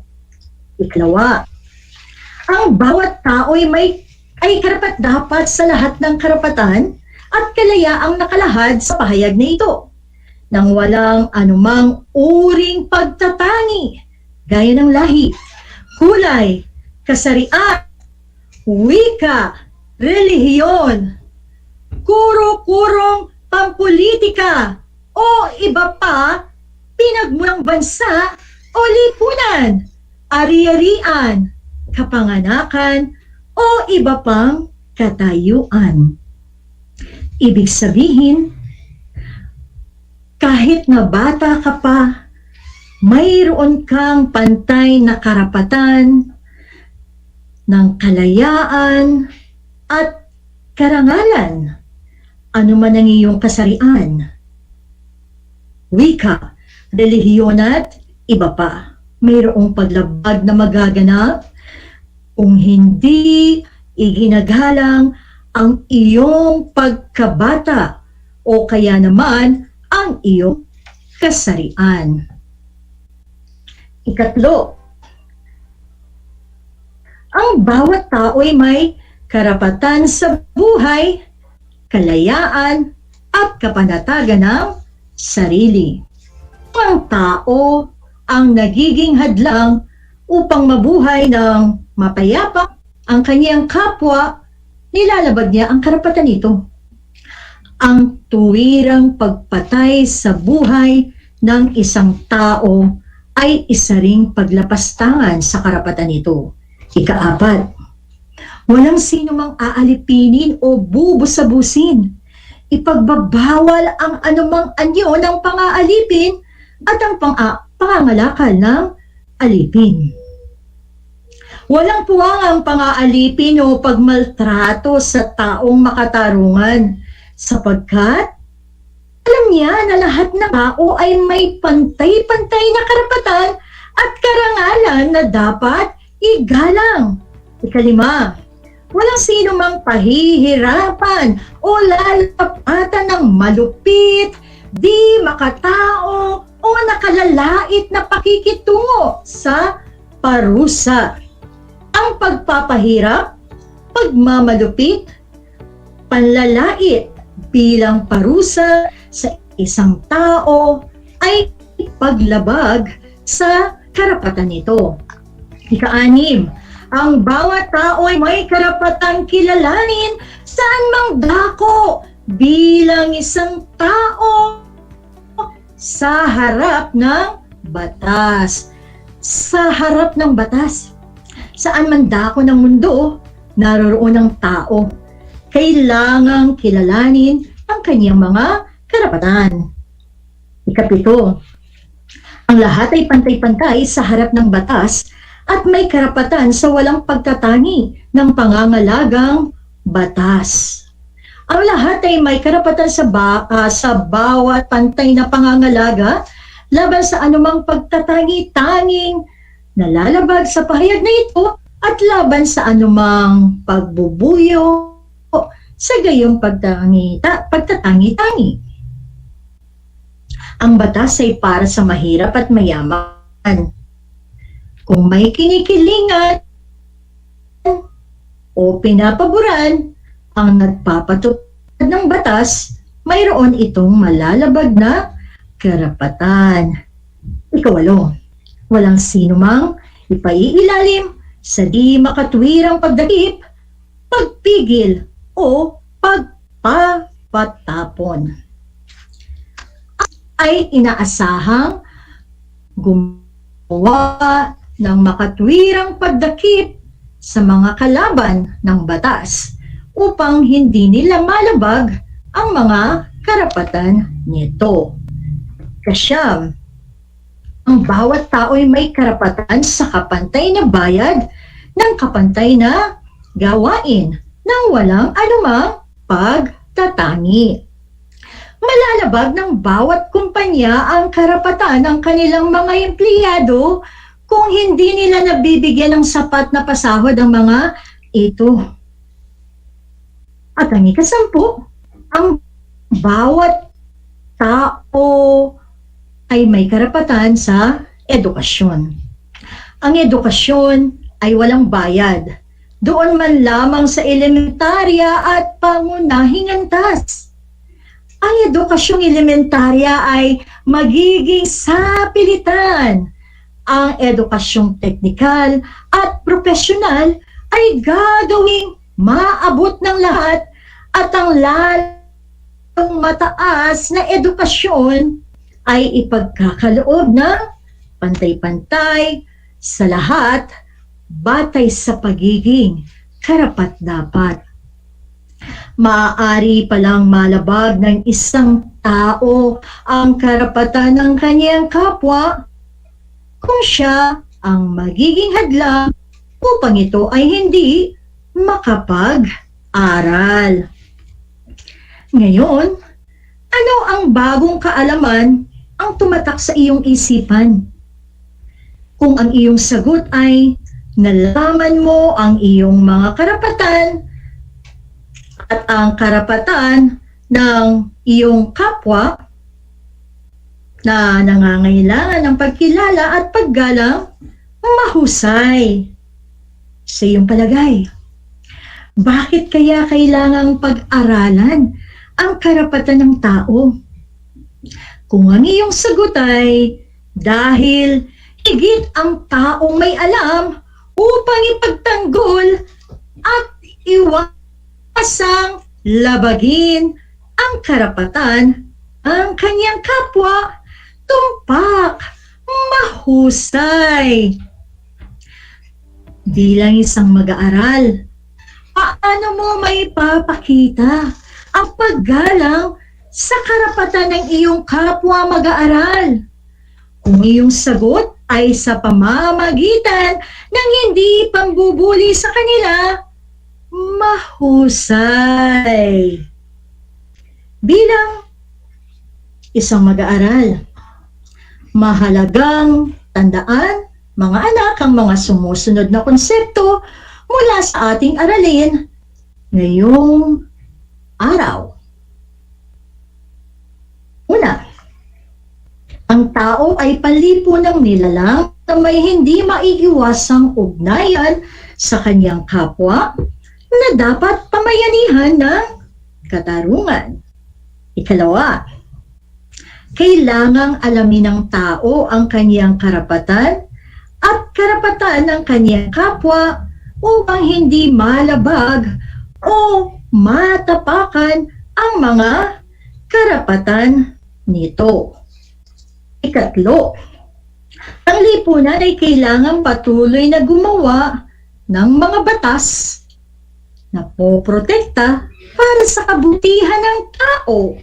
Ika-apat, ang tao ay mahalaga, kaya nararapat na kilalanin at igalang ang kanyang mga karapatan.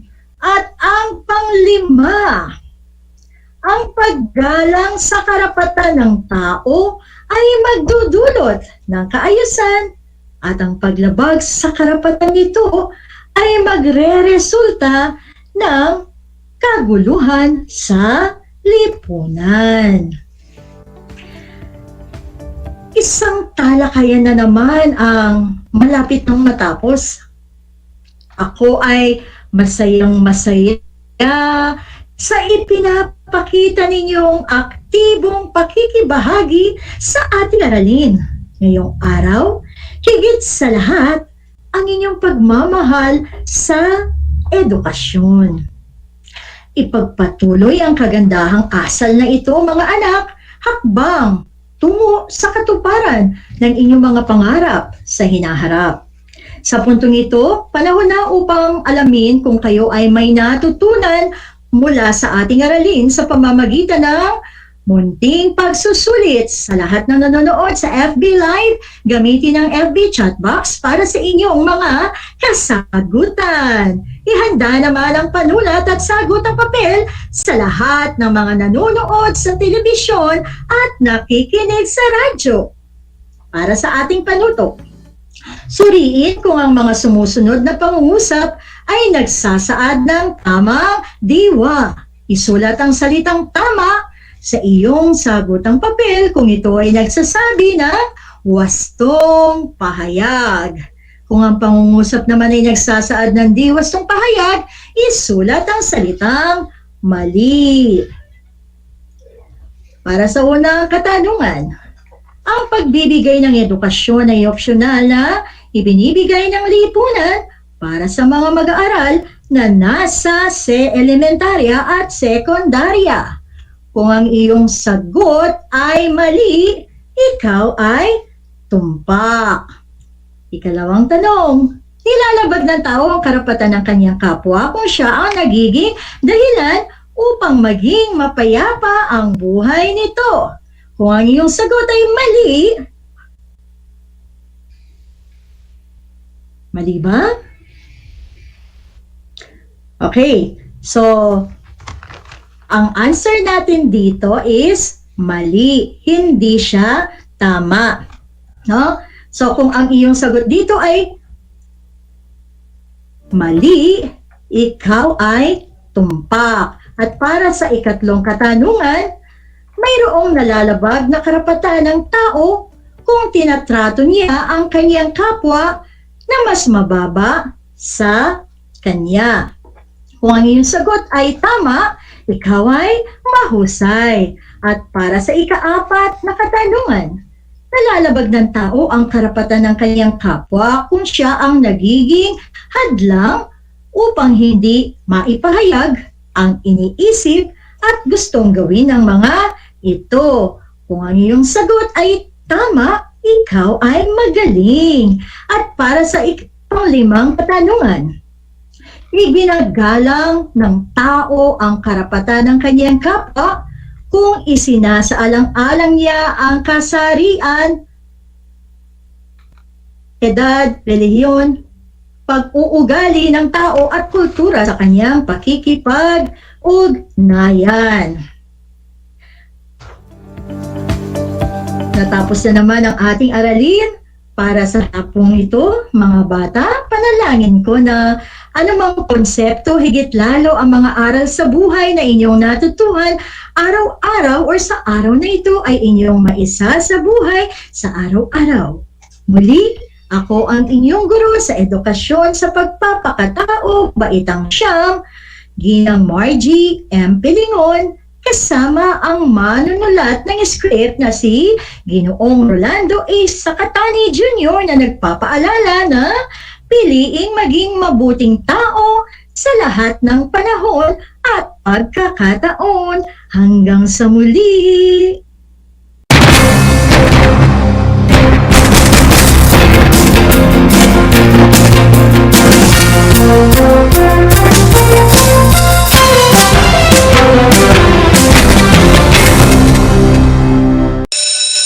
Gutom ka ba sa impormasyon?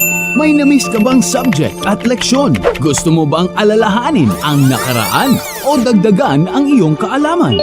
Lahat yan alamin natin because the professor is in. Professor on air and online. Kasama si Professor Willie Perez. Isang oras na kaalaman, isang oras na makabuluhan. Professor on air. Mamangha at tumawa sa mga tips at trivia. Sa gabay at tanong, sagot ka rin niya. Professor on air and online. Kasama si Professor Willie Perez. Tuwing Sabado, alas 10 hanggang alas 11 ng umaga. Mapapakinggan sa Radyo Pilipino at mapapanood sa RTV Tarlac Channel 26. Professor on air.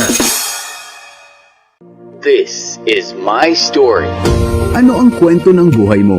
Malungkot? Masaya? May kababalaghan? O puno ng aksyon? Ang bawat kwento ng kapwa nating Pilipino ay mahalaga. This is my story. Sama-sama nating ibahagi ito upang magbigay aral at inspirasyon sa ating lahat. This is my story. This is my story. Hosted by Mitch Desunia. Tuwing Sabado, alas 3 hanggang alas 4 ng hapon. Mapapakinggan dito sa Radyo Pilipino at mapapanood sa RTV Tarlac Channel 26. This is my story.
Kumusta ginigiliw kong mga mag-aaral? Muling sumasa inyo ang Aral TarlakHenyo Mula sa RTV Tarlac, Channel 26 at DZTC 828 Radyo Pilipino. Ako ang inyong guro, Ginoong Orlando Santos Alejo Jr. sa sining pang-industriya ng ika-4 na baitang sasamahan at gagabayan ka Gamit ang makabagong paraan ng komunikasyon.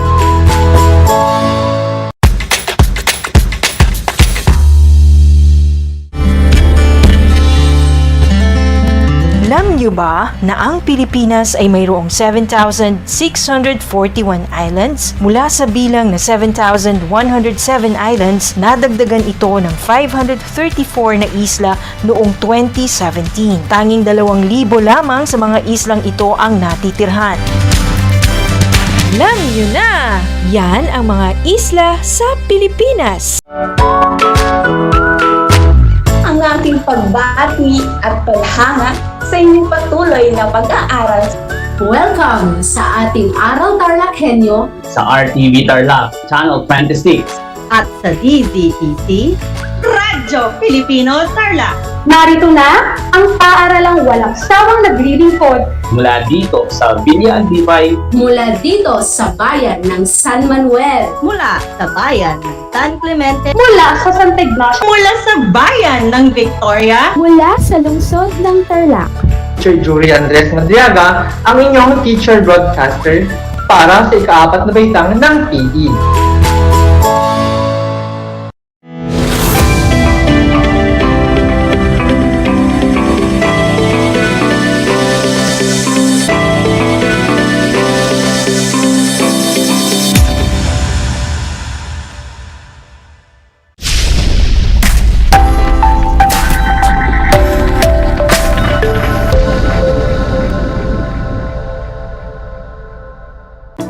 Welcome sa ating Project Shine, Aral TarlakHenyo ng SDO Tarlac Province na kasalukuyang napapanood dito sa RTV Tarlac Channel 26 at sa bayang napapakinggan sa 828 AM DCTC Radio Pilipino Tarlac.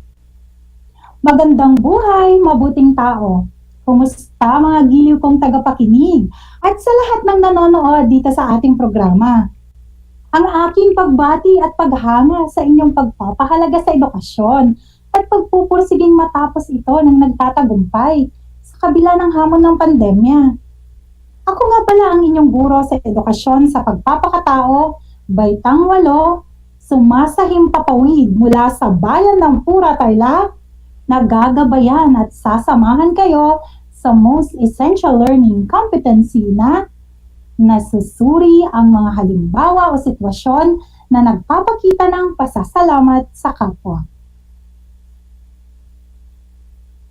Natitiyak kong kayo'y handang-handa ng mga anak para sa pagpapatuloy ng ating aralin sa araw na ito.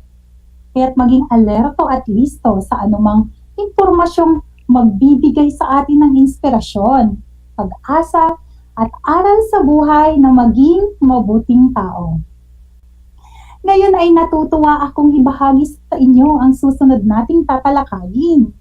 Ito ay ang mga antas ng pasasalamat. At sa araling ito, inaasahang masusuri ang mga halimbawa o sitwasyon na nagpapakita ng pasasalamat.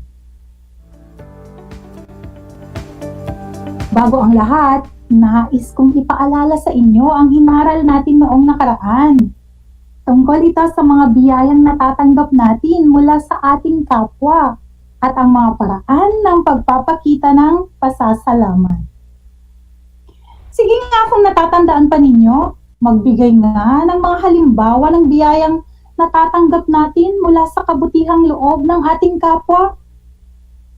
Sa mga nanonood sa FB Live, pwede kayong sumagot sa ating FB Live Messenger. Hindi ba sa simpleng halimbawa ng pagtulong sa iyo ng iyong kaklase na buhati ng iyong mga aklat? Hanggang sa pagbibigay sa iyo ng magandang kinabukasan ng iyong mga magulang. Ang kanilang paggabay, pag-aalaga at napakarami pang iba. At ano-ano naman ang mga paraan ng pagpapakita ng pasalamat? Maaari mo siyang bigyan ng liham pasasalamat, magkaroon ng ritual ng pasasalamat, at ang isa pa ay ang paggawa din ng kabutihan sa ibang pagkakataon. Kung lahat ng iyan ay inyong sagot at ginawa na, talaga namang napakahusay. Naway ugaliin laging magpasalamat sa mga biyayang natatanggap bilang pagpapahalaga sa mga taong nakakagawa sa atin ng kabutihan.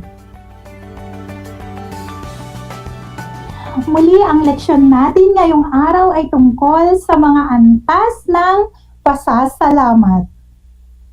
Mula pagkabata ay malimit nating marinig at itinuturo sa atin ng ating mga magulang na magpasalamat sa bawat maliit at malaking bagay na ating natatanggap. Ngunit bakit nga ba mahalaga na ikaw ay magpasalamat? Ano nga ba ang epekto nito sa ating pagkatao? Ang pagpapasalamat ay ang pagiging handa sa pagpapamalas ng pagpapahalaga sa taong gumawa sa atin ng kabutihang loob. Ito rin ay ang pagkakaroon ng masigla at magiliw na pakiramdam tungo sa taong gumawa ng kabutihan. Tandaan natin na ang pagsasabi ng pasasalamat ay maraming benepisyo sa tao na nararapat na ito ay isabuhay para na rin sa magandang pakikipag-ugnayan sa kapwa. Mayroon tayong 3 antas ng pasalamat ayon yan kay Santo Tomas de Aquino. Ating alamin kung ano-ano ang mga ito. Una, ang pagkilala sa kabutihang ginawa ng kapwa. Ikalawa ay ang pagpapasalamat. At ang ikatlo ay ang pagbabayad sa kabutihang ginawa ng kapwa sa abot ng makakaya.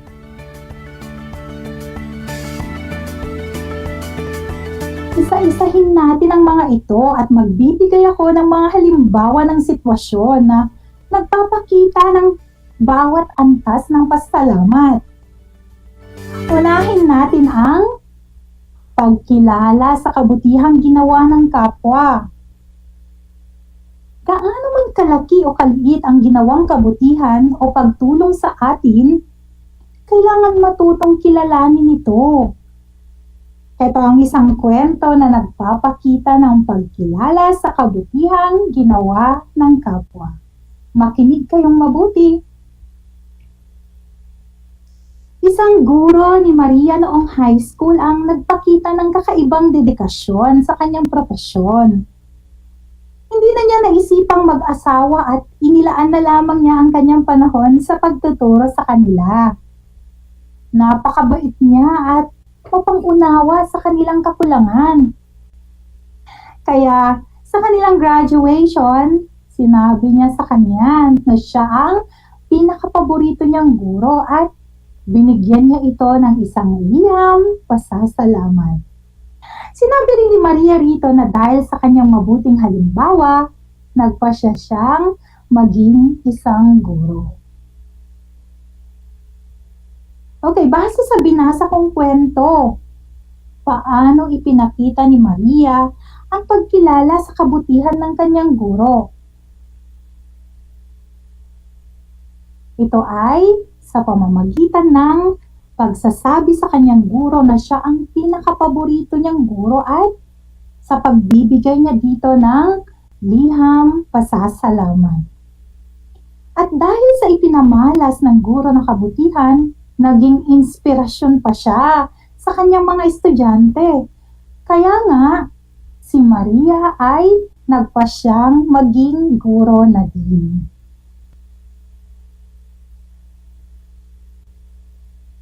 Diba napakasaya sa pakiramdam kapag may mga taong kinikilala ang mga kabutihang ginawa para sa kanila? Sana lahat ng mga estudyante kagaya ni Maria, marunong kumilala sa kabutihan at dedikasyon ng mga guro.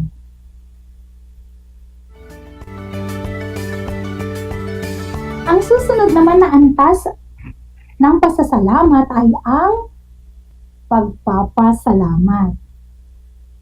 Ang pagpapasalamat ay paraan ng pagpapakita ng pagpapahalaga sa biyayang ipinagkaloob.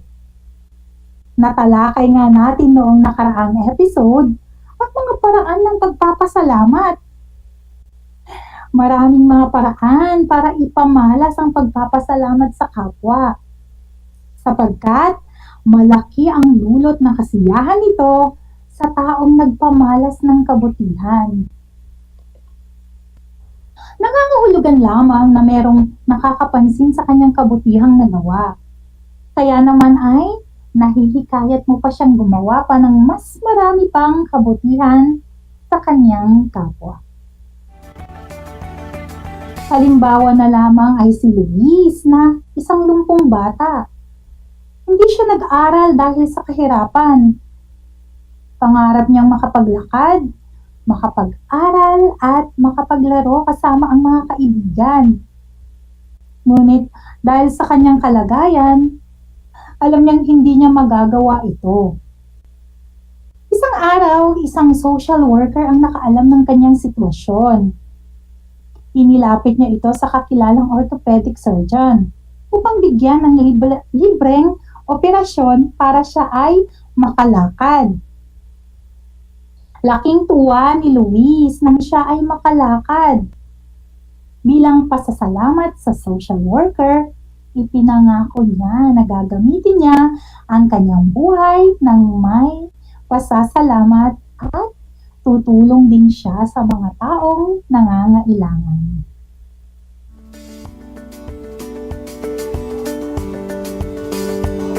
Narinig niyo ang ating pangalawang kwento. Ano ipinakita ni Luis ang pasasalamat? Lubos ang pasasalamat ni Luis sa ginawang tulong ng social worker. Nangako ito na tutulong din siya sa mga nangangailangan. Makikita din natin na ang pagtulong o kabutihan ay parang magnet. Nakakaakit din ang kabutihan. Sa makatuwid, ang pagpapakita ng pasasalamat ay hindi lamang sa taong pinagkakautangan ng loob. Maaari din sa pamamagitan ng pagkakaroon ng mabuting puso at paggawa ng mabuti sa ibang tao.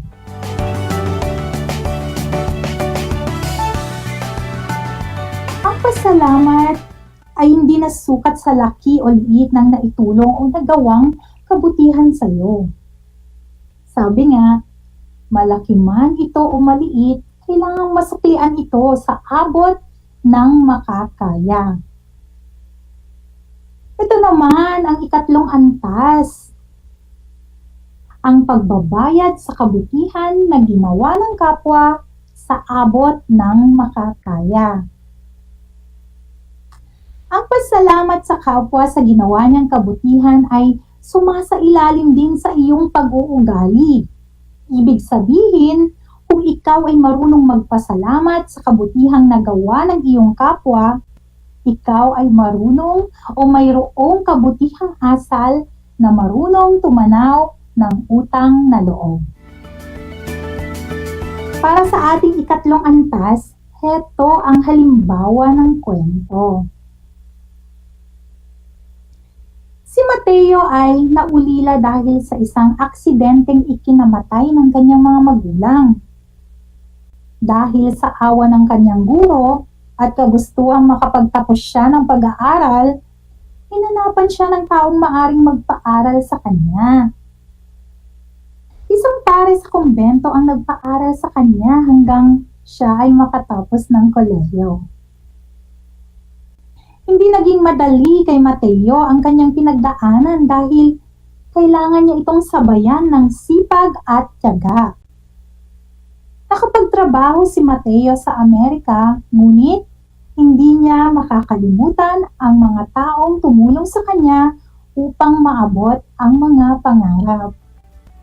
Bumalik siya sa Pilipinas upang pasalamatan ang kanyang guro at ang pari na itinuring na niyang ikalawang magulang.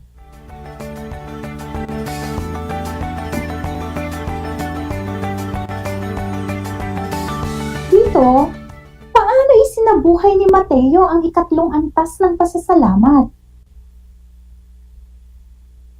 Hindi ba't ipinakita niya na hindi sayang ang pagpapaaral sa kanya? Bagkus, kahit nahirapan siya ay pinagsumikapan niya ito na siya ay makapagtapos. At nang makapagtrabaho, hindi niya kinalimutan na balikan ang mga taong tumulong sa kanya nang maabot ang kanyang mga pangarap. Kaya bumalik siya sa Pilipinas upang pasalamatan ang kanyang guro at ang pari na tumulong sa kanya. Talaga namang nakaka-inspire ang kwento ni Mateo, hindi ba?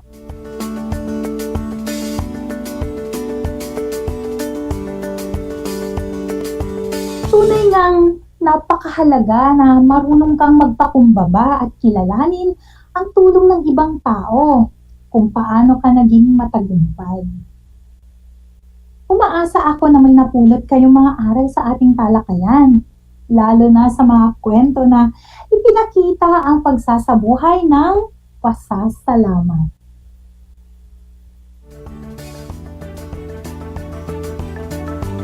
Sige nga, ibigay nga ulit ang tatlong antas ng pasasalamat.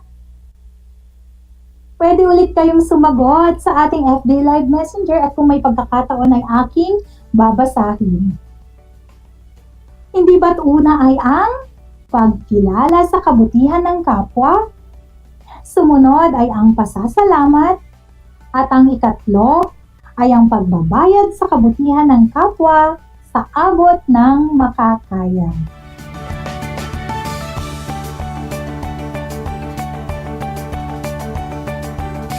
Ang pasasalamat ay isang napakahalagang bertud na dapat taglayin ng isang tao. Masaya ang naidudulot kapag ang tao ay marunong magpasalamat sa mga biyayang kanyang natatanggap. Sumisimbolo lamang ang mga ito na tumatanaw ka ng utang na loob. Magkaiba man ng paraan at antas upang ipakita ito. Ang mahalaga ay ang sinseridad ng iyong puso na ipakita ang iyong pasasalamat.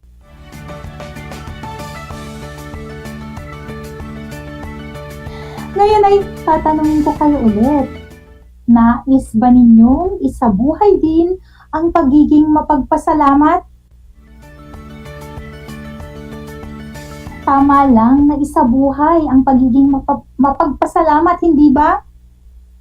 Bahagi na ng ating pagkatao ang marunong magpahalaga sa mga taong nakagawa sa atin ng kabutihan.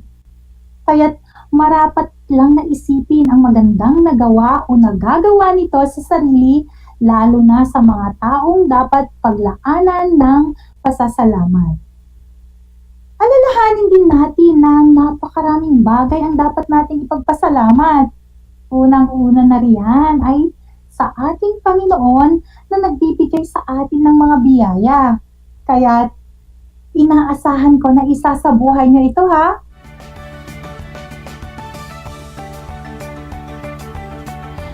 Sa ating mga Pilipino, likas ang kaugalian na ito. Sa katunayan, mayroong kanya-kanyang pamamaraan ng pasasalamat sa mga pagpapalang natatanggap ng komunidad. Sa mga Muslim, mayroong pagdiriwang na tinatawag na Sharif Kabunsuan.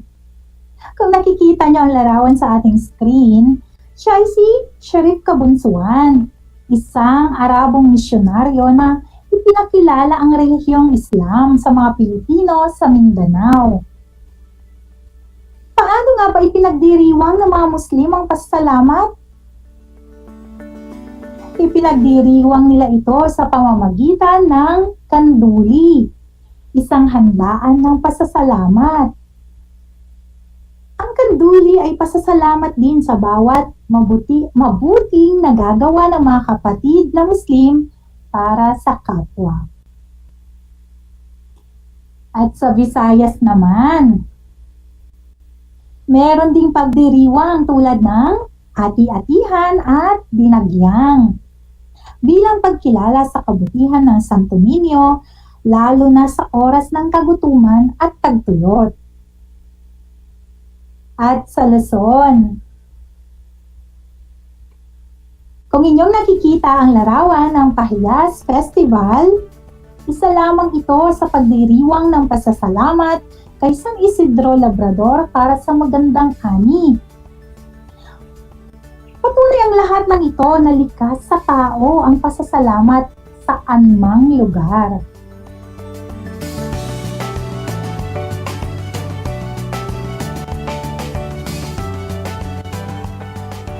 Ang taong kumikilala sa kontribusyon ng iba sa kanyang tagumpay ay isang taong mapagpakumbaba. Dahil kinikilala niya na ang magandang pangyayari sa buhay ay hindi lamang sa sariling kakayahan, kundi dahil sa tulong at suporta ng magulang, kaibigan, guro at ng iba pang tao at lalo tigit ng ating Panginoong Diyos. Ang pagiging mapagpasalamat ay tanda ng isang taong puno ng biyaya, isang pusong marunong magpahalaga sa mga magagandang biyayang natatanggap mula sa kapwa.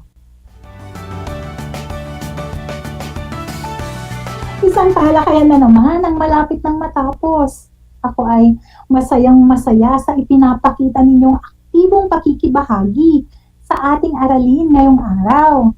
Higit sa lahat, ang inyong pagmamahal sa edukasyon.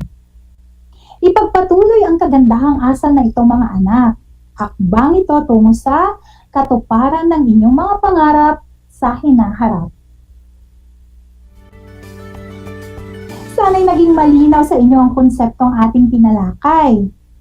At sa puntong ito, panahon na upang alamin kung kayo ay may natutunan mula sa ating aralin sa pamamagitan ng isang munting pagsusulit. Meron tayong 5 katanungan. Babasahin ko ang bawat pahayag. Piliin ang titik ng tamang sagot. Pwede kayong sumagot sa ating chat box o kaya ay ihanda ang inyong panulat at sagutang papel.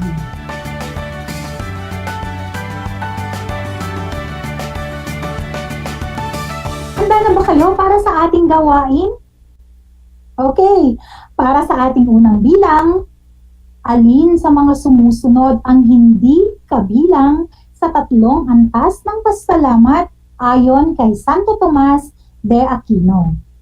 Ang ating mga pagpipilian, sa letter A, pagpapasalamat. Sa letter B, pagkilala sa kabutihang ginawa ng kapwa. Sa letter C, pamamalita sa kabutihang ginawa ng kapwa. O sa letter D, pagbabayad sa kabutihang ginawa ng kapwa sa abot ng makakaya. Ang ating tamang sagot ay titik C.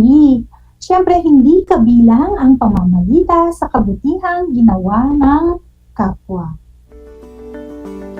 Sa ating ikalawang bilang, ang taong mapagpasalamat ay nananatiling positibo ang pananaw dahil ang ating mga pagpipilian sa letter A, lagi siyang nananalangin. Letter B, nagtitiwala siya sa Diyos. Letter C, bahagi na ito ng kanyang pagkatao. O sa letter D, naniniwala siya na may naghihintay na magandang bukas. Kung ang sagot ninyo ay titik B, tama kayo dahil nagtitiwala siya sa Diyos. Dumako na tayo sa ating ikatlong bilang. Ang pagkilala sa ginawang kabutihan ng kapwa upang ikaw ay magtagumpay ay pagpapakita ng ugaling sa letter A, mabait. Letter B, mabuti. Letter C, magalang. O sa letter D, mapagpakumbaba. Ang tamang sagot ay titik D, pagiging mapagpakumbaba. Sa ating pang-4 na bilang, ang mga sumusunod ay ilan sa mga paraan ng pagpapakita ng pasasalamat Maliban sa letter A, pagkakaroon ng ritual ng pasasalamat. Letter B, pagpapakalat sa nagawang kabutihan ng kapwa. Letter C, pagbibigay ng simpleng yakap o tapik sa balikat kung kinakailangan. O sa letter D, paggawa ng kabutihang loob sa kapwa nang walang hinihintay na kapalit. Para sa ating tamang sagot ay titik B, maliban sa pagpapakalat sa nagawang kabutihan ng kapwa. Panlima at panghuling bilang, isa sa mga paraan ng mga Pilipino sa pagbibigay ng pasalamat ay ang pagkakaroon ng mga pagdiriwang gaya ng mga sumusunod. Maliban sa letter A, ati-atihan, letter B, binagyang, letter C, kanduli, o letter D, Pasko. Ang tamang sagot ay titik D, Pasko. Ngayon ay binabati ko kayong lahat mga anak sapagkat natitiyak kong nakuha ninyong lahat ang tamang sagot sa ating pagsisili. Mula sa akin, tanggapin ninyo ang salitang magaling at mahusay, mabuting tao. Mga anak, ako ay naghanda ng mga gawain at refleksyon sa inyong learning activity sheet. Inaasahan ko na ito ay inyong sasagutan ng buong sigasig at sa abot ng inyong makakaya. Sakali man na kailangan ninyo ang patnubay ng inyong kapamilya at guro, huwag kayong mag-atubiling sila ay tawagan upang kayo ay magabayan ng tama. Pagkatapos ng gawain ito, lubos na mahasa ang inyong kaalaman at kabutihang loob na magpakita at isabuhay ang pasasalamat. Panalangin ko na anumang konsepto, higit lalo ang mga aral sa buhay na natutunan ninyo sa araw na ito ay inyong maisasabuhay sa araw-araw. Muli, ako ang inyong guro sa edukasyon sa pagpapakatao, Baitang 8, Ginang Mayin Dagata, nagpapaalala sa inyo na piliing maging mabuting tao sa lahat ng panahon at pagkakataon. Maraming salamat sa inyong pakikinig at pagsama sa akin sa buong programa. Hanggang sa muli, paalam!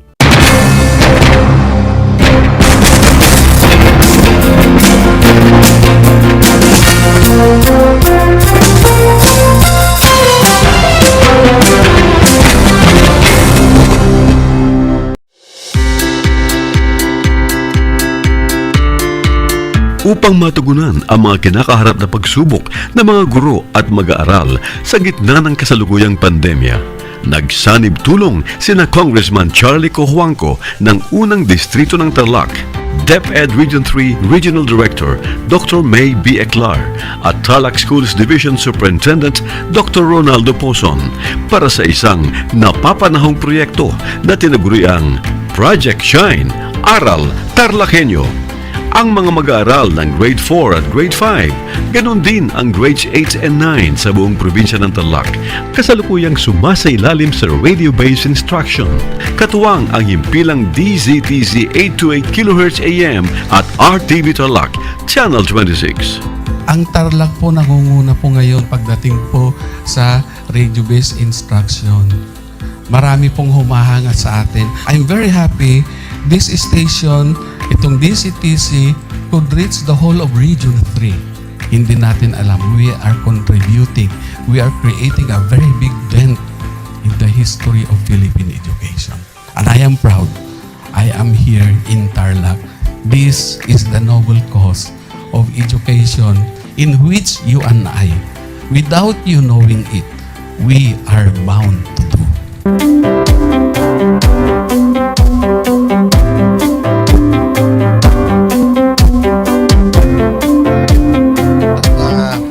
Project natin na Project Shine is a natural consequence dahil sa nangyari sa buong mundo. Let's continue to work together.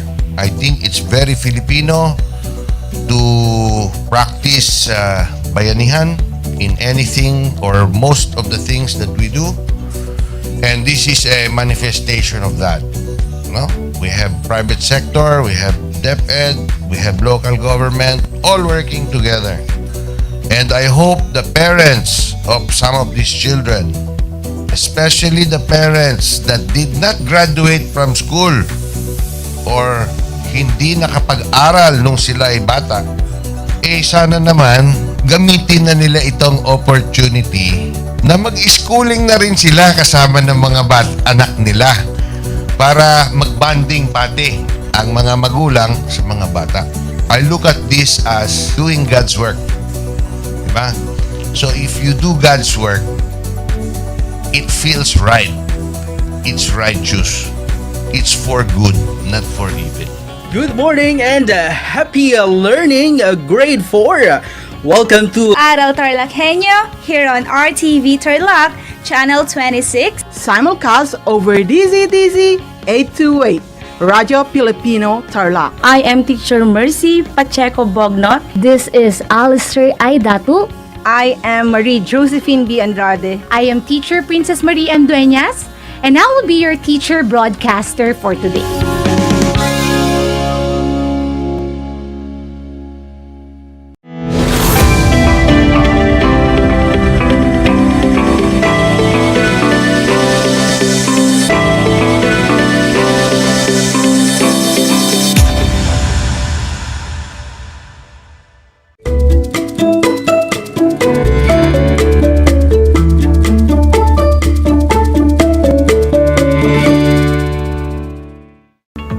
Welcome to Aral TarlakHenyo here on RTV Tarlac, Channel 26. Simulcast over DZTC, Radio Filipino Tarlac. I am Teacher Mary Ann, your teacher broadcaster for Science Grade 8. Good afternoon, Grade 8 students. It is an exciting day today because we will again discover new things in the world of science. So, make sure that you are in a comfortable place where you can focus your hearts and minds to learning. I have some reminders for you, students. First, make sure that you eat your lunch so that you will be 100% attentive. Second, you should be far away from noise. Third, have your pen and paper, science activity notebook, and your self-learning module in Science Grade 8. Lastly, if you have questions, feel free to send me a message. My cell phone number is 09330-421-244. Again, my cell phone number is 09330-421-244. That is great! Those are the reminders that you need to do before we have our discussion. This will help you in listening attentively in our learning session. Now, are you ready? All right, let us begin learning. Again, good day to you, young chemists, and welcome to a productive discussion in Science Grade 8. Are you excited? Yes, we are all excited to learn and have fun. Before we begin, let us have a review on the previous lesson. I have a few questions for you. Number 1. Which of this is the compactness of an object which is related to the number of particles found in each space being occupied? Again, which of this is the compactness of an object which is related to the number of particles found in each space being occupied? A. Mass. B. Volume. C. Density. D. Particles. If your answer is C, density, you are correct. Number 2. These are rigid in comparison to liquid and gases. They have a definite shape and volume. Again, these are rigid in comparison to liquid and gases. They have a definite shape and volume. A. Liquids. B. solids, C. gas, D. plasma. That is great. The answer is letter B, solid. Number 3.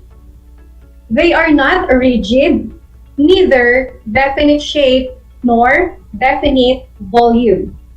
Again, they are not rigid, neither definite shape nor definite volume. A. Liquids, B. Solids, C. Gases, D. Beck or Bose-Einstein condensate. Very good. The answer is letter C, gases. Number 4. It is not rigid. They have a definite volume but no definite shape. Again, it is not rigid. They have a definite volume but no definite shape. A. Liquids, B. Gases, C. Solids, D. Plasma. Amazing! The correct answer is letter A, liquid. Number 5. Which of these is the space occupied by matter? Again, which of these is the space occupied by matter? A. Density, B. Mass, C. Weight, D. Volume. Exactly. The correct answer is letter D, volume. Very good. Did you get all the correct answers? That is great. It means that you really understood our previous lesson. For that, say to yourself, you did a great job. Do not forget this lesson because it will be your guide as we go through to our lesson.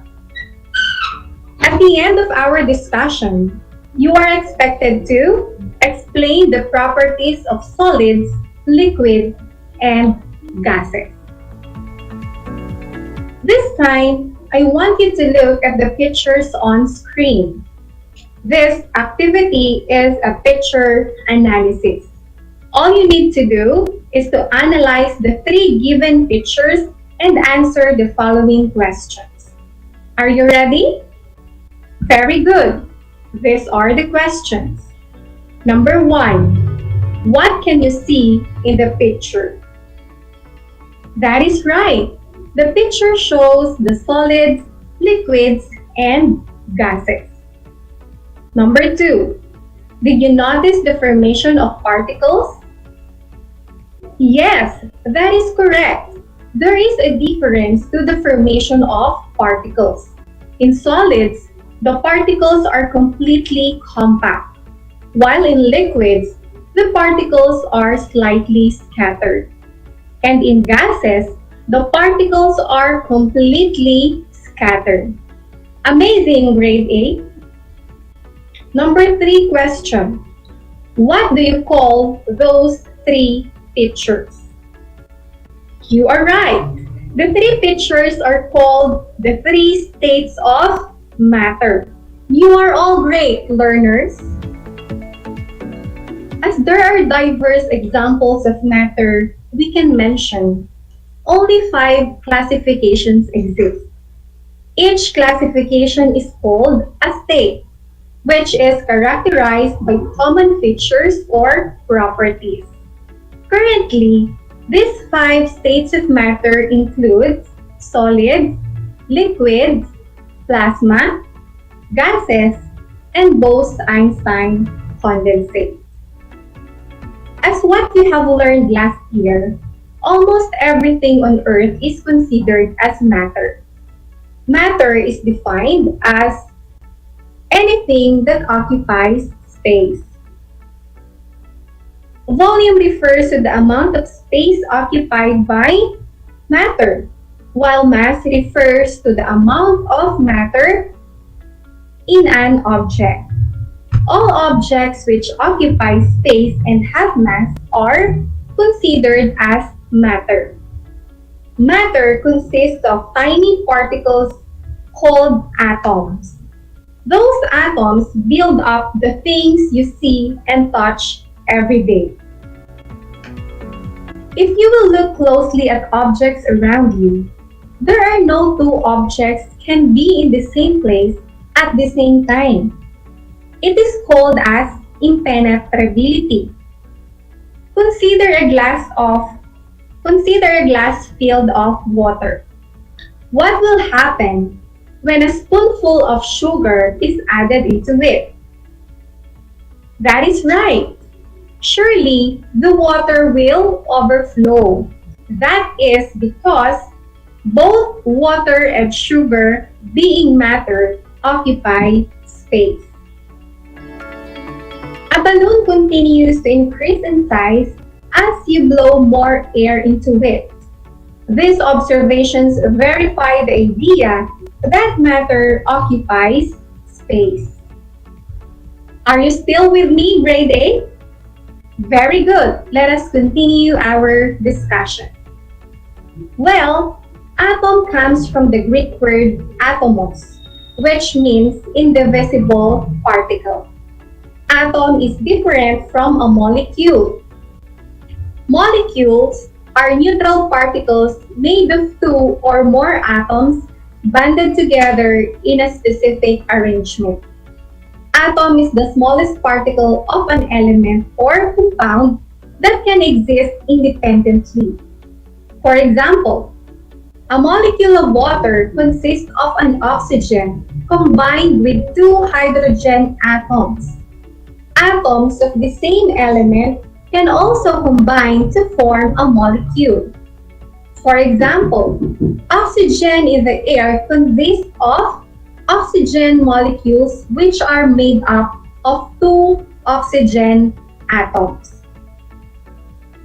Even though matter can be found all over the universe, you can only find them in 3 states on Earth. With that, you will learn about the 3 main states of matter: solids, liquids, and gases, including plasma and Bose-Einstein condensate. Let us know if you are familiar with these 3 states of matter by answering the activity below. On your self-learning module in Science 8, pages 4 to 5, let us answer what's in. Direction. Read and understand the text given below, then look for examples of solids, liquids, and gases found in text. List them down in your notebook or on a separate sheet of paper. Now, let me read the text for you, entitled Good Health by Austin Gilley. As Mr. Blackthorn waits for his hot coffee and pancakes to cool down, he thinks to himself, how can I be healthier? He decided to take his first step towards living a healthier life. He is commuting to work by bicycle to get some fresh air and under the sunlight.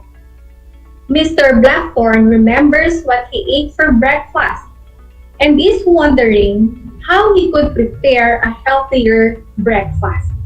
And he said to himself, this is a much healthier breakfast.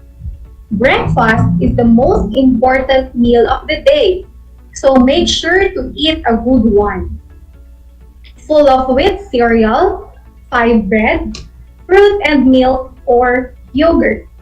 That would give you protein, vitamins, carbs, and fibers. Now it is dinner time. We should always eat a healthy meal for dinner because it is our last intake before bed.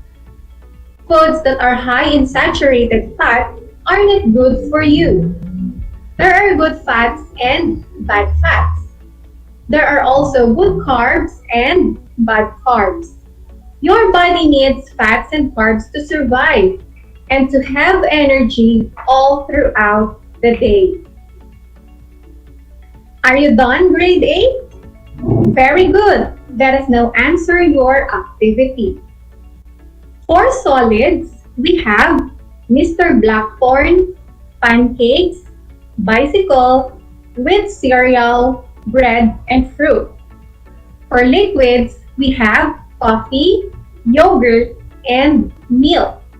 And for gas, we have air. Were you able to identify the solids, liquids, and gases given in the story? If yes, that is great.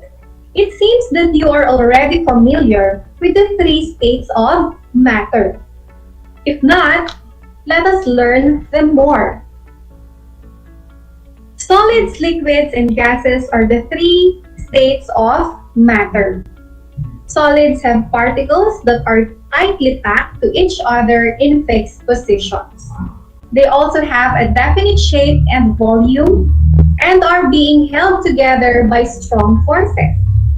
You are right if you write pancakes, bicycle, cereal, bread, and fruits under solids. And yes, even Mr. Blackthorn is considered as solid because he is matter.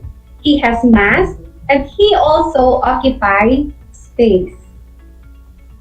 Foods such as coffee, milk, and yogurt should be placed under liquids because they take the shape of the container but still have the amount of matter. Have you had something under the column for gases? Yes, air is an example of it. What about energy and light? Do you think they are gases? Are they matter? Energy is not a matter because it does not occupy space and has no mass. Since light is a form of energy, therefore, it cannot be considered as matter. It is very important that you know the properties of matter for you to know how to categorize things around you. Now, open your self-learning module on page 7 and let us answer what's new activity. Direction. Read the given sentences below. Then, identify and classify the kind of matter present in the given sentences.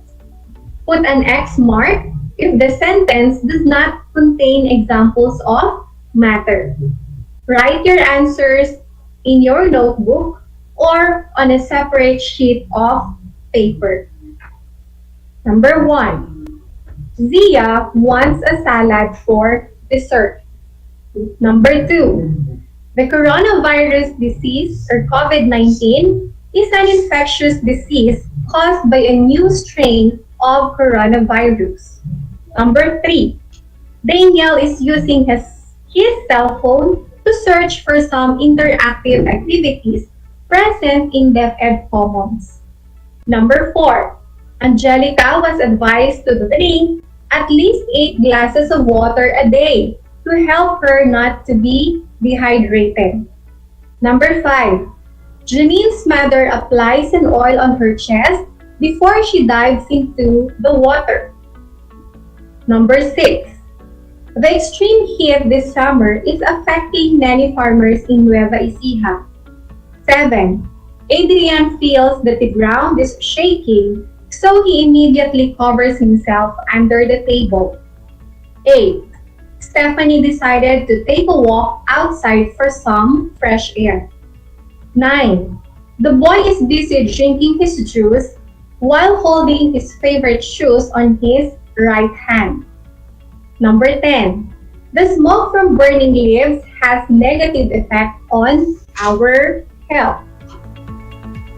Time's up. Let us check your activity. For number 1, Zia and salad are solid. Number 2, X. Number 3, Daniel and cell phone are solid. Number 4, Angelica and glass are solid. Water is liquid. Number 5, oil is liquid. Water is liquid. Number 6, X. Number 7, Adrian and table are solid. Ground is solid. Number 8, Stephanie, solid. Air is gas. Number 9, juice is liquid. Shoes is solid. Number 10, smoke is gas, lives is solid. Did you get all the correct answers? Very good, grade 8. Now, let us continue our discussion. There are three main states of matter: solid, liquid, and gas. If you search from the internet, these are not only 5, or these are not only 3, but 7. The plasma, Bose-Einstein condensate, the fermionic condensates, and degenerate matter are the additional 4 states. But these are higher information that do not belong to your competency in grade 8 as a learner. You will learn more about them in your higher grade. Solids have definite shapes and volume because the particles are packed closely together in fixed positions. They vibrate a little, but in fixed positions. The particles cannot move around. They are held together by strong forces. One common characteristic of both solids and liquids is that the particles are in contact with their neighbors, that is, with other particles. Thus, they are incompressible, and this commonality between solids and liquids distinguishes from other gases. Liquids can flow out of a container and can be poured into another while maintaining their volume. This happens because there are attractions among the particles of liquid which hold them together, although not in fixed positions. These attractions also make it possible for liquids to have a definite volume. This is one major difference between liquids and gases. The particles are attracted to one another more strongly than the particles of gases. In liquids, the particles are closer to one another, nudging one another as they move. Since the particles are closer to one another, the attraction between particles is stronger than those in gases. The particles move and change positions, but not as freely as those in a gas. Gases particles move at random directions very quickly and travel in straight line paths. In the process, they collide with one another and with the walls of the container. They change direction only when they rebound from the collisions. The distance between particles is large compared to the size of the particles. The attraction between particles is negligible because the large distance between them. This explains why a gas spreads. Gases take the shape of the container because the particles can move freely to all parts of it. They move freely because they are far apart and there is negligible attraction between them. This model also explains the compressibility of gases. The distances between particles are large, and so there is room for the particles to move closer to each other. Plasma, also known as ionized gas, some examples include lightning, fluorescent lamps, fire, and the environment found in stars. The Bose-Einstein condensate is the fifth state of matter introduced by Satyendranath Bose in 1920s and was able to send his idea to Albert Einstein. And later on, Einstein proposed a theory stating the relationship between state of matter and absolute temperature. For your assessment, turn your module on page 11, Activity 2, Do You Belong? Direction, choose the words which does not belong to the group and write them in your notebook or on a separate sheet of paper. Number 1, carbon dioxide or exhaust, rain. Number 2, milk, helium, tea. Number 3, ice, blocks, juice. Number 4, wood, steam, gasoline. Number 5, alcohol, bottle, oil. Let us check your activity. For number 1, rain. For number 2, helium. For number 3, juice. For number 4, wood. And number 5, battle. It seems that you really listened very well today. I hope you learned a lot today. This is Teacher Marianne, your science broadcaster in grade 8. With that, despite of your individual differences, all of you really matters. Until next time!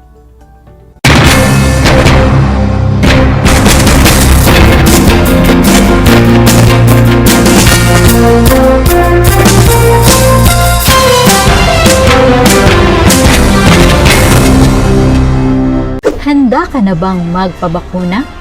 Narito ang mga paalala at hakbang na gagawin sa proseso ng pagbabakuna.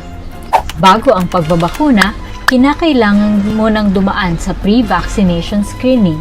Kinakailangan kumuha muna ng medical clearance sa doktor ang mga kabilang sa special population tulad ng mga sumusunod.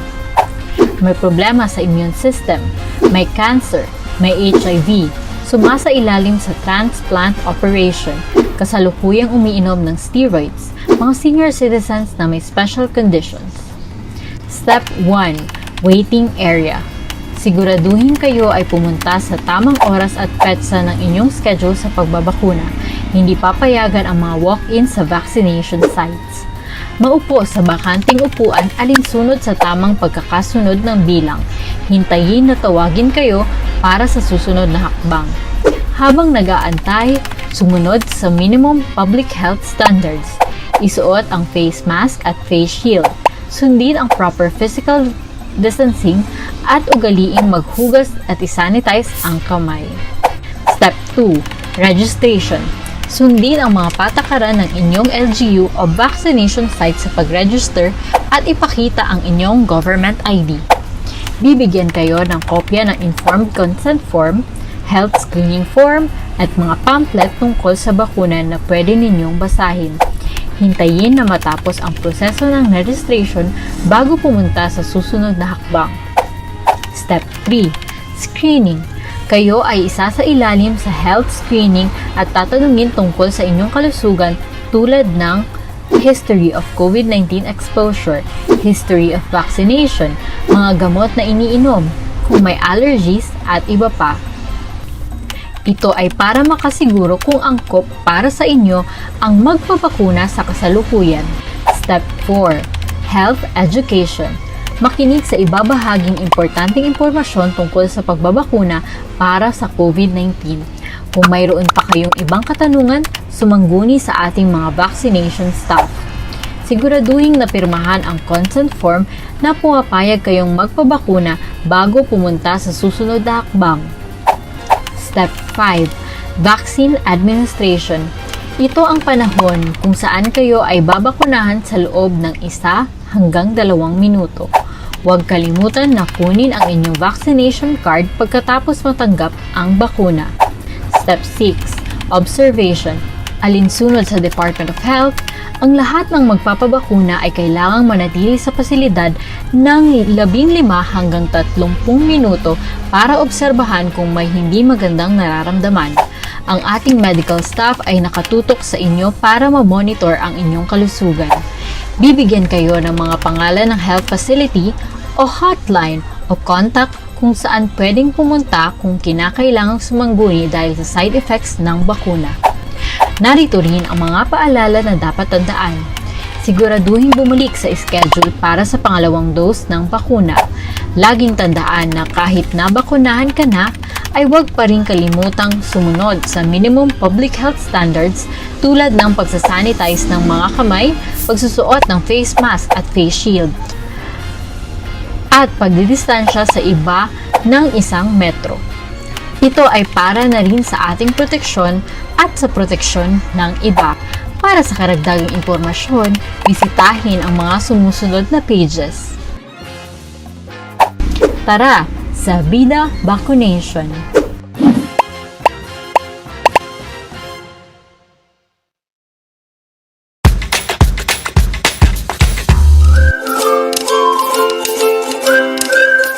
Alam niyo ba na ang jeep ay ang pinakasikat na uri ng transportasyon sa Pilipinas? May nagsasabi na ang pangalang jeep ay hango sa salitang jeepy na ang ibig sabihin ay general purpose or government purpose na naglalarawan ng military jeep na ginamit noong World War II. Pagkatapos ng digmaan, iniwan na ng mga sundalong Amerikano ang libu-libong jeep sa kalsada ng Maynila. Ang matibay at makulay na jeepney nga raw ay truly mestizo dahil sa half local at half foreign na katangian nito. Alam nyo na, yan ang jeepney.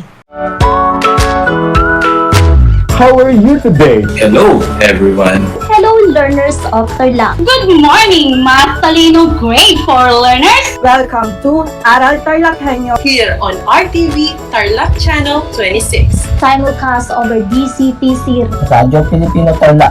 I'm Sir Glenn, your teacher broadcaster. Broadcasting live here at Paniki Tarlac. Remotely here in Concepcion, Tarlac. Live here at Barangay Pedro Elquines, Mayantok, Tarlac. Broadcasting live from Ramos National High School. Your anchor teacher today for grade 9 mathematics. your partner in education this time of pandemic.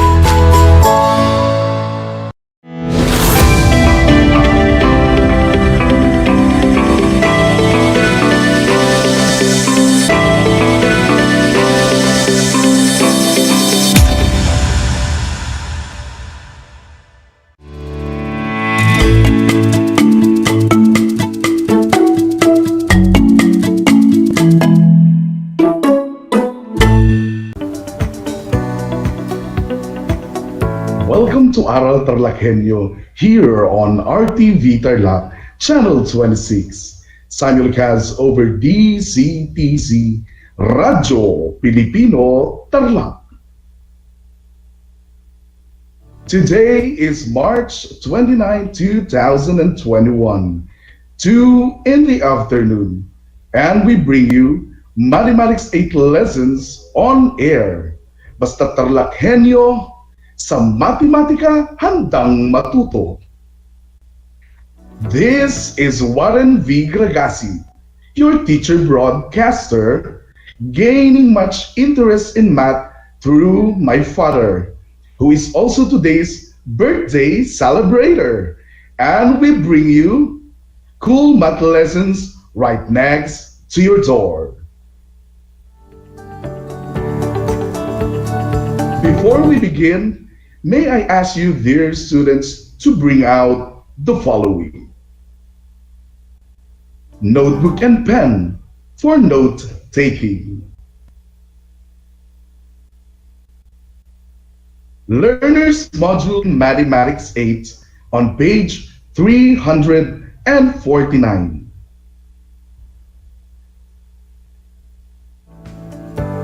And your learning activity sheets in Math 8 on page 5.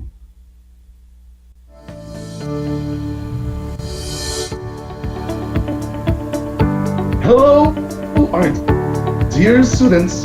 Welcome to another 25-minute lesson of Mathematics 8. Please be reminded that you may comment your questions on the comment section of our Facebook live streaming here at RTV Tarlac, Channel 26. Please turn your Learners Module on page 349 with the topic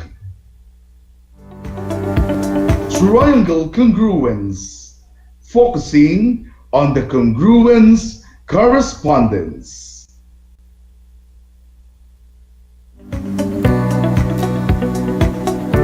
As the lesson progresses, we are expected to illustrate triangle congruence. Please be noted that the focus of our 25-minute lesson today is on congruence correspondence. The latter part will be discussed by Miss Mary Jane Palara on March 31, and that is on Wednesday, 2 p.m., same time here at RTV Tarlac, Channel 26. But before that, let us first play a review game. Eddie's correspondent.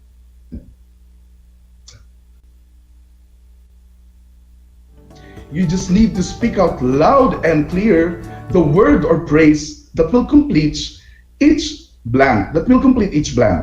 You may also type your answers on the comment section of our live streaming right down below. Are you ready? Addis correspondent number 1.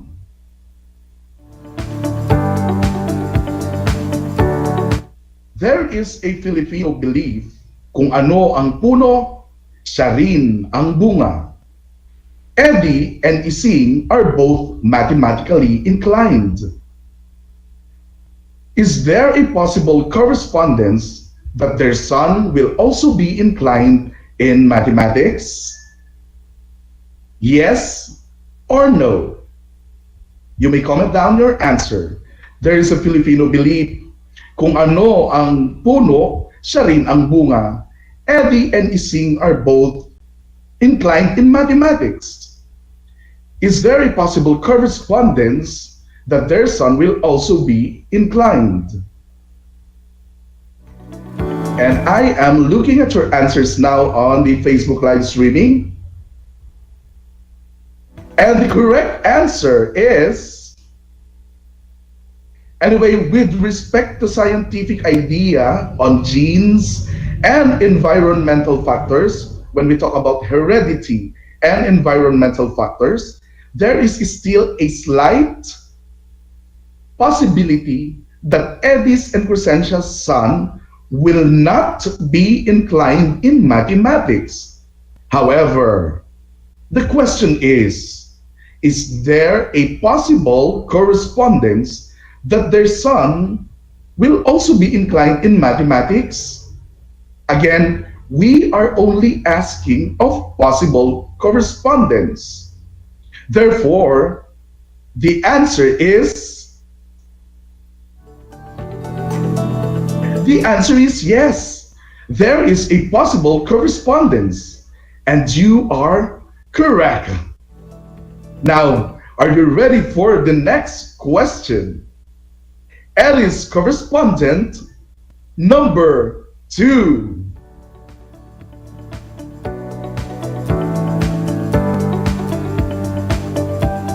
What is the symbol for correspondence? A, an octothorpe. B, double-headed arrow. C, a tilde or a twiddle. Or D, an equal sign with a waving tilde or a twiddle above. Again, you may type your answers below. I'll repeat the question. What is the symbol for correspondence? A, an octothorpe. B, a double-headed arrow. C, a tilde or a twiddle. Or D, an equal sign with a twiddle above. And I'm smiling right now because I am looking at your answers. Let me just correct some of you. The answer, I am delighted with your answers, but the correct answer to this question is letter B, a double-headed arrow. Ladies and gentlemen, we are talking of the correspondence. So the symbol for correspondence is a double-headed arrow. You are amazing for those who answered correctly. However, for those who did not get it correctly, better luck for the next question. The last question. Alice correspondent number 3.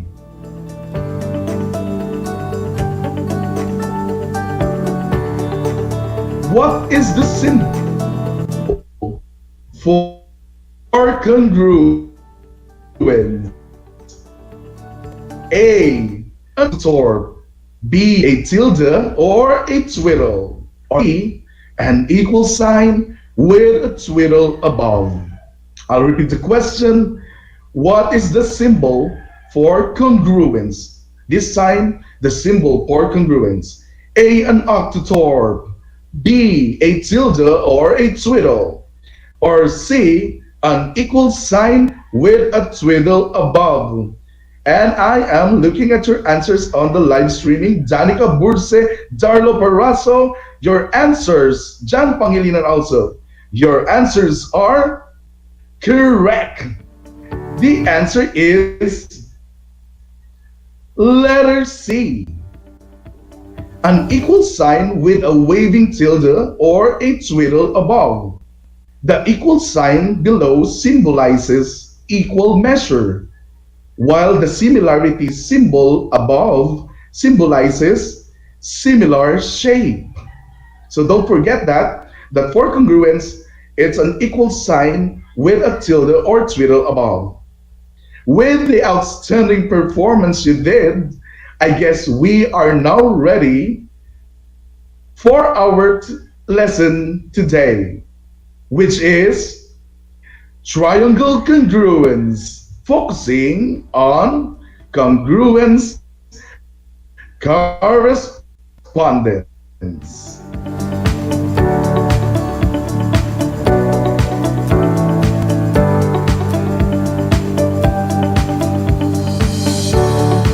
There are many things around us that are congruent. If we look close, we can identify parts that are congruent. Look at the petals of the flowers.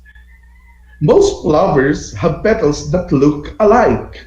The shape, the size, they are the same. Thus, the petals are congruent. But there are cases that they are not congruent.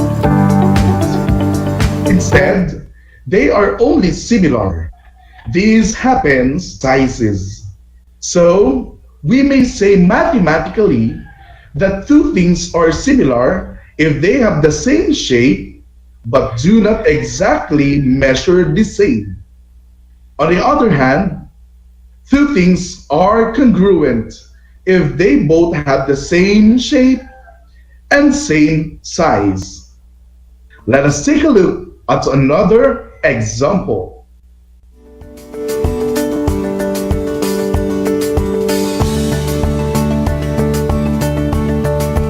From the image of bridges, the set of triangular frames, some of the triangles are congruent and some are simply similar triangles.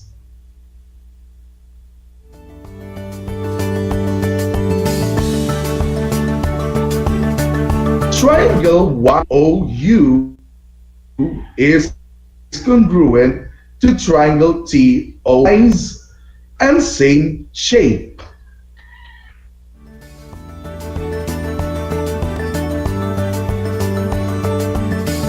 Moreover, triangle TOP is also have the same size and shape. However,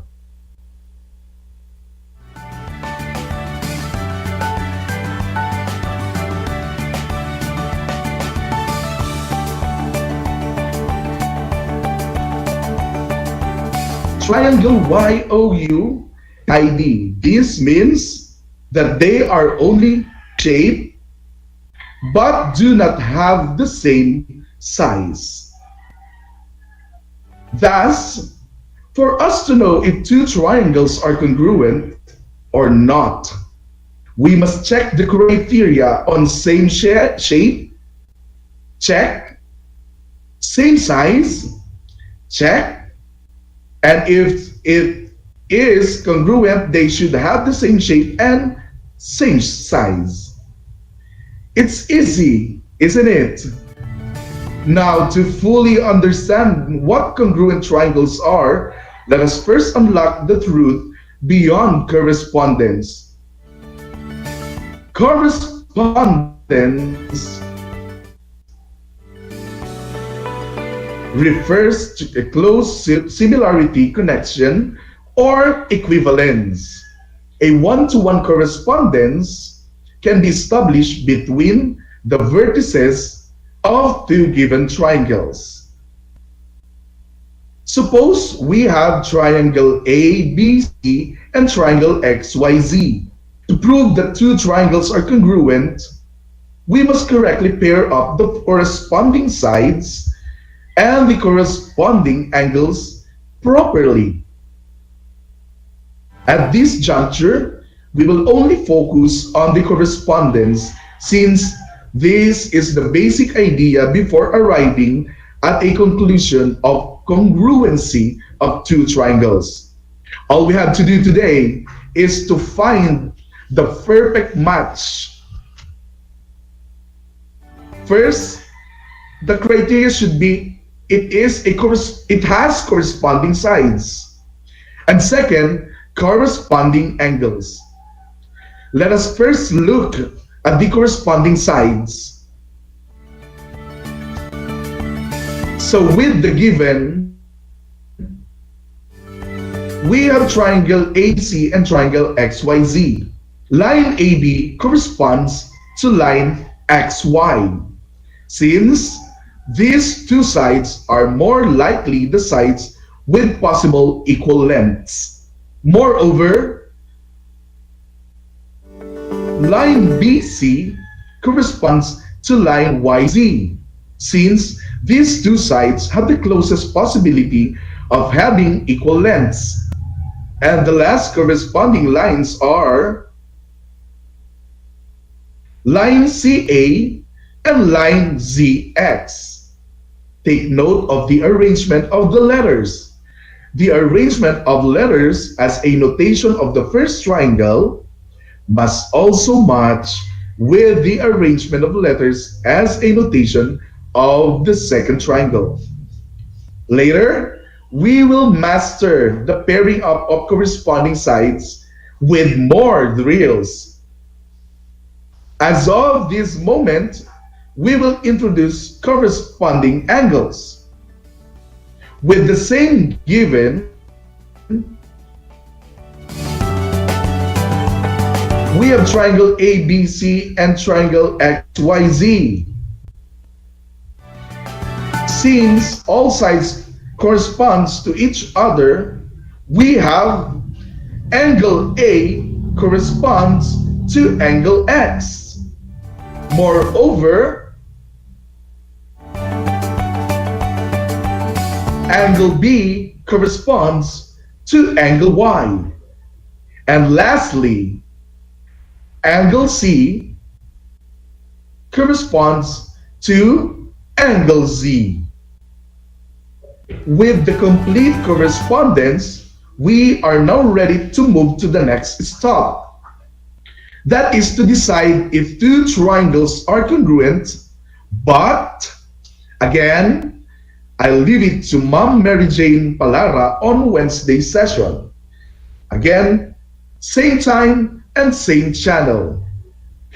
By this moment, we'll just pair up the corresponding sides and the corresponding angles.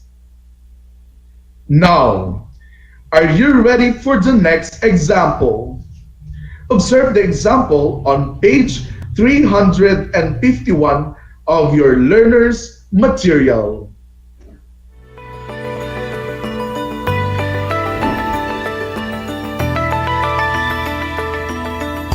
We have a reflection of two triangles, namely ABC and triangle DEF. Take note of the arrangement of the letters and naming of triangles. The arrangement of letters on the names of two triangles depends on the correspondence of the two. So, what are we waiting for? Let us match the sides and angles that correspond with each other.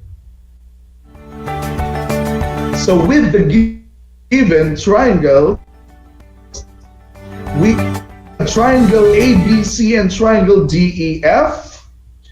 Line AB corresponds to line DE. Since these two sides are more likely the sides with possible equal lengths, and they are also perfect reflection of each other's sides. Moreover, Line BC corresponds to line EF. Since these two sides have the closest possibility of having equal lengths, and they are also perfect reflection of each other. The last corresponding sides are the line CA and line FD. We need to be careful of the arrangement of the letters as paired with the two triangles. Now, let's pair up the corresponding angles. We have angle A corresponds to angle D. Moreover, angle B corresponds to angle E. And lastly, angle C corresponds to angle F. So here are the sets of corresponding sides and the corresponding angles.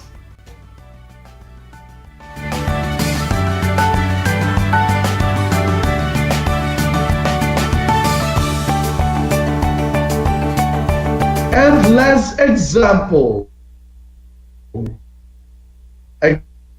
Example number 3.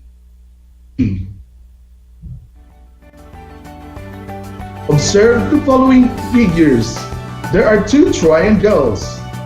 The given is a pair of rotated then reflected triangles. Suppose we have triangle QRP and triangle JKL. The longest sides are line QR and line JK. Thus, the first pair of corresponding sides are line QR and line JK.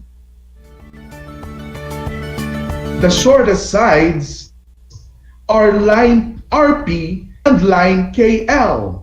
Thus, the second pair of corresponding sides are RP and line KL. And of course, the last corresponding sides are line PQ and line LJ. That completes the set of corresponding sides of the two triangles. Now, let's take a look at the angles. The first corresponding angles are angle Q and angle J. We also have angle R and angle K as corresponding angles. And the last one is angle P corresponds to angle L. Wow! We are now about to master the correspondence. Now, let us answer some drills from your instructional support. Please open your instructional support on pages 5 and 6. Once again, comment down below the letter of your answer to the following questions. Drill number 1. The figure is at page 5 and the question is on page 6. We start with question number 4. Look carefully at the figure. There are two triangles, namely triangle ABC and triangle ZYX. If triangle ABC corresponds to triangle ZYX, which of the two choices gives a correct correspondence of sides? Take a look at the figures. Is it letter A? Line AB corresponds to line ZY. Or is it letter B? Line CA corresponds to line YX. You may now answer. You may comment down your answer. Again, the question is, if triangle ABC corresponds to triangle ZYX, Which of the two choices gives a correct correspondence of sides? Is it letter A, line AB corresponds to line ZY? Or is it letter B? Oh, I am looking at your answers. Line CA corresponds to line YX. I'm very happy. We have a correct answer from New Zealand. Renz Armas, the correct answer is letter A.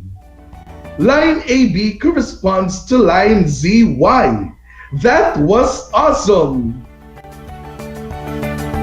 With the same given, if triangle ABC corresponds to triangle ZYX, which is the correct set of corresponding angles? Is it A? Angle A corresponds to angle X. Angle B corresponds to angle Z. Angle C corresponds to angle Y. Or is it letter B? Line A corresponds to line Z. Line B corresponds to line Y. Or should I say it's angle? Angle C corresponds to angle X.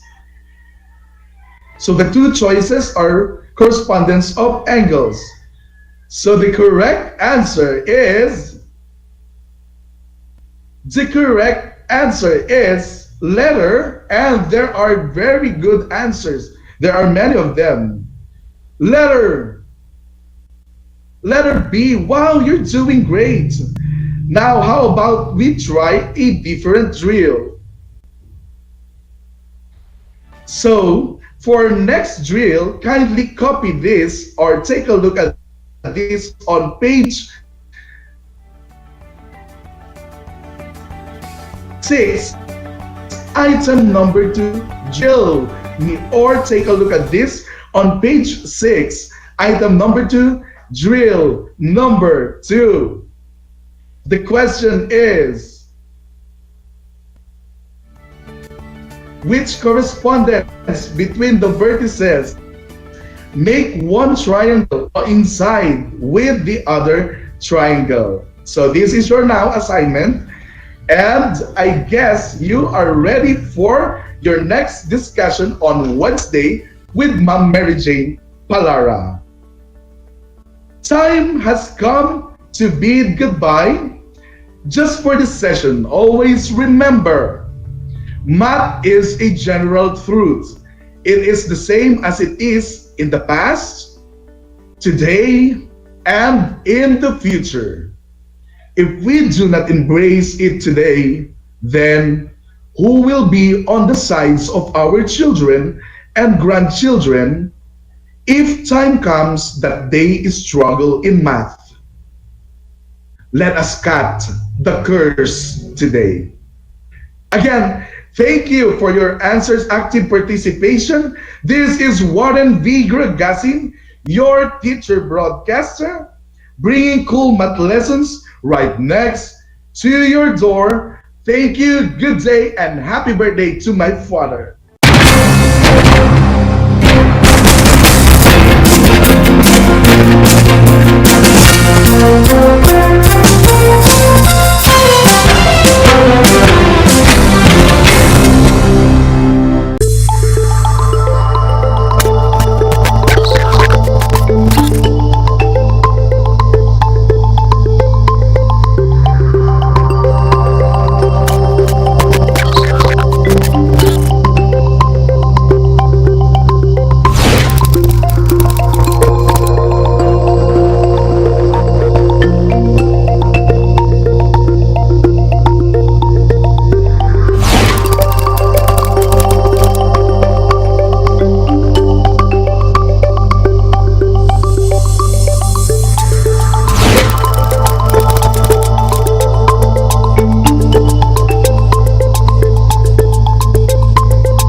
Magandang araw, Tarlac! Magandang araw, mga kapantas!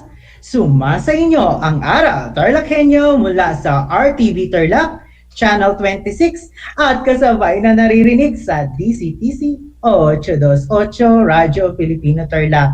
Ako si Sir James, ang inyong teacher broadcaster sa oras na ito para sa asignaturang Pilipino sa ika-8 baitang. Ako ay naririnig mula sa San Rafael, Tarlac City via remote live broadcast. Handa ka na ba sa panibagong aralin sa oras na ito? Tiyak ko na handa ka na para sa ating makabuluhang bagong aralin na talaga namang kagigiliwan at kapupulutan ng aral ng lahat. Makinig upang matuto, mag-isip upang makapagbigay ng kuro-kuro. Ngunit bago tayo magsimula sa ating aralin, kung may katanungan ay maaari niyong isend sa numerong 0950-300-1931 at ating sisikapang masagutan bago matapos ang ating talakayan. Kung sakaling hindi masagot ay huwag kang malungkot dahil sasagutin ko na lamang ito ng offline. Kung gayon ay pumesto na sa pinakakomportableng upuan at alam kong hawak na ninyo ang inyong self-learning activity sheet. Dahil alisto ka, good job ka sa akin!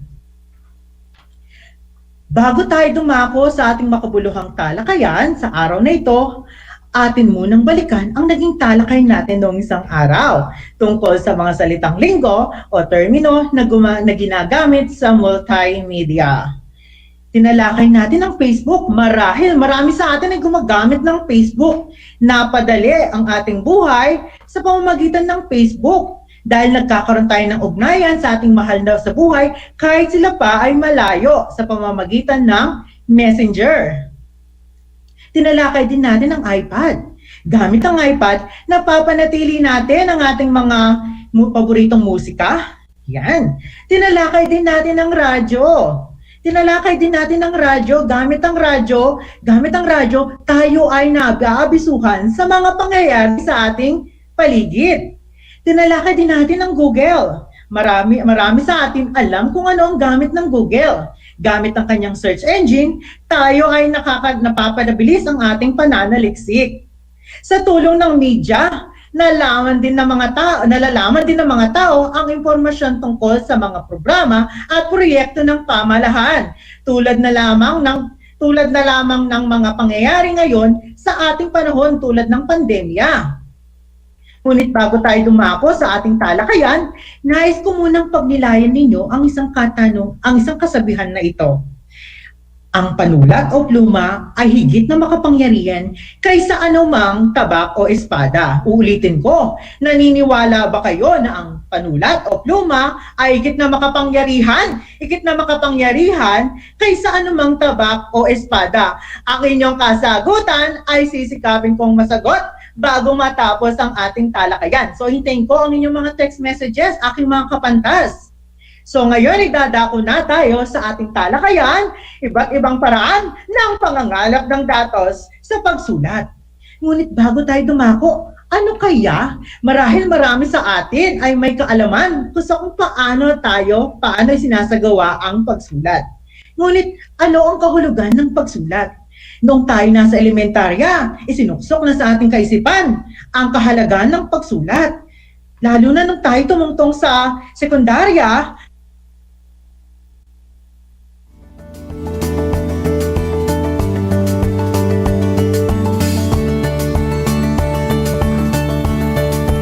komplikadong gawain mga kapantas dahil ito ay nangangailangan ng isip, galaw ng kamay at ng ating mga mata sa paraan ng ating pagsusulat.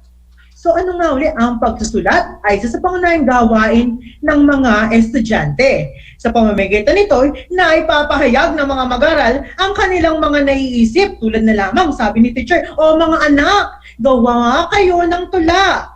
Gumawa kayo ng sanaysay. Mga anak, gumawa kayo ng maikling kwento. Gamit ang malilikot na kaisipan ng mga mag-aaral, isinusulat nila ito. Kaya nga nakaakupan ng masibagong mga kaisipan ng mga mag-aaral. Ang pagsulat ay yung komunikasyon kung saan kaalaman o ideya ng tao ay sinasalin sa pamamagitan ng mga titik at simbolo. Ang pagsulat ay isang mental at pisikal na aktibidad na isinakatuparan para sa iba't ibang layunin. Ano nga bang layunin mo sa iyong sinusulat? Ito ay mental na aktibidad sapagkat pinapairal dito ang kakayahan na ng isang tao na mailabas ang kanyang mga ideya sa pamamagitan ng pagsasatitik sa mga ito. Ito naman ay may tuturing na pisikal na aktibidad sapat ginagamit ito ng paggalaw ng kamay. Tulad na lamang ni Dr. Jose Rizal, ginamit ni Dr. Jose Rizal ang pagsulat upang gisingin ang kamalayan ng mga Pilipino laban sa pagpapakahirap ng mga Kastila sa mga Pilipino ng panahon ng yon. Kaya nga, anong nangyari sa mga Pilipino pagkatapos basahin ang No Limitang Here at El Filibusterismo? Nalaman nila ang mga paghihirap na ginawa ng mga Kastila ng mga panahon na yon. Kaya ang ilan sa kanila ay lumaban. So na ito nga ang No Limitang Here at El Filibusterismo. Ngunit saan nga ba tayo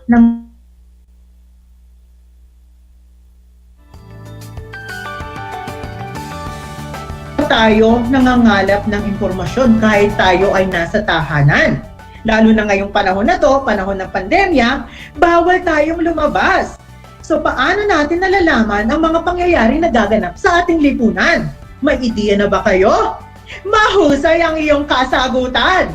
Dahil ito ay ang mga tao ay nangangalap ng impormasyon sa pamamagitan ng panonood ng balita, pagbabasa ng pahayagan o dyaryo, sa pagtangkilik sa mga magazine, at sa pagbabasa ng mga kontemporaryong dagli. Ngunit, mga kapantas, ano kaya ang kahulugan ng balita? Ano kaya ang matinding kahulugan ng balita?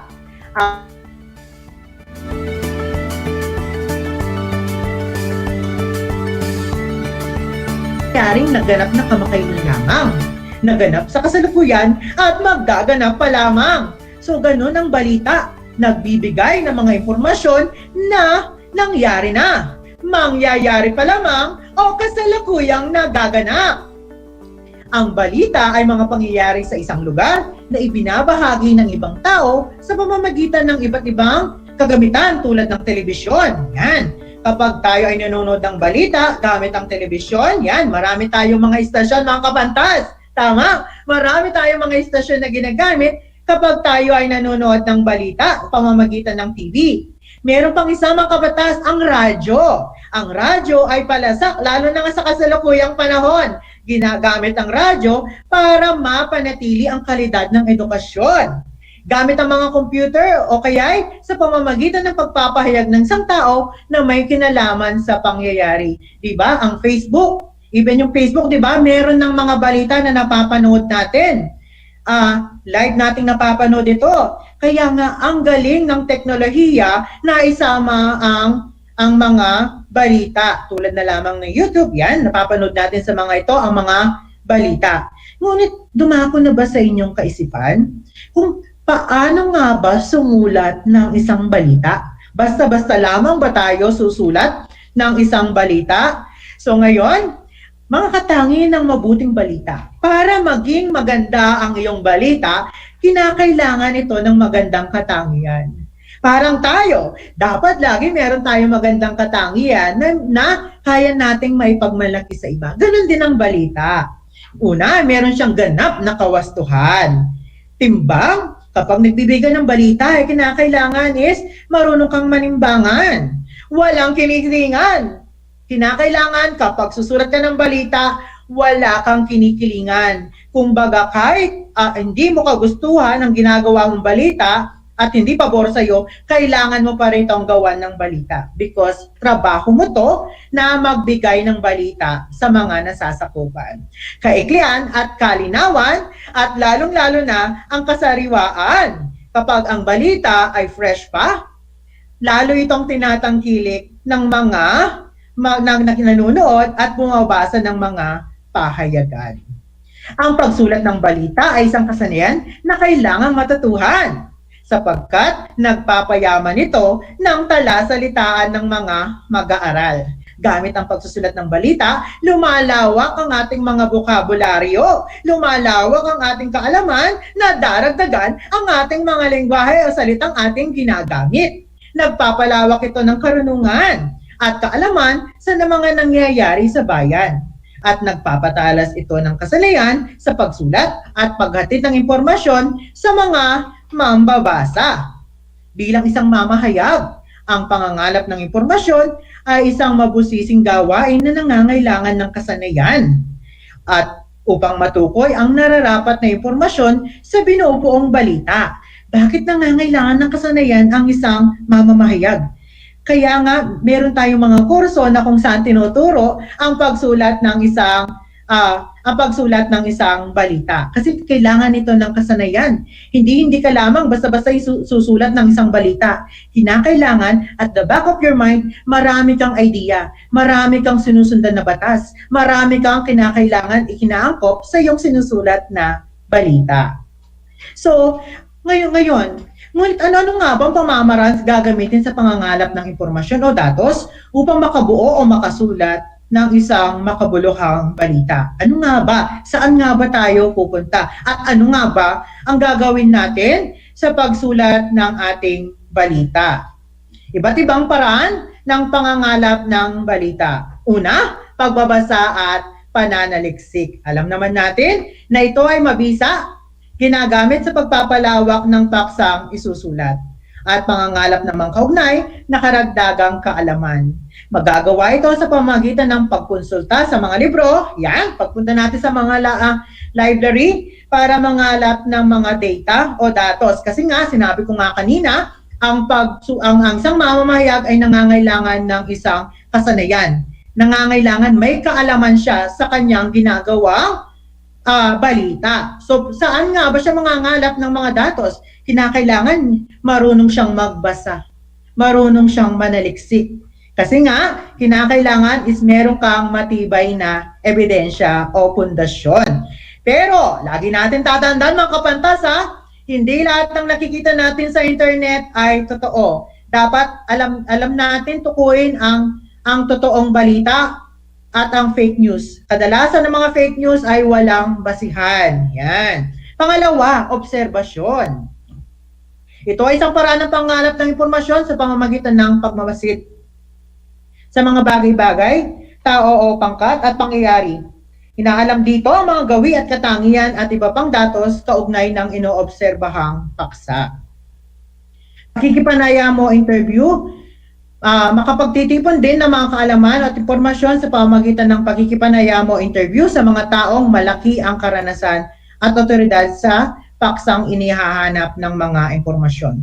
Halimbawa, ang ginagawan mo ng balita ay tungkol sa mga krimen. Saan ka pupunta niyan at manghahanap ng mga impormasyon? Kadalasan, ang isang mamamahayag pupunta siya sa mga presinto kasi mas makakakuha siya ng mga impormasyon sa mga taong kasasangkutan ng isang krimen. Maaari niyang interviewin ang isang tao at magbigay ng kanyang opinion. Ngunit lagi natin tatandaan mga kapantas kapag tayo ay gumagawa ng pakikipanayam, wag isang side lamang ang titingnan natin.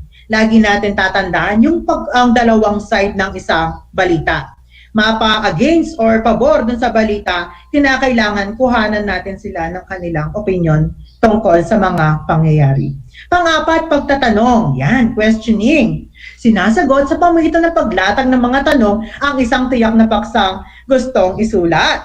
Kadalasan, ginagamitan nito sa prosesong pagtatanong na kinapapaluban ng 5 Ws at 1 H na kung saan ito ay what, when, where, who, why, at how. Makakaitulong ito upang maidetalye ang paksang gustong palawakin sa pagsulat. Kapag tayo gagawa ng isang balita, kinakailangan nasasagot itong mga tanong na to. Lalong-lalo na, di ba, alam naman natin na ang mga tao ay talagang sadyang busy. So kapag babasa sila ng balita, kinakailangan is nandun na lahat sa isang basahan lamang. Ang susunod ay ang pagsulat ng journal.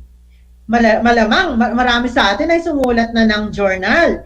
Ito yung dating tinatawag nating diary. Kadalasan sinusulat natin dito yung mga talaan ng mga pansariling gawain, mga refleksyon, mga naiisip o nadarama, at kung ano-ano pa. Yan.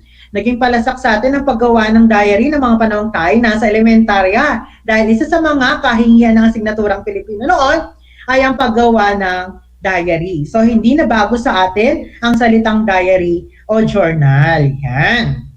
So, paano nga ba tayo gagawa o susulat ng mga journal? Para sa mga manunulat, napakahalaga ng pagsulat ng journal. Madalas, sa journal, nila hinahanap o binabatay ang mga akdang kanilang isinusulat. Yan, tama nga naman. Tulad ni William Wordsworth, dahil sa kanyang sinusulat na journal, nagkaroon ng connection doon sa kaganapan sa kanyang buhay, sa kanyang kapatid. Kaya nga nasulat niya ang Daffodils. Ang mga draft na kanilang akda ay kadalasang isinusulat sa journal. Ang mga ideya o inspirasyon ay agad din nilang itinatala rito upang hindi makalimutan at muling balikan sa sandaling may panahon silang magsulat. Kaya nga napakahalaga. Kahit naman si tawag natin dito, si Einstein, gumamit din ng journal si Einstein. So kapag siya ay may naiisip, sinusulat niya sa kanyang journal. Para kung babalikan niya ito, sandali niyang maalala ang mga bagay na kanyang naiisip. Ang iba naman ay naglalarawan sa journal ng mga taong kakanilang nakilala, nakita, o likang isip lamang. Kalaunay, maaaring magamit ng tauhan ng kanilang kwento, dula o nobela. Yun ang kagandahan ng nag-journal ka. Lalo na kung isa kang writer. Yung mga nakilala mong tao, yung mga nabubuo mong kwento, maaari mo silang balikan at lagyan ng mga makatotohanang mga katauhan o character sa loob ng mga kwento. May natatala rin sa mga journal ng mga bagong salita, idioma, tayutay at mga pahayag na nagpapalawak ng bokabularyo ng isang manunulat. Brainstorming, mabisa itong magamit sa pangangalap ng opinyon at katwiran ng ibang tao na isasagawa ito sa pamamagitan ng malayang pakikipagtalakayan sa isang maliit na pangkat o hinggil sa isang paksa. Survey, yan. Ito ay isang paraan ng pangalap ng impormasyon hinggil sa tiyak na paksa sa pamamagitan ng pagsagot ng questionnaire sa isang grupo ng mga respondante. Yan, may mga tanong ka, sasagot sila doon sa mayong mga checklist at yon ang magiging basihan mo ng iyong ginagawang balita. Yan. Sounding out friends, ito ay ginagawa sa pamamagitan ng paglapit sa mga kasambahay, kaibigan, kapitbahay, kasama sa trabaho upang magsagawa ng pakikipagtalakayan sa kanila hinggil sa isang paksa. 9. Immersion. Ito ay sadyang paglalagay ng isang sarili sa isang karanasan o gawain upang makasulat hinggil sa karanasan o gawain kinapapaluban. Sa halip na simpleng pagmamasid sa obserbasyon, ang manunulat ay nakikisalamuha sa isang grupo ng mga tao sa pamamagitan ng pakikisangkot sa kanilang mga gawain bilang paghahanda sa pagsulat ng isang akda o ulat hinggil sa kanila. Number 10, pag-eksperimento.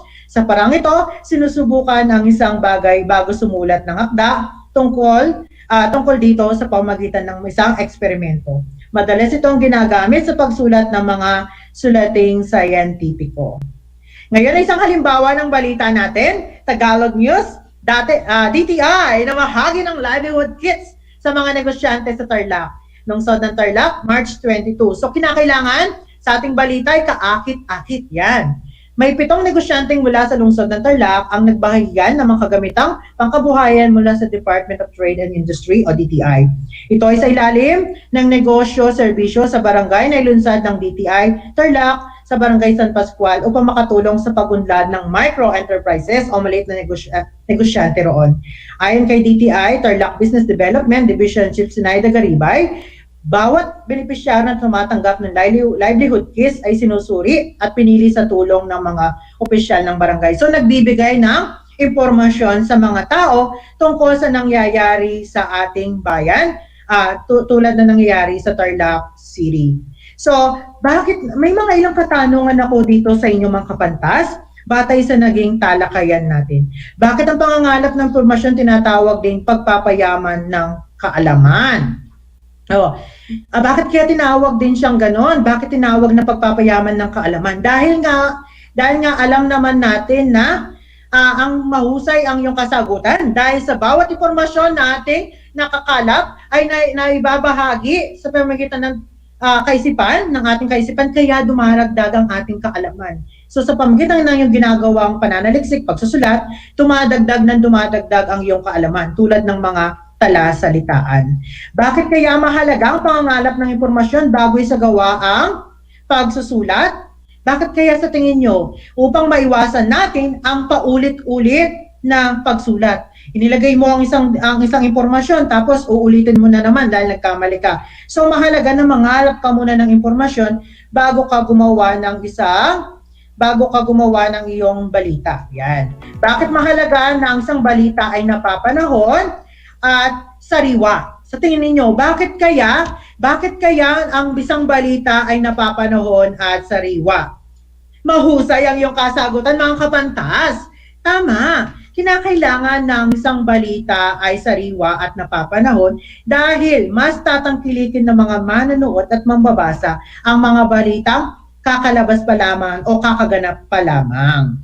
Ano-ano ang nalilinang tuwing tayo ay nagsusulat? Mga kapantas, ano sa tingin ninyong mga nalilinang sa atin tuwing tayo ay nagsusulat? Tama, ang nalilinang sa atin ay ang kakayahang lumikha na makabulong kaalaman. Yan. Ang pagbabaybay ng mga salita, nalalaman natin ang mga spelling ng mga salita, at koordinasyon ng ating isip, kamay, at ng mata. Yan. So bakit ang pangalap na impormasyon ay tinatawag ding pagpapayaman ng kaalaman? Dahil ang mga kaalaman nating sinusulat ay naiimbak sa ating kaisipan na sooner or later magagamit natin ang mga ito. Yan. O bilang ating muling balikan ang iba't ibang paraan ng pangangalap ng datos sa pagsulat ng isang balita. Number 1 is pagbabasa. Kinakailangan is mahilig ka at marunong kang bumasa. Obserbasyon, pakikipanayam o interviews, pagtatanong, pagsulat ng journal, brainstorming, pagsusurvey, sounding out friends, immersion, at pag-eksperimento. Para sa ating pagsusulit, alam ko naman na kayo handa na para sa ating pagsusulit. Ito ay anyo ng komunikasyon kung saan ang kaalaman o mga ideya ng tao ay sinasalit sa pamamagitan ng mga titik at simbolo. Pagbasa, A. Pagbasa, B. Pagsulat, C. Pakikinig. Ito ay isang impormasyon o ulat tungkol sa mga pangyayaring nagaganap kamakailan lamang, nagaganap sa kasalukuyan, at nagaganap pa lamang. Ito ay isang paraan ng pangangalap ng datos na kung saan ginagamitan ng questionnaire, obserbasyon, pag-survey, immersion, and then, para sa mga sagot natin, so sa pagwasto, 1, B, pagsulat, A, balita, B, pag-survey, yan. Para sa takdang aralin, para sa inyong takdang aralin, bumuo ng programang pantelebisyon sa pagbabalita. Lumikha ng sariling pangalan ng programang pantelebisyon. Gumamit ng iba't ibang anyo ng estratehiya sa pangangalap ng mga ideya sa pagsulat ng balita at komentaryo. Ang mga balitang ito ang gagamitin sa gagawing pagbabalita sa programang pantelebisyon. Ilahad ng maayos at mabisa ang mga nalikom na datos sa pananaliksik, magsaliksik ng mga balita sa pahayagan, sa internet, o ng mga balitang lokal, pambansa, at balitang pandaigdigan na gagamitin sa gagawing pagbabalita. Isaalang-alang ang mga sumusunod sa gagawing pagbabalita, ang balitang lokal, balitang pambansa, at balitang pang-international. Ngayon ay may natanggap tayong text mula sa ating mga tagapaginig na sumasagot sa ating katanungang, naniniwala ka ba na ang panulat o pluma ay higit na makapangyarihan kaysa anumang tabak? So ayon sa mga marahil ang pluma ang pinakaunang gamit ng ating pambansang bayan na Jose Rizal at takda ng El Filibusterismo, ito ang nagpapamulat sa bawat Pilipino sa katotohanan. Tama nga naman ang nasagot ng nag-text sa atin. Ginamit nga naman. So, ako natutuwa ako, naway sana'y marami kayong natutunan sa ating talakayan sa araw na ito. Inaasahan na kayo ay natuto sa ating aralin ngayong araw. Ako Sir James, ang inyong guro sa Pilipino. Laging tandaan mga kabantas, lagi natin isipan to, walang ligay sa lupa na hindi dinilig ng luha. Ang pag-aaral ng mabuti, ang susi sa ating magandang kinabukasan. So hanggang sa muli, paalam!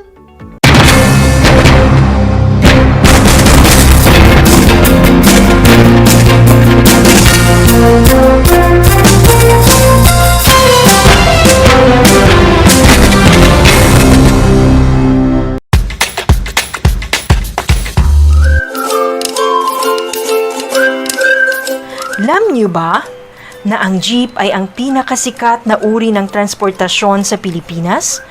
May nagsasabi na ang pangalang jeep ay hango sa salitang jeepy na ang ibig sabihin ay general purpose or government purpose na naglalarawan ng military jeep na ginamit noong World War II. Pagkatapos ng digmaan, iniwan na ng mga sundalong Amerikano ang libu-libong jeep sa kalsada ng Maynila. Ang matibay at makulay na jeepney nga raw ay truly mestizo dahil sa half local at half foreign na katangian nito. Alam nyo na, yan ang jeepney.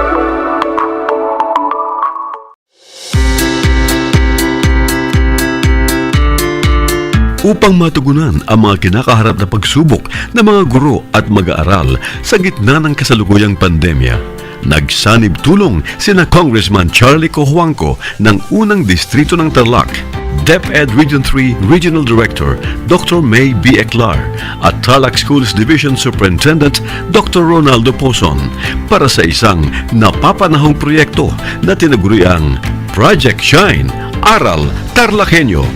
Ang mga mag-aaral ng Grade 4 at Grade 5, ganun din ang Grades 8 and 9 sa buong probinsya ng Tarlac, kasalukuyang sumasailalim sa radio-based instruction.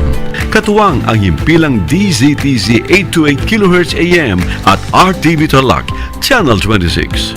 Ang Tarlac po nangunguna po ngayon pagdating po sa radio-based instruction. Marami pong humahanga sa atin. I'm very happy this station, itong DCTC, could reach the whole of Region 3. Hindi natin alam, we are contributing. We are creating a very big dent in the history of Philippine education. And I am proud. I am here in Tarlac.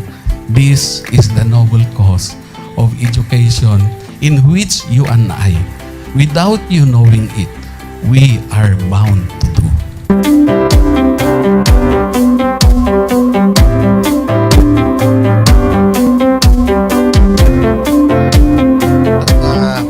Project natin na Project Shine is a natural consequence dahil sa nangyari sa buong mundo. Let's continue to work together. I think it's very Filipino to practice bayanihan in anything or most of the things that we do. And this is a manifestation of that. No? We have private sector, we have DEPED, we have local government, all working together.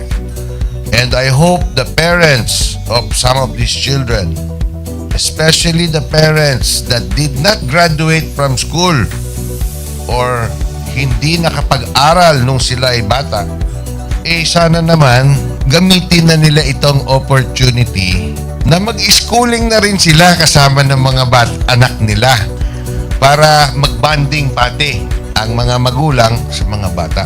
I look at this as doing God's work. Diba? So if you do God's work, it feels right. It's righteous. It's for good, not for evil. Good morning and happy learning, Grade 4.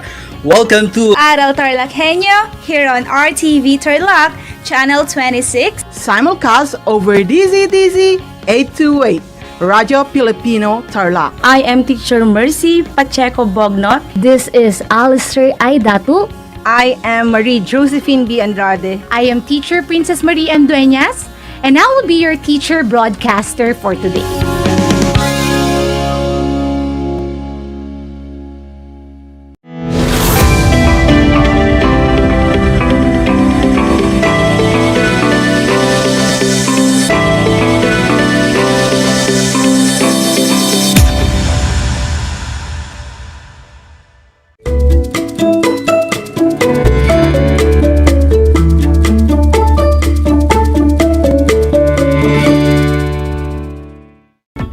welcome sa ating Project Shine Aral TarlakHenyo ng SDO Tarlac Province na kasalukuyang napapanood sa RTV Tarlac Channel 26 at sa bayang napapakinggan sa 8-8 Radyo Filipino Tarlac. Magandang buhay, mabuting tao. Kamusta kayo mga giliw kong tagapakinig? Ang aking pagbati at paghanga sa inyong pagpapahalaga sa edukasyon at pagpupursiging matapos ito nang nagtatagumpay sa kabila ng hamon ng pandemya. Ako ang inyong guro sa edukasyon sa pagpapakatao sa ikasyam na baitang, Ginang Luisa Ferrer Obsena, sumasahim papawid sa bayan ng Tarlac, sasamahan at gagabayan ka sa ating Most Essential Learning Competency na napatutunayan na may pananagutan ang bawat mamamayan na ibigay sa kapwa ang nararapat sa kanya. Natitiyak kong kayo ay handang-handa na mga anak sa pagpapatuloy ng ating aralin sa araw na ito. Maging alerto at listo sa anumang impormasyong magbibigay sa atin ng inspirasyon, pag-asa at aral sa buhay na makatutulong sa pagiging isang mabuting tao. Makikita sa ating screen ang larawan ng ating learner's material na ating gagamitin sa ating talakayan sa hapong ito. Mangyaring buksan ito sa pahina 137 hanggang 138. Ngunit bago tayo dumako sa ating balik-aral ay isang pagtutuwid muna sa pagsusulit na naibigay ni Ginang Margie Pilingon sa ikalawang bilang ng kanyang pagtataya kanina.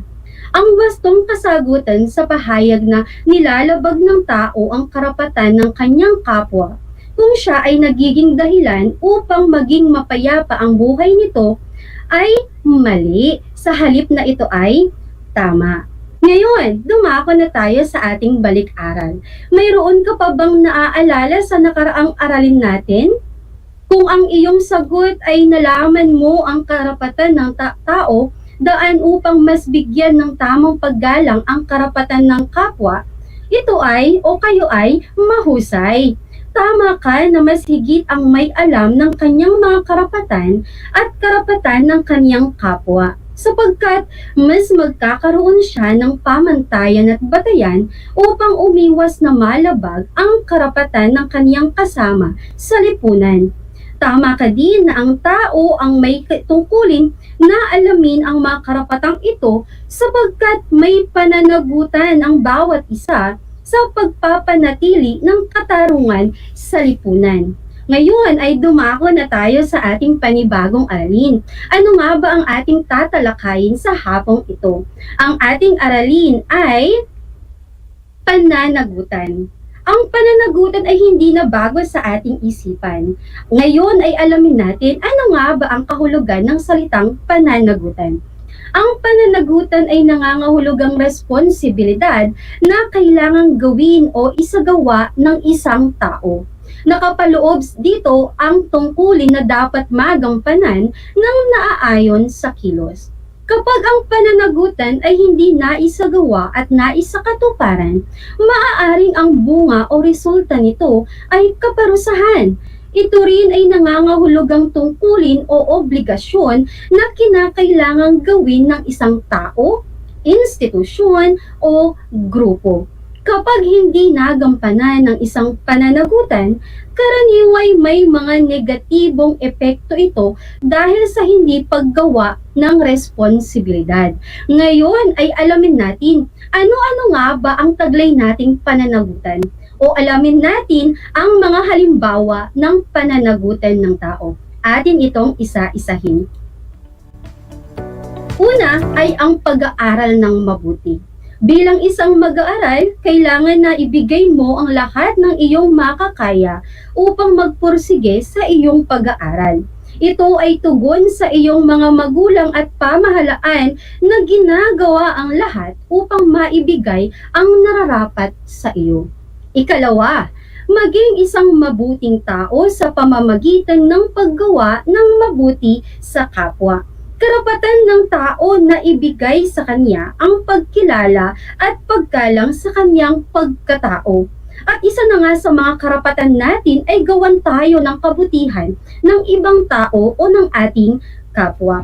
Ngunit, kasabay nito ay ang pananagutan din natin na gumawa ng mabuting bagay para sa ating kapwa sa lahat ng oras at pagkakataon. Dumako tayo sa ikatlo. Sumunod sa mga batas at patakaran ng lipunan. Ano nga ba ang layunin ng batas? Ang layunin ng batas ay para sa ikabubuti at kapakanan natin bilang tao. Ginawa ang mga ito upang magkaroon ng pamantayan tungo sa kaayusan. Ang pagsuway at hindi pagsunod ng tao sa batas at patakaran ay maaaring magdulot ng kaguluhan sa ating lipunan. Ang mga kinauukulan ay mga may pananagutan na patuloy na gumawa ng batas na kung saan magtatanggol sa mga karapatan nating mga tao. Ngunit, kasabay din ito ay may pananagutan tayo na igalang naman natin at sundin ang mga batas at patakaran ng mga ito. Dumako tayo sa ika-4.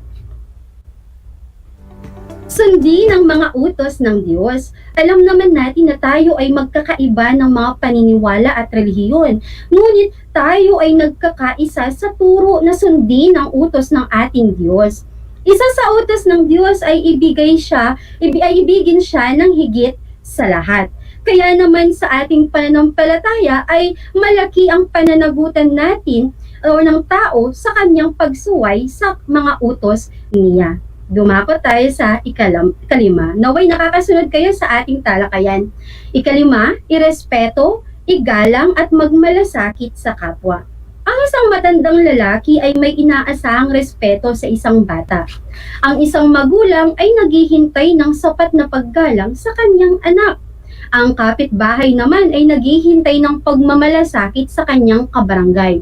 Ang mga ito ay halimbawa ng pagpapakita ng respeto, paggalang at pagmamalasakit sa ating kapwa. Tandaan natin na kung paano nila hinahangad ang respeto, paggalang at pagmamalasakit, ganon din kalaki ang kanilang pananagutan na ito ay ibalik at gawin ang respeto ng matandang lalaki sa isang bata, paggalang ng magulang sa kanyang anak, at pagmamalasakit ng kapitbahay sa kanyang kabarangay. Dumako tayo sa ika-6. Mahalin ang sarili, pamilya, at kapwa. Hindi maibibigay ng tao ang bagay na wala sa kanya. Ang taong nakatanggap ng nararapat na pagmamahal sa kanyang pamilya ay makapagbibigay din ng nararapat na pagmamahal una sa kanyang sarili at sunod sa kanyang kapwa. Kaya naman, mahalin muna natin ang ating sarili upang maibigay natin ang nararapat na pagmamahal sa ating kapwa. Dumako tayo sa ika-7. Pananagutan ng mga mamamayan ang panatilihin ang ganda ng mga likas na yaman sa mundo. Napakabait ng kalikasan sa atin. Patuloy niyang ibinibigay ang hangin, tubig at iba pa. Huwag sana nating pabayaan na ito ay mawala. Ibigay sana natin ang nararapat na pagkalinga sa yaman na ito dahil tayo din naman ang tumatamasa dito. Dumako tayo sa ika-8. Gawing mapanagot ang mamamayan ng magulang ang kanilang anak. Sa pamilya, una mong nararanasan ang mga bagay-bagay na magbibigay sa iyo ng kamalayan tungkol sa katarungan. Dito unti-unti kang nagkakaroon ng kakayahan na maunawaan kung ano nga ba ang katarungan. Dahan-dahang nauhubog ang iyong pagkatao sa paggabay ng iyong mga mahal sa buhay. Mula nang mahubog ang iyong konsensya, ay natutuhan mo na ang katarungan at kawalan ng katarungan ay hindi nakadepende kung nahuhuli ka ng iyong mga magulang o ng iyong mga kapatid sa iyong mga nagagawang pagkakamali. Hindi rin ito nakabatay sa mga patakaran na sinasabi ng iyong mga magulang o ng sino paman. Kaya naman, nauunawaan natin na sa tulong ng ating mga karanasan ay nagiging makatarungan ka kapag iginagalang mo ang karapatan ng iba at isinasaalang-alang mo ang kabutihang panlahat. Napakahalaga ng papel na ginagampanan ng mga magulang natin sa paghubog natin bilang isang makatarungang tao. Iminumulat nila tayo sa katotohanan may karapatan at tungkulin tayo hindi lamang sa ating pamilya pati na rin sa lipunang ating kinabibilangan.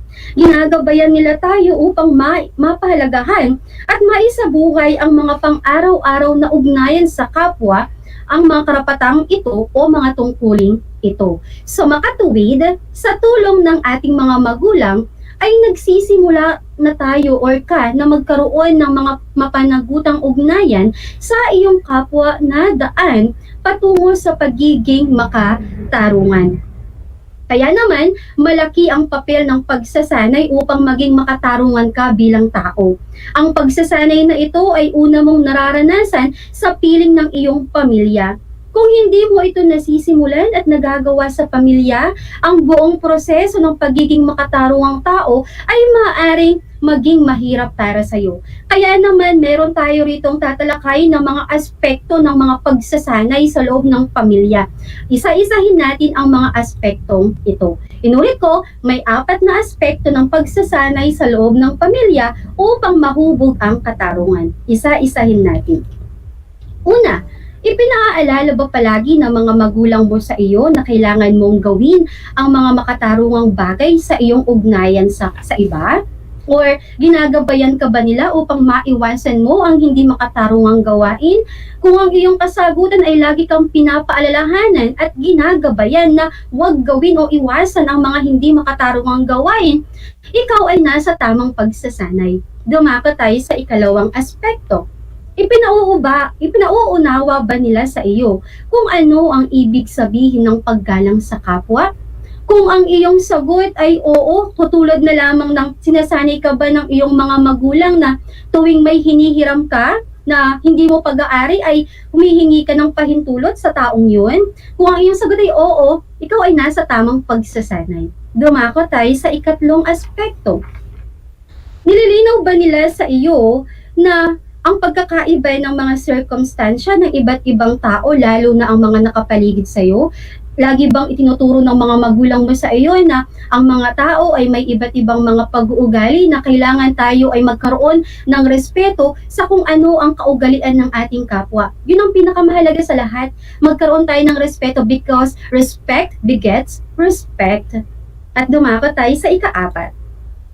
Tinuturuan ka ba nila ng pagiging mapagtimpi o pagkontrol sa sarili at pagsasaayos ng iyong mga pagkakamaling nagagawa sa ugnayan mo sa iba? Kung ang iyong sagot ay oo, na tinuturuan ka ng mga magulang mo na sa tuwing may nagagawang pagkakamali ang kapwa mo sa iyo, ay meron kang pagtitimpi at pagkukontrol sa sarili na mailabas yung galit mo, dahil ang tao na kapag tayo ay galit, merong mga salita at bagay tayong nagagawa na hindi naaayon doon sa tama. Okay, so alam ko naintindihan ninyo ang mga 4 na aspekto ng mga pagsasanay na ito.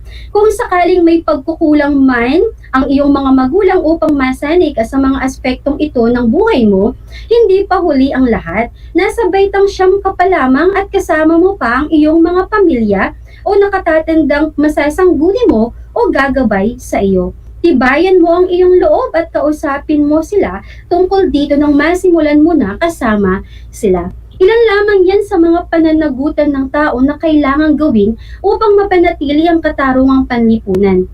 Sana ay iyong natuklasan na malaki ang papel ng pamilya sa pagbuo ng mga makatarungan at mapanagutang lipunan. Sa pamilya magmumula ang isang taong mapanagutan na kung saan magbibigay ng pagkilala at paggalang sa ating kapwa at sa mga miyembro o sa ating lipunan. Ano ang bagong kaalaman na iyong nalaman sa araw na ito? Kung ang iyong sagot ay mga pananagutan ng tao na dapat isaalang-alang at gawan ng paraan upang maisabuhay, kayo ay mahusay. Kung ang katanungan ay paano makakatulong ang pamilya sa lipunan at ang inyong kasagutan ay sa pamamagitan ng pagtuturo sa mga anak na maging mapanagutan, tumpak, napakahusay.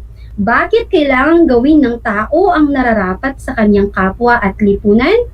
Kung ang iyong sagot ay dahil may negatibong epekto o kaparusahan ang hindi paggawa sa responsibilidad at tungkulin na dapat matanggap ng tao mula sa iyo, ito ay o kayo ay mahusay. Ngayon, alamin natin, ano nga ba ang mga dapat nating tandaan sa ating ginawang pag-aaral sa araw na ito? Ating isa-isahin. Una, ay ang pananagutan ay responsibilidad na kailangang gawin ng isang tao, institusyon, o grupo. Ikalawa, ang pananagutan kapag hindi ginawa ay may karampatang mga resulta na karaniway negatibo. At ang ikatlo, ang bawat isa ay may pananagutan na ibigay ang nararapat sa kapwa at sa lipunan. Para sa ika-apat, ang isang taong mapanagutan ay bunga ng pamilyang ginawa ang lahat upang maging makatarungan. At ang huli sa lahat, o ikalima, malaki ang ambag ng pamilya upang makabuo ng lipunang mapanagutan. Isa na namang talakayan ang malapit ng matapos. Ako ay masayang-masaya na ipinapakita ninyo ang aktibong pakikibahagi sa ating aralin ngayong araw, higit sa lahat ang inyong pagmamahal sa edukasyon. Ipagpatuloy ang kagandahang asal mga anak, hakbang ito tungo sa katuparan ng inyong mga pangarap sa hinaharap.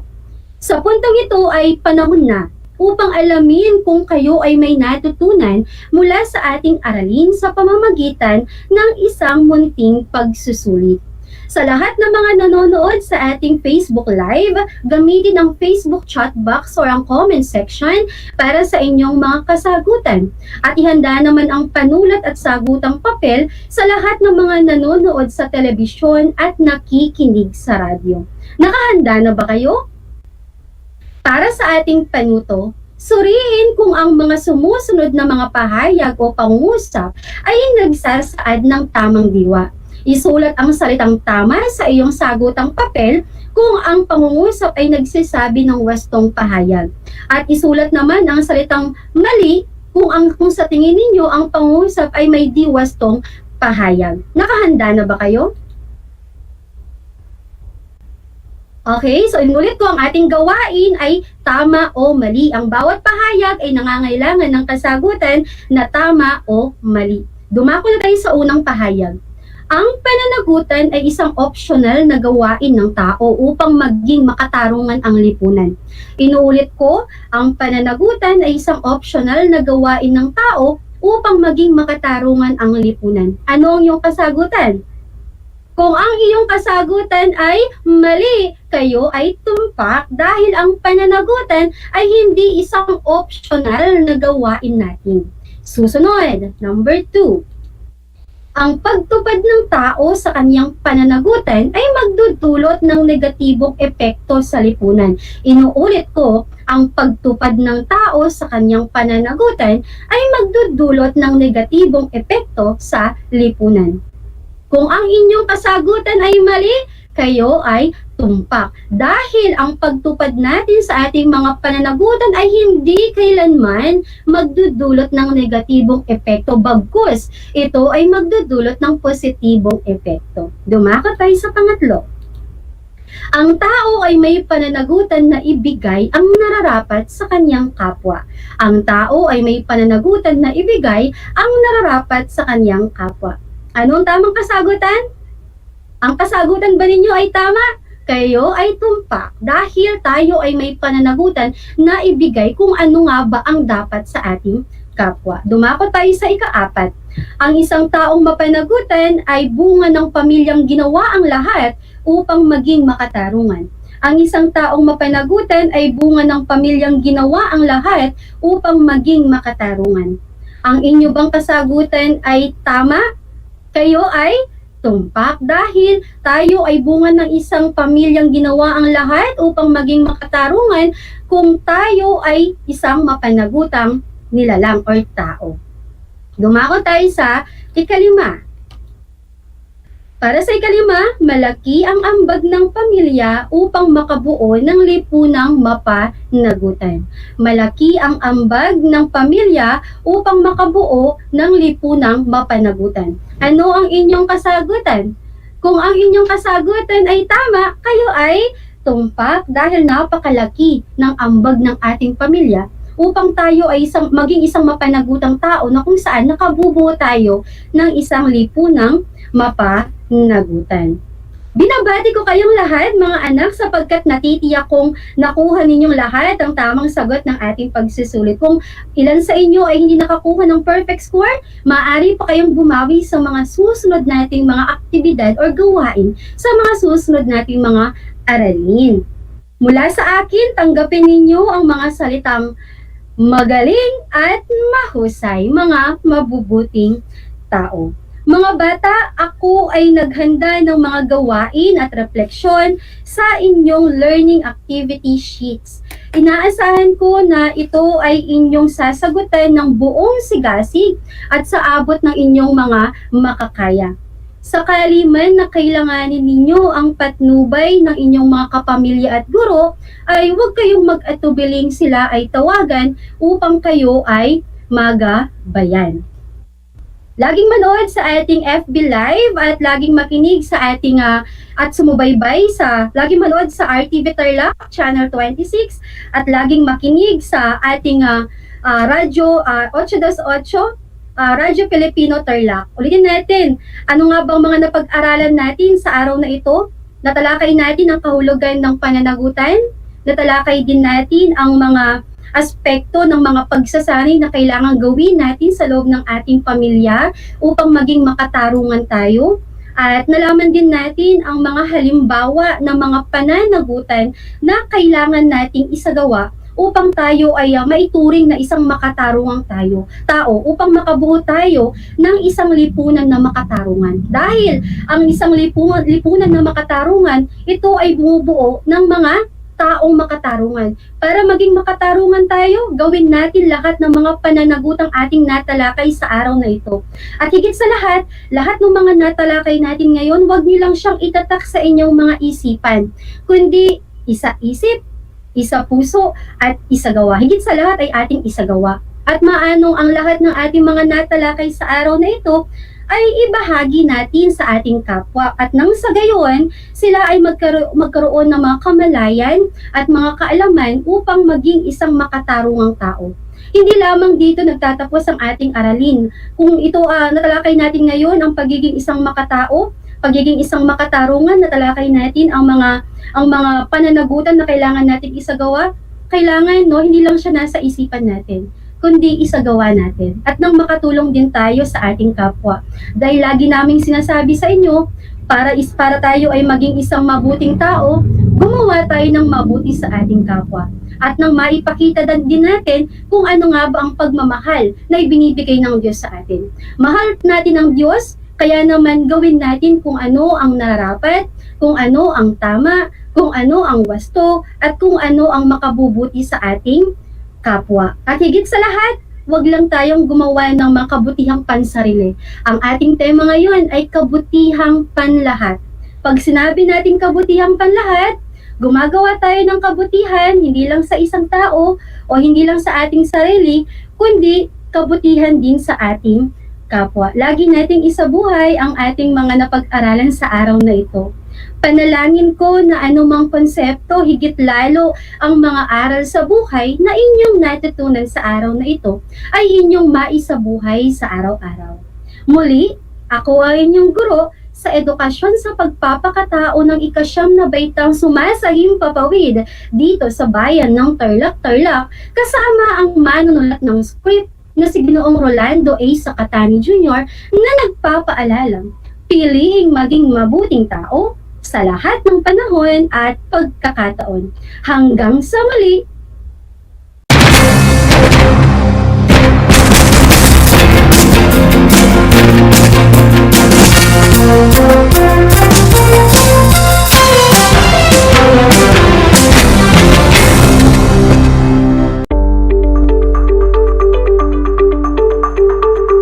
Sa pagnanais na mapigilan ng ating pamahalaan ang pagdami ng bilang ng mga kaso ng COVID-19, binuo ang One Hospital Command Center o OHCC upang mas mabilis na matugunan ang medikal na pangangailangan ng ating mga kababayan.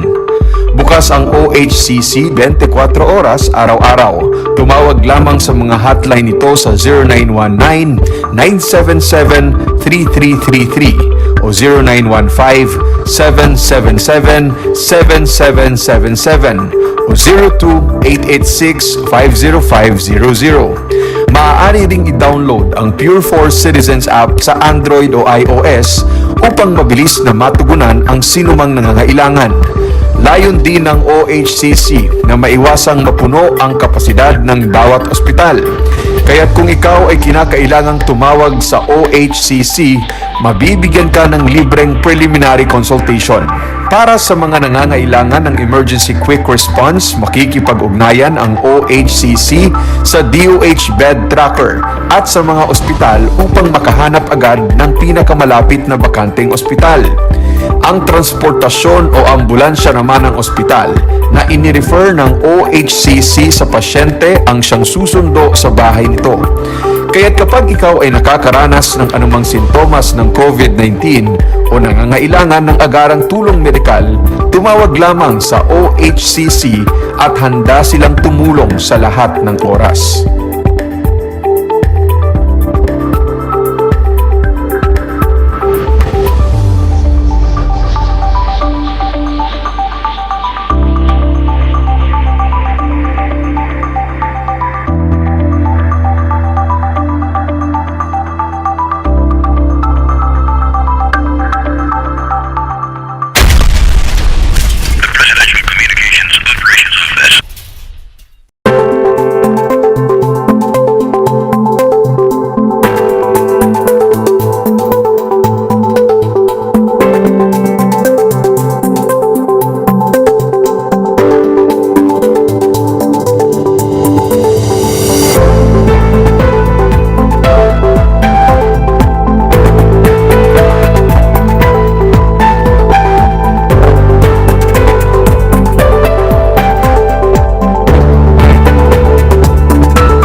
Alam niyo ba na ang whale shark ay hindi isang whale? Ang whale shark o butanding ay kinikilalang world's largest fish at tinatawag gentle giants. May sukat itong 12 meters. Maliliit ang ngipin ng butanding, kaya naman planktons o maliliit na hipon at isda lang ang kaya nilang kainin. Simula noong 2011, marami nang nahumaling mag-whale shark watching sa Oslo, Cebu. Alam niyo na, yan ang whale shark!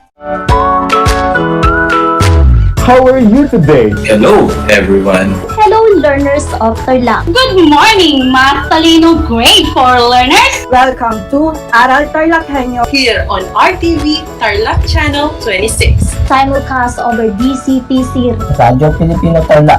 I'm Sir Glenn, your teacher broadcaster. Broadcasting live here at Paniki Tarlac. Remotely here in Concepcion, Tarlac. Live here at Barangay Pedro Elquines, Mayantok, Tarlac. Broadcasting live from Ramos National High School. Your anchor teacher today for grade 9 mathematics. your partner in education this time of pandemic.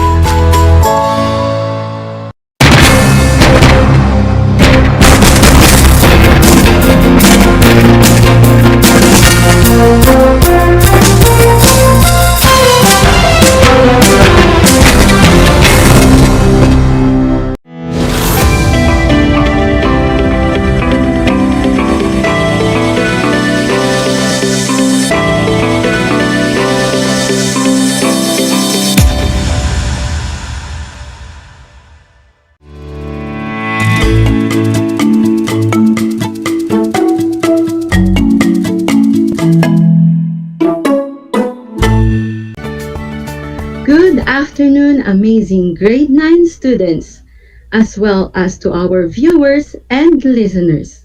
Welcome to Aral TarlakHenyo, here on RTV Tarlac, Channel 26, simulcast over DZTC, Radyo Pilipino Tarlac. I am Marian Erica Tanyedo Baison, your teacher broadcaster for Grade 9 Science, live here at Pada Pada, Santa Ignacia, Tarlac, via remote live broadcast. If you have questions with regards to our topic, you may reach me through this number, 0943 385 4915.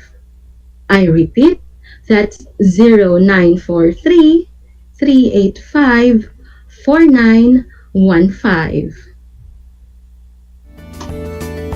Before anything else, I would like to ask how my dear learners are doing. Hello, how are you guys? I believe you are now excited for today's lesson. Now, I want you to find a place where you are comfortable while listening and watching.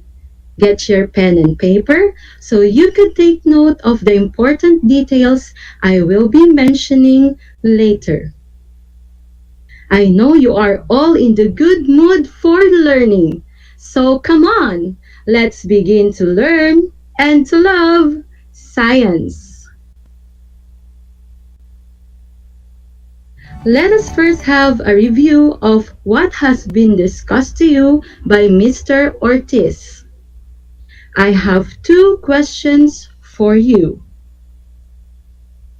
The first one is, what is molecular formula? If you say it shows the actual number of atoms that comprise the molecule of a compound, that is correct.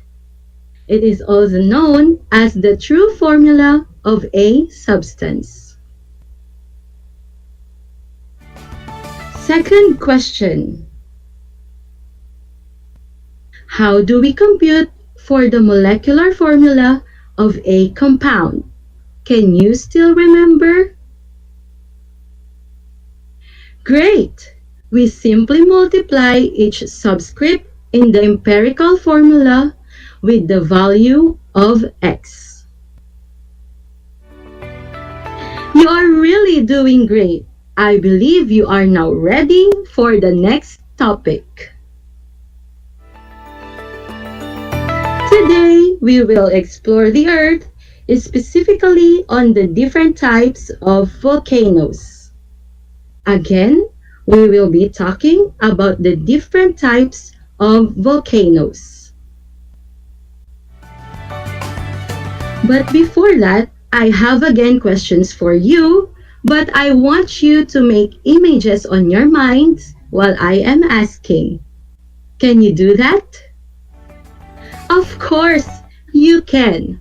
Now, close your eyes. Have you ever wondered why Philippines is prone to earthquakes? Why it is said to be located along the Ring of Fire? Have you seen a volcano erupting? May it be in actual or in a video documentation. Based on the things you have seen or heard, can you imagine how they look? Can you name some that are still erupting up to these days? Now, open your eyes. What did you see? It's fun, right? Great! After this discussion, you will be able to describe the different types of volcanoes. Let's begin! The Philippines is located along the Ring of Fire because of its tectonic setting. As a result, it is a home to many volcanoes. Philippine Island has approximately 300 named and unnamed volcanoes all over the archipelago. At present, there are 24 classified active volcanoes. Maybe you already have in mind a name of a volcano that have been mentioned in the current news which have been showing an activity for the past days. Isn't that right? Yes, let's visit some of them. Out of these 24 active volcanoes, 6, namely Pinatubo, Taal, Mayon, Bulusan, Canlaon, and Hibok-Hibok, are considered the most active. I want you to familiarize these volcanoes so that you know which volcanoes are considered as the most active. I am pretty sure you are familiar with these names. According to the Philippine Institute of Volcanology and Seismology, or PHIVOLCS, our country is an ideal site for any volcanic activity. It is therefore important for us to know this natural phenomenon to reduce the risk and adverse effects it may cause. Let us have some trivia. Do you know that today, March 29, 2021, at 8 in the morning, Pinatubo Volcanoes Monitoring Network recorded 4 volcanic earthquakes during the 24-hour observation period? Alert Level 1 prevails over Pinatubo Volcano, which means that there is low-level unrest that may be related to tectonic processes beneath its edifice and that no imminent eruption is foreseen. Entry into the Pinatubo crater area must be conducted with extreme caution and should be avoided if possible. Communities and local government units surrounding Pinatubo are reminded to always prepare for both earthquake and volcanic hazards and to review, prepare, and strengthen their contingency, emergency, and disaster preparedness plans. DOST-PHIVOLCS is closely monitoring the volcano's condition, and any new development will be relayed to all concerned. And let's go back with our discussion. Let us talk about the volcano. Since you were in elementary, you have heard about volcanoes. But can you still remember what a volcano is? Can you describe how it looks and what it is made up of? Technically, a volcano is a vent, hill, or mountain from which molten or hot rocks with gaseous materials are or have been ejected. It also applies to craters, hills, or mountains formed by removal of pre-existing materials or by accumulation of ejected materials. Let us deepen your understanding about volcanoes. At present, PHIVOLCS classified volcanoes into 3 categories, namely active, inactive, and potentially active. A volcano is classified as active based on the following. 1. If it has eruptions in historic times supported by numerous historic accounts. 2. If it has oral folkloric history, which suggests an eruption that is remembered by our ancestors. 3. If it has shown indicators of seismic activity. And lastly, if it has volcanic deposits less than 10,000 years as determined by radiometric dating. Do you know some volcanoes which we can consider as active? That's great! Example of this are Mount Pinatubo, located at the boundaries of Pampanga, Tarlac, and Zambales, Taal Volcano in Batangas, and Mayon in Albay.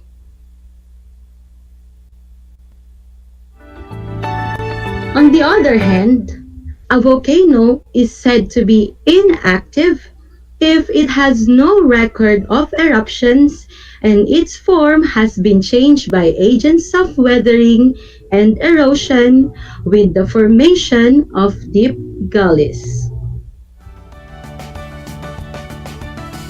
Can you name some of these volcanoes which you are familiar with?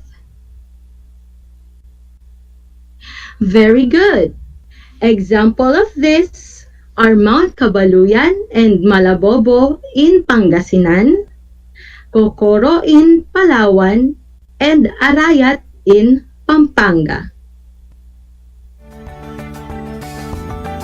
In 1997, PHIVOLCS introduced a third category, which is now what we call as potentially active. A volcano is said to be potentially active if it is geologically young-looking, which suggests it possibly erupted less than 10,000 years ago. A volcano is morphologically young as suggested by the following. 1. Low degree of erosion and dissection. 2. Presence of young vent features. And lastly, may lack or have very little vegetation cover. Do you know a volcano which we can classify as potentially active? Good job! Example of this are Mount Apo in Davao del Sur, Mount Mariveles in Bataan, and Mount Negron in Zambales. Now that you have learned the different types of volcanoes as classified by the Philippine Institute of Volcanology and Seismology, then let me check if you really understood our lesson for this session. Are you ready with your pen and paper? Very well. You will be given a 10-item true or false statement. All you have to do is to listen attentively and determine whether the given statement is true or false. Write the word true if the statement is correct and false if the statement is not correct. You have 5 seconds to type in your answer on the comment box below or write it on your paper. Are you ready? Let's begin! Number 1. A volcano is a vent, hill, or mountain from which molten or hot rocks with gaseous materials are or have been ejected. Again, a volcano is a vent, hill, or mountain from which molten or hot rocks with gaseous materials are or have been ejected.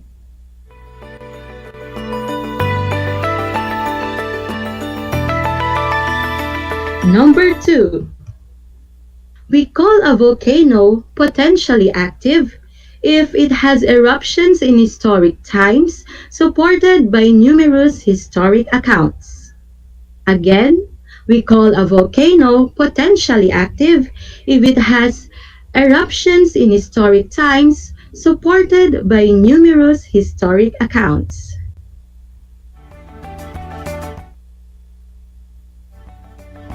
Number 3. Mount Apo is classified by the Philippine Institute of Volcanology and Seismology as an active volcano. Again, Mount Apo is classified by the Philippine Institute of Volcanology and Seismology as an active volcano.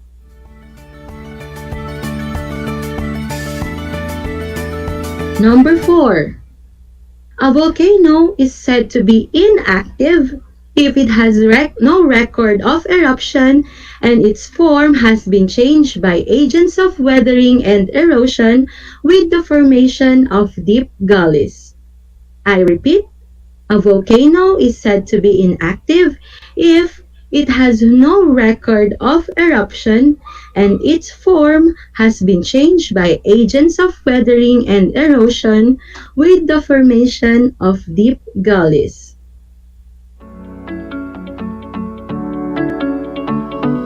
Number 5. Philippines is located along the Ring of Fire. I repeat, Philippines is located along the Ring of Fire.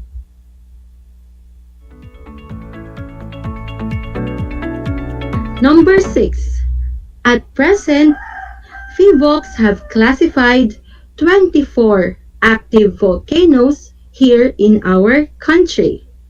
Again, at present, PHIVOLCs have classified 24 active volcanoes here in our country.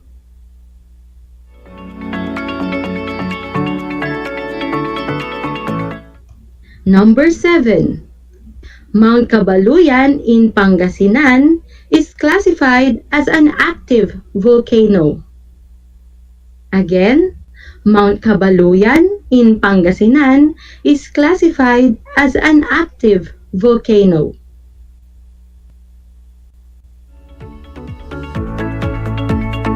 Number 8. A volcano is said to be potentially active if it is morphologically young-looking, which suggests it possibly erupted less than 10,000 years ago. I repeat, a volcano is said to be potentially active if it is morphologically young-looking, which suggests it possibly erupted less than 10,000 years ago.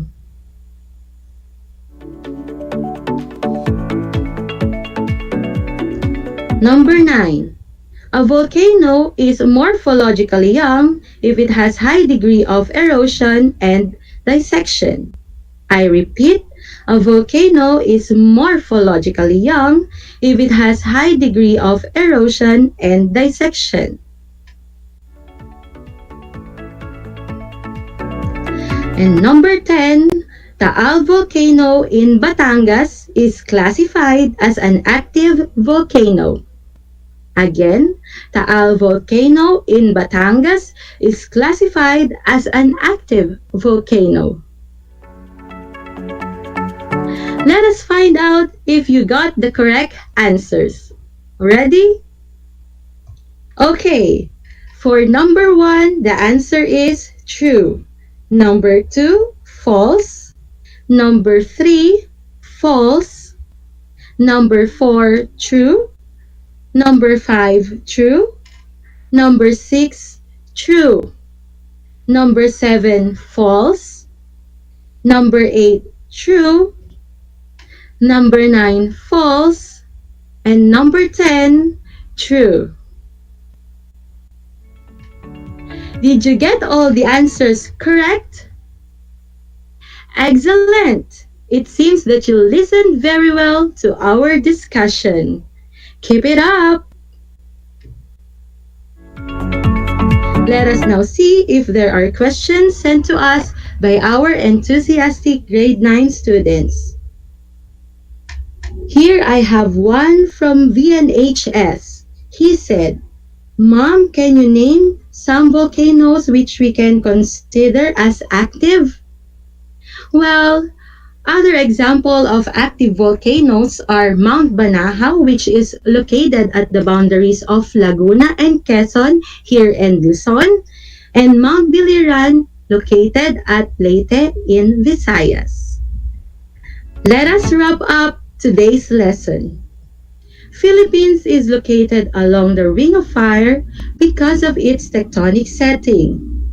As a result, it is a home to many volcanoes. A volcano is a vent, hill, or mountain from which molten or hot rocks with gaseous materials or have been ejected. According to PHIVOLCS, or Philippine Institute of Volcanology and Seismology, volcanoes can be classified into three categories, namely active, inactive, and potentially active. A volcano is active if it has volcanic deposits less than 10,000 years as determined by radiometric dating like Pinatubo, Taal, and Mayon. Inactive if it has no record of eruptions like Kabaluyan, Kokor, and Arayat. And potentially active if it is morphologically young-looking like Mount Apo, Mariveles, and Negron. I hope you enjoyed today's lesson and learned a lot from it. Before we end our session, kindly write your assignment for our next radio lesson, which will be on Wednesday, March 31, 2021. I want you to answer these questions. What are the external parts of a volcano? I repeat, what are the external parts of a volcano? Second question. What are the different volcanic landforms and volcanic eruptive styles? Again, what are the different volcanic landforms and volcanic eruptive styles? Did you get that? Very good. Next lesson, we will be dealing with volcanic landforms and eruptive styles. Just keep on tuning to our radio station, DZTC, Radyo Pilipino Tarlac, and keep watching on RTV Tarlac Channel 26. We are also live on RTV Tarlac Channel 26 FB page every day. So just keep on tuning so that you could answer the different activities in your modules. That is all for today. In this time of pandemic, let's take care and love one another. Everybody, stay home, stay safe, and keep the fire on learning burning. Once again, I am Marian Erica Tanyedo Baison, your grade 9 science anchor teacher. Until next time, God bless everyone. Have a nice day.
ka ba sa impormasyon? May namiss ka bang subject at leksyon? Gusto mo bang alalahanin ang nakaraan o dagdagan ang iyong kaalaman? Lahat yan alamin natin because the professor is in. Professor on air and online. Kasama si Professor Willie Perez. Isang oras na kaalaman, isang oras na makabuluhan. Professor on air. Mamangha at tumawa sa mga tips at trivia. Sa gabay at tanong, sagot ka rin niya. Professor on air and online. Kasama si Professor Willie Perez. Tuwing Sabado, alas 10 hanggang alas 11 ng umaga. Mapapakinggan sa Radyo Pilipino at mapapanood sa RTV Tarlac Channel 26. Professor on air. Good morning, grade 5 learners. How are you today? Welcome to Aral TarlakHenyo here on RTV Tarlac, Channel 26. Simulcast over DCTC, Radyo Pilipino, Tarlac.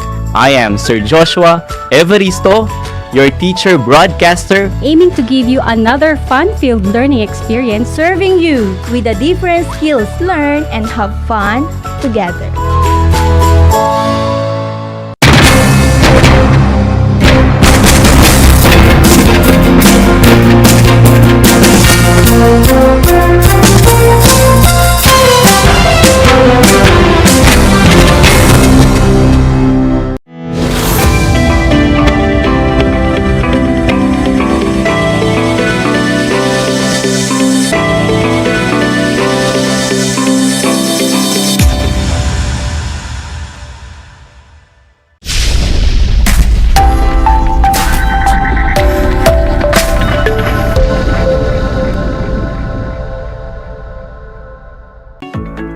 Grade 9 learners. Welcome to Aral TarlakHenyo here on RTV Tarlac Channel 26. Simulcast over DCTC Radyo Pilipino Tarlac.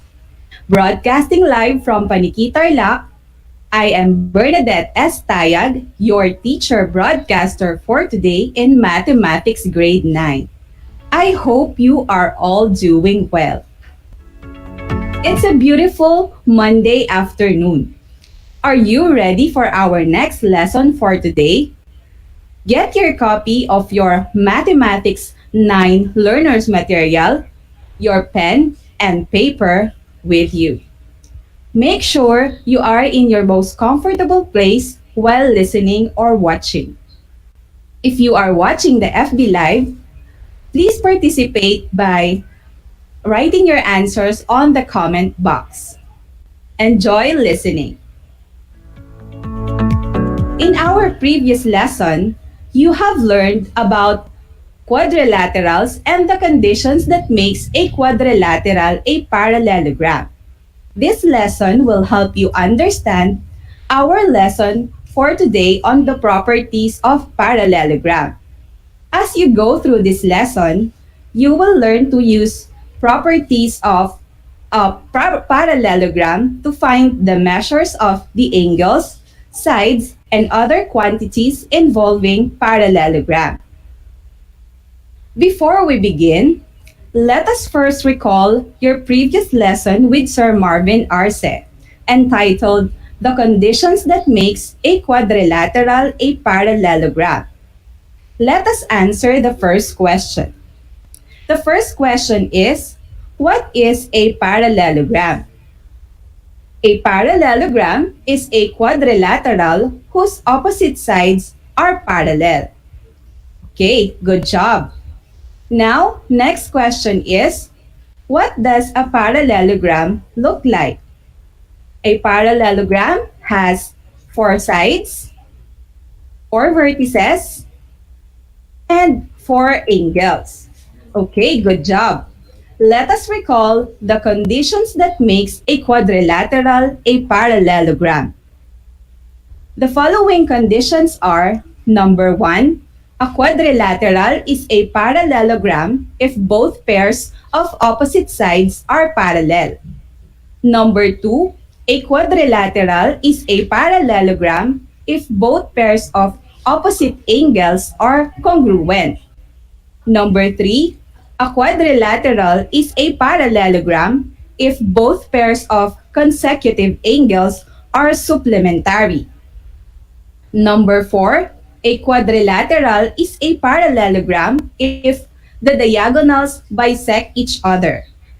Number 5, a quadrilateral is a parallelogram if each diagonal divides a parallelogram into two congruent triangles. And last, a quadrilateral is a parallelogram if both pairs of opposite sides are both parallel and congruent. Next, with these given conditions, we will be able to identify the properties of parallelogram. Okay, good job. Now, you are ready for our next lesson. Now, let us begin with our new lesson for today. Open your Math 9 learners materials on page 314. Our lesson is Properties of Parallelogram. In this section, we will be using the properties of parallelogram in finding the measures of the angles, sides, and other quantities involving parallelogram. Let us look at the first property of parallelogram. Property number 1 is, in a parallelogram, any two opposite sides are congruent. In the given parallelogram, we have PQRS, line segment PQ is congruent to line segment RS, and line segment SP is congruent to line segment QR. If the measure of line segment PQ is equal to 5 centimeters, then the measure of segment RS is also 5 centimeters. If the measure of segment QR is equal to 3 centimeters, then the measure of PS is also 3 centimeters. Now, we have property number 2. Property number 2 states that in a parallelogram, any two opposite angles are congruent. In the given parallelogram PQRS, the measure of angle P is congruent to the measure of angle R, and the measure of angle Q is congruent to the measure of angle S. For example, the measure of angle P is equal to 60 degrees. Then, the measure of its opposite angle, which is angle R, is also 60 degrees. Now, if the measure of angle Q is 120 degrees, then the measure of angle S will also be equal to 120 degrees. We will proceed with property number 3. Property number 3 states that in a parallelogram, any two consecutive angles are supplementary. Supplementary means that the measures of the two angles add up to 180 degrees. In the given figure, which is parallelogram PQRS, any consecutive angles must be equal to 180 degrees. Since angle P and angle Q are consecutive angles, so the measure of angle P plus the measure of angle Q is equal to 180 degrees. Likewise, the measure of angle Q plus the measure of angle R is equal to 180 degrees. And then we have another set of consecutive angles. The measure of angle R plus the measure of angle S is equal to 180 degrees. And we have the last pair of consecutive angles. We have angle S, the measure of angle S plus the measure of angle P is equal to 180 degrees. Next, we have property number 4. Property number 4 states that The diagonals of a parallelogram bisect each other. Bisect means to divide into two equal parts. In the given parallelogram PQRS, line segment PR and QS are diagonals, and they bisect each other such that line segment QM is congruent to line segment SM. And line segment PM is congruent to line segment RM, which means that if the measure of line segment QM is 4 centimeter, then the measure of line segment SM is also 4 centimeters. Same is true with the measures of line segment PM and RM.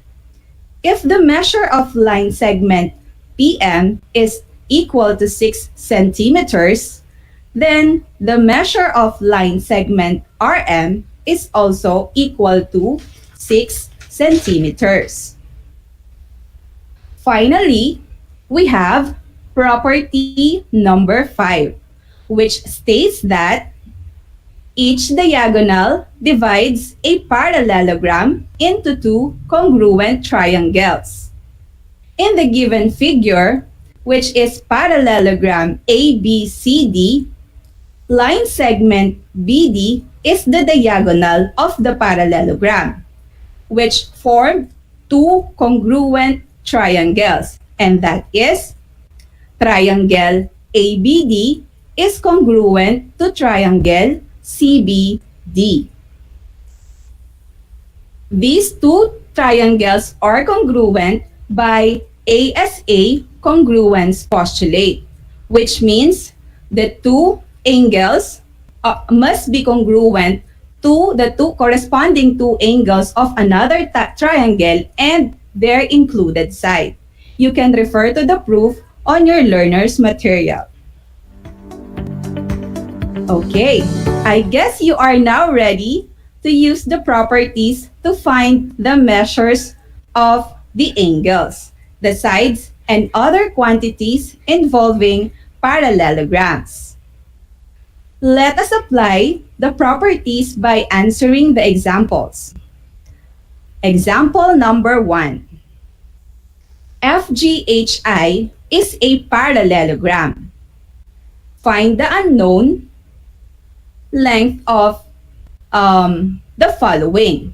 We have the length of IH and letter B, find the length of IK. Justify your answer by stating the property used to solve the problem. Are you ready to answer example number 1? I will give you a few seconds to answer the problem. Are you ready to show your answers? I hope you got the correct answer. So here we go. For example number 1, here is the solution. Line segment IH is equal to line segment FG because the opposite sides of parallelogram are congruent. And that is according to property number 1. And the measure of IH is equal to 5. Then we are going to substitute the measure of FG, which is 5 units. So the measure of IH is equal to 5 units. Next is we have line segment IK. Line segment IK is equal to line segment GK. The diagonals of a parallelogram are equal, or they bisect each other. I mean, the diagonals of a parallelogram bisect each other. If IK is equal to 3, then substitute 3 for GK. So line segment IK is equal to 3 units. Okay, did you get the correct answer? Well done if you got the correct answer. Now, let us try example number 2. Here in example number 2, we have parallelogram PQRS. The measure of angle P is equal to 70 degrees. So, we are going to find the measure of angle R and angle Q.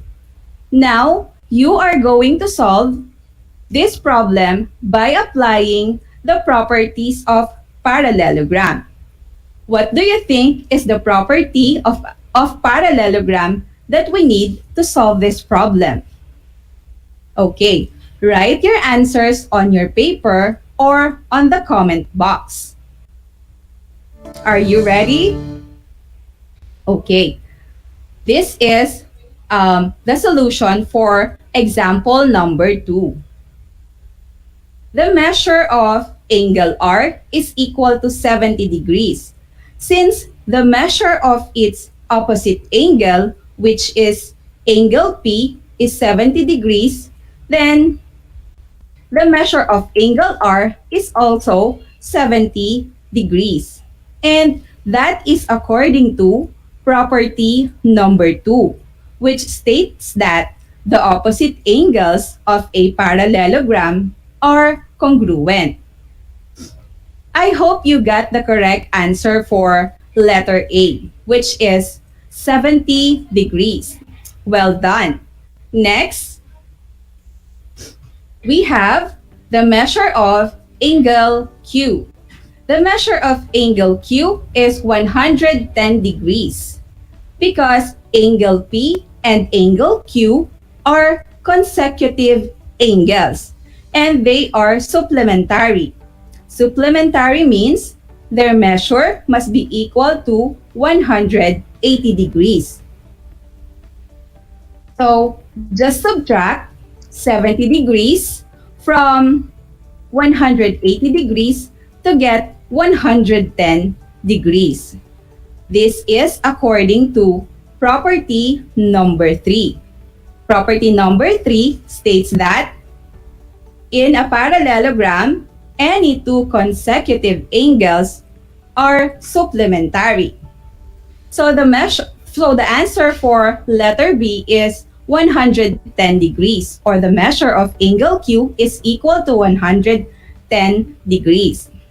Take note that if we are going to add the measure of angle P, angle Q, angle R, and angle S, their measure must be equal to 360 degrees. Let us try another example from your learner's material on page 317 of activity number 7, entitled Yes, You Can. To deepen your understanding on the properties of parallelogram, we will answer the said activity. Okay, here it is. In the figure, we have parallelogram ABCD. Line segments AC and BD are diagonals, and they bisect at point E. The measure of line segment AB is equal to 3x minus 5 centimeters, and the measure of line segment CD is equal to x plus 7 centimeters. Now, we are going to solve for the value of x, and we are going to find the length of AB. To answer activity number 7, we are going to apply the properties of parallelogram.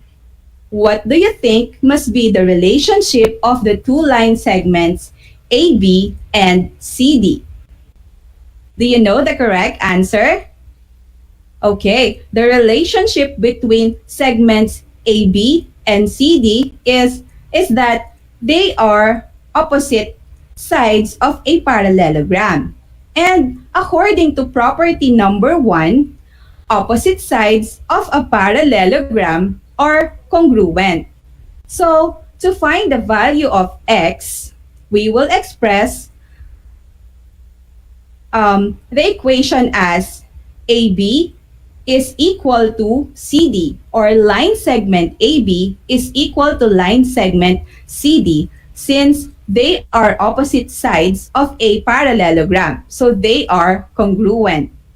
Substituting the values of line segment AB and line segment CD, so we have 3x minus 5 for line segment AB, and we have x plus 7 for line segment CD. Combining the similar terms, we have 3x minus x, that will be equal to 2x, and 7 plus 5 is equal to 12. So we have 2x is equal to 12. Solving for the resulting equation, we have x is equal to 6. Did you get the correct answer? Okay, very good if you got 6 as the value of x. Next is we will solve for the length of line segment AB, which is equal to 3x minus 5. So, we will substitute 3x minus 5 to line segment AB, since 3x minus 5 is the value of line segment AB. And then, AB will be equal to 3 times the value of x, which is 6, minus 5. So, solving for the resulting equation, we have AB is equal to 18 minus 5, or AB is equal to 18 units. I hope you got the correct answer. So, if you did not get the correct answer, so it's okay. It is part of our learning. So, I admire you all for listening and watching attentively. I hope you have mastered our lesson for today. Now, we will recall or the lesson for today. So we will recap today's lesson on properties of parallelogram. The properties are, number 1, in a parallelogram, any two opposite sides are congruent. Number 2, in a parallelogram, any two opposite angles are congruent.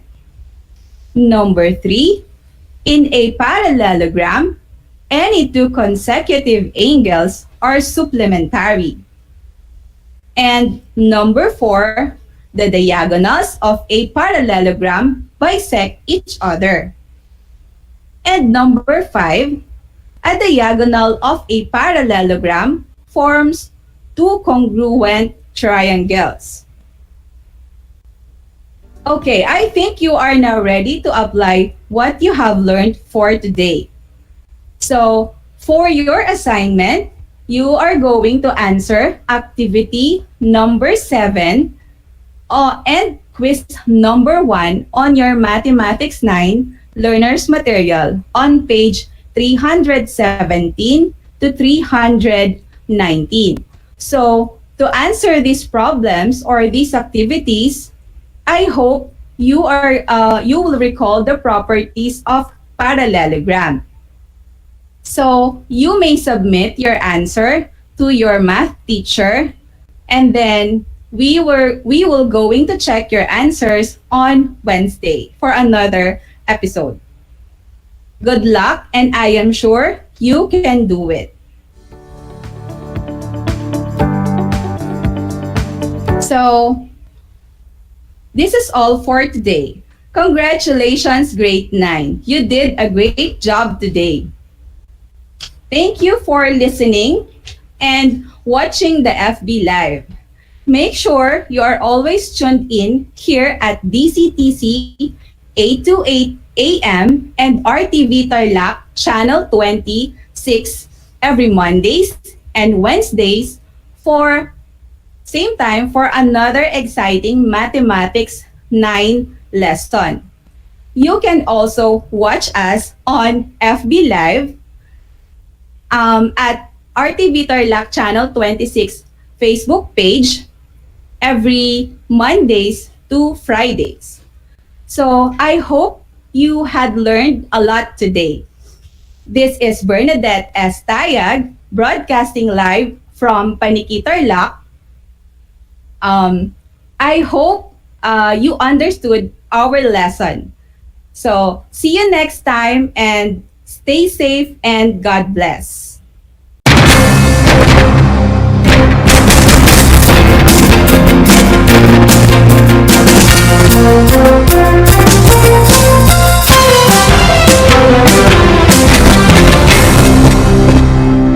Handa ka na bang magpabakuna? Narito ang mga paalala at hakbang na gagawin sa proseso ng pagbabakuna. Bago ang pagbabakuna, kinakailangan mo nang dumaan sa pre-vaccination screening. Kinakailangan kumuha muna ng medical clearance sa doktor ang mga kabilang sa special population tulad ng mga sumusunod. May problema sa immune system, may cancer, may HIV, sumasailalim sa transplant operation, kasalukuyang umiinom ng steroids, mga senior citizens na may special conditions. Step 1. Waiting area. Siguraduhin kayo ay pumunta sa tamang oras at petsa ng inyong schedule sa pagbabakuna. Hindi papayagan ang mga walk-in sa vaccination sites.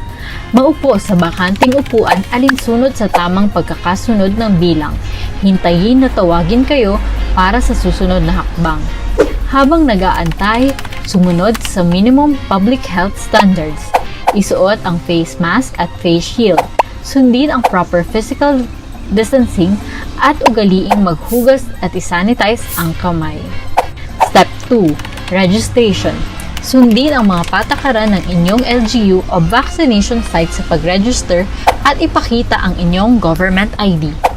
Bibigyan kayo ng kopya ng informed consent form, health screening form, at mga pamphlet tungkol sa bakuna na pwede ninyong basahin. Hintayin na matapos ang proseso ng registration bago pumunta sa susunod na hakbang. Step 3. Screening. Kayo ay isasailalim sa health screening at tatanungin tungkol sa inyong kalusugan tulad ng history of COVID-19 exposure, history of vaccination, mga gamot na iniinom, kung may allergies at iba pa. Ito ay para makasiguro kung angkop para sa inyo ang magpapakuna sa kasalukuyan. Step 4. Health Education. Makinig sa ibabahaging importanteng impormasyon tungkol sa pagbabakuna para sa COVID-19. Kung mayroon pa kayong ibang katanungan, sumangguni sa ating mga vaccination staff. Siguraduhin na pirmahan ang consent form na pumapayag kayong magpabakuna bago pumunta sa susunod na hakbang. Step 5. Vaccine Administration. Ito ang panahon kung saan kayo ay babakunahan sa loob ng 1 hanggang 2 minuto. Huwag kalimutan na kunin ang inyong vaccination card pagkatapos matanggap ang bakuna. Step 6. Observation. Alinsunod sa Department of Health, ang lahat ng magpapabakuna ay kailangang manatili sa pasilidad ng 15 hanggang 30 minuto para obserbahan kung may hindi magandang nararamdaman. Ang ating medical staff ay nakatutok sa inyo para ma-monitor ang inyong kalusugan. Bibigyan kayo ng mga pangalan ng health facility o hotline o contact kung saan pwedeng pumunta kung kinakailangang sumangguni dahil sa side effects ng bakuna. Narito rin ang mga paalala na dapat tandaan. Siguraduhin bumalik sa schedule para sa pangalawang dose ng bakuna. Laging tandaan na kahit nabakunahan ka na, ay huwag pa rin kalimutang sumunod sa minimum public health standards tulad ng pagsasanitize ng mga kamay, pagsusuot ng face mask at face shield, at pagdidistansya sa iba ng 1 metro. Ito ay para na rin sa ating proteksyon at sa proteksyon ng iba. Para sa karagdagang impormasyon, bisitahin ang mga sumusunod na pages. Tara, sa Bida Vaccination.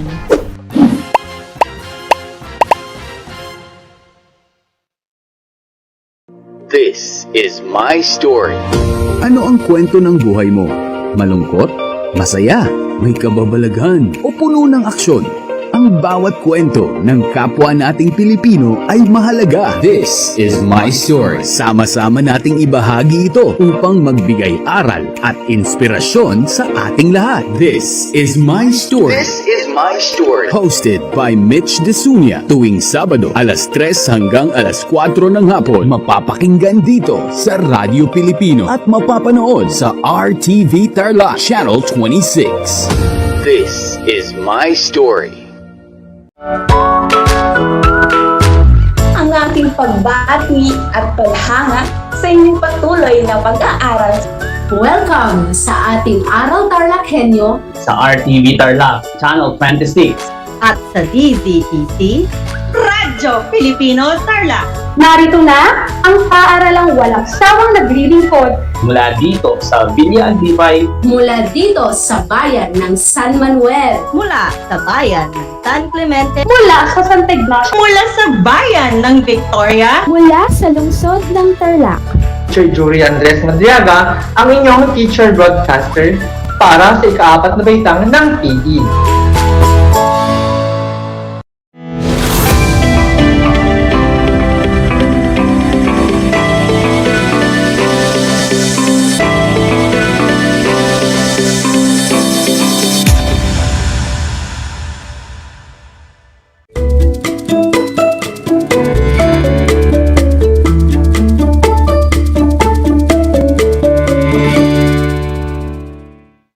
Magandang araw, Tarlac. Magandang araw, mga kapantas.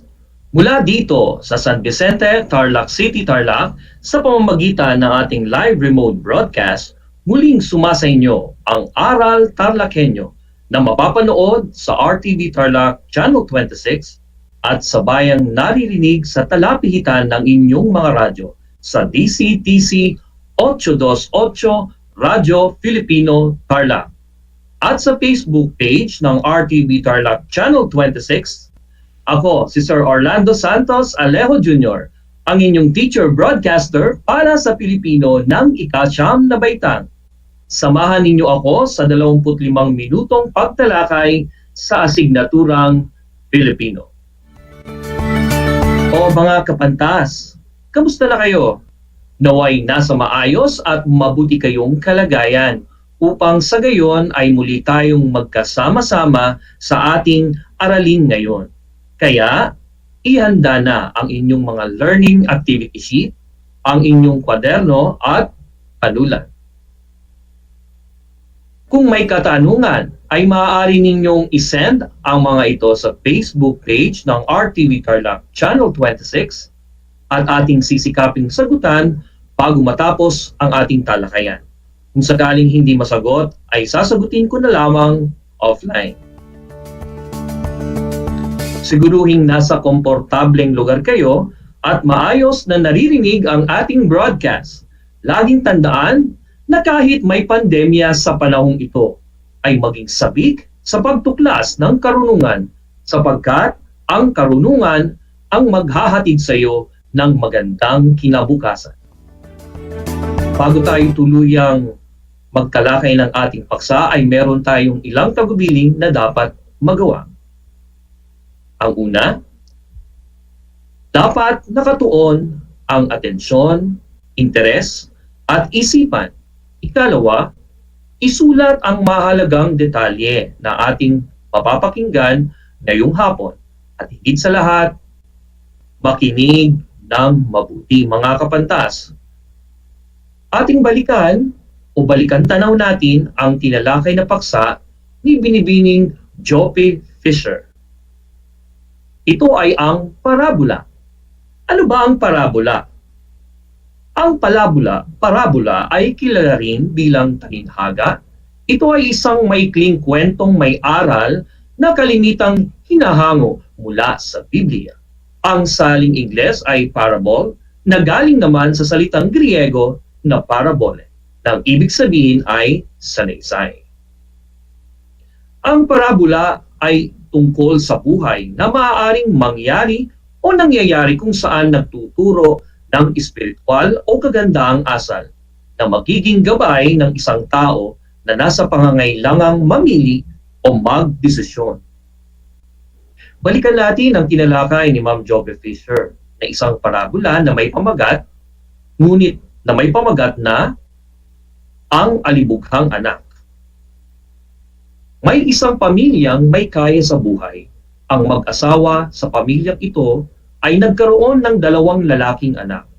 Simulat sa pool, ang ama ay nagbibigay na ng tulong sa kanyang mga anak. Sila rin ay magkasama sa matagal ng panahon. Pero, isang araw, nagpasya ang bunsong anak na kukunin na raw na lamang niya ang mana at napag-isipang mag-isa na lamang. Binigay ito ng kanyang ama at nagsimula ng umalis ang kanyang bunsong anak. Ngunit, pagkalipas ng panahon, ginastos lamang ng bunsong anak ang kanyang manang pera. Bukod rito, nabaon pa siya sa utang. Dahil rito, naghirap ang bunsong anak. Matapos ito, bumalik naman ang bunsong anak sa kanyang ama at siya rin ay tinanggap. Nung malaman ito ng kanyang nakatatandang kapatid, lumabas ito ng galit na galit sa kanyang ama. Hindi niya matanggap ang kanyang desisyon. Ngunit, nalaman niya na ginawa lamang ito ng kanyang ama para malaman niya ang tunay na halaga ng isang pamilya. Pagkatapos ito ay nagbago ang kanyang saloobin sa nakababatang kapatid at pinatawad niya ito. Yan ang kwento ng alibughang anak. Anong aral ang pinapakita ng kwentong ito? Dapat maging maingat ka sa paggamit ng pera. Gamitin ito ng tama at higit sa lahat ay ang pagpapahalaga mo sa iyong pamilya. Mahalin at respetuhin natin ang ating mga magulang upang magkaroon tayo ng magandang buhay sa hinaharap. Igalang mo ang iyong ama't ina sapagkat ito ang unang utos ng Diyos na may pangakong magandang buhay. Ang ating paksa ngayong hapon ay nagmula sa Most Essential Learning Competencies na nagagamit ng wasto sa pangungusap, ang matatalinhagang pahayag. Ngunit bago yan ay magsasagawa muna tayo ng isang maikling pagsusulit ukol dito. Narito ang ating panuto. Isulat ang letra ng tamang sagot at ibigay ang kahulugan ng mga sumusunod na matalinhagang pahayag sa pangungusap. Unang bilang, kumukulo ang dugo ng mag-anak sa mga taong umapi sa kanila. A. Masayahin. B. Matampuhin. C. Galit na galit. D. Bugnutin. Ang tamang sagot ay letter C. Galit na galit. Ikalawang bilang. Maraming pasa ang bata sa katawan dahil ang kanyang ama ay mabigat ang kamay. A. Mapanakit. B. Mabait. C. Pasagulero. D. Maalalahanin. Tamang sagot ay A. Mapanakit. Ikatlong bilang. Ibaon na natin sa hukay ang galit at puot sa ating kapwa. A. Ibisto na. B. Itanim sa isipan. C. Kalimutan na. D. Ipagtapat. Ang tamang sagot ay letter C. Kalimutan na. Ika-4 na bilang. Umuwi na ang itinuturing na iting na tupa sa kanyang mga anak. A. Lasenggerong anak. B. Masunuring anak. C. Mabuting anak. D. Masamang anak. Ang tamang sagot ay letter D. Masamang anak. Panglima at panghuling bilang. Balat kalabaw talaga ang mga taong hindi imbitado, ngunit kumakain sa mga handaan. A. Masipag. B. Makapal ang mukha. C. Mapagbigay. D. Matakaw. Ang tamang sagot ay letter B. Makapal ang mukha. Nakuha niyo ba ang mga tamang sagot? Very good. Binabati kita. Napakahusay mo. Ngayon naman ay talakayin na natin ang ating paksa na matalinghagang pahayag. Maaring nagtatanong tayo, ano ba ang matalinghagang pahayag? Ito ay ang mga ekspresyong may malalalim na salita o may hindi tiyak na kahulugan. Sinasalamin nito ang kagandahan at pagkamalikhain ng wikang Pilipino. Ito ay nakakapaghubog sa mga intelektual ng isang tao. Mas binibigyang kahusayan ng mga pahayag na ito ang mga akda. Ang mga matatalinhagang pahayag ay maaaring nasa anyo ng sawikain o idioma, kasabihan o salawikain. Narito ang mga halimbawa. Kapilas ng buhay, na ang ibig sabihin ay asawa. Bukas ang palad, na ang ibig sabihin ay matulungin. Tuyo ang papel, na ang ibig sabihin ay magandang imahe. Pagsusunog ng kilay, na ang ibig sabihin ay pagsisipag sa pag-aaral. Ating subukan ang inyong kaalaman sa mga sumusunod na pahayag na ito. Maaari ninyong isulat ang inyong mga sagot sa inyong kwaderno o kaya naman ay sa pamamagitan ng pagkomento sa Facebook page natin. Ibigay ang kahulugan ng matatalinhagang pahayag na aking babasahin, isulat ang iyong mga sagot sa inyong mga kwaderno. Una, pag nagtanim ng hangin, bagyo ang aanihin. Ano ang ibig sabihin nito? Kung ang sagot natin ay, ang ibig sabihin po ng kasabihan na ito ay kapag may ginawa kang mabuti sa iba, babalik rin sa iyo ang kabutihang ginawa mo. Ngunit kapag masama naman ang ginawa mo, babalik at babalik rin agad sa iyo ito, lalo na sa madaling panahon. Sunod na bilang, daig ng maagap ang masipag. Bakit ang dalawang salitang ito at magkarugtong sa kasabihang nais nating bigyan ng kahulugan? Simulan natin sa pagiging masipag. Alam nating lahat na kung ikaw ay masipag, makakamtan mo ang anumang nais mong gawin, matatapos mo ang mga gawaing sinimulan at magagawa mo ang mga mithiin sa buhay. Ngunit hindi lingid sa ating kaalaman na hindi lamang sipag ang susi sa tagumpay. Isa sa mga sangkap ng pagiging matagumpay sa ating mga mithiin ay ang pagiging maagap. Ating munang bigyan ng kahulugan ng salitang agap. Ang ibig sabihin nito ay ang pagiging mabilis, maaga at nangunguna. Ang pagiging maagap ay nangangahulugan na tayo ay mabilis magdesisyon sa iba't ibang pagkakataon. Sunod naman, anak na di paluhain, ina ang patatangisin. Ano ang kahulugan nito? Ang ina na hindi pinangangaralan o dinidisiplina ang anak habang buhay, habang ito ay bata pa lamang ay siyang magiging sakit ng ulo pagtanda. Ang kabutihang asal ay malaki ang may tutulong sa isang tao upang mapabuti ang buhay nito, sapagkat ito ang magiging gabay nito sa pagpapasaya tungkol sa kanyang buhay. Sunod naman, madaling maging tao, mahirap magpakatao. Ang pagiging tao ay madali lamang dahil lahat ng ating mga kapwa, kaibigan, kamag-anak, kakilala at kahit pang ating mga kalaban ay mga tao at bilang tao, lahat tayo ay nagkakamali. Ngunit mahirap magpakatao dahil minsan hindi natin matatanggap o mapapatawad ang iba dahil sa kanilang pagkakamali. Ating tandaan na bilang isang tao, mahirap sumunod sa mga kabutihang asal. Sunod, kung ano ang bukang bibig, siyang laman ng dibdib. Kung ano ang laging sinasabi ng isang tao, ito ay paiwatig na kanyang nararamdaman. Halimbawa rito ay isang dalagang may crush sa isang binata, nahalata siya na sa kanyang mga kaibigan sapagkat hindi niya maiwasang isali sa usapan ang pangalan ng binata. At ang panghuli, kapag maaga ang lusong, ay maaga ang ahon. Ito ay isang positibong kasabihan ng mga Pilipino. Dahil likas na masisipag ang mga Pilipino, kaya ninanais nilang gumawa ng maaga at makatapos agad ng gawain.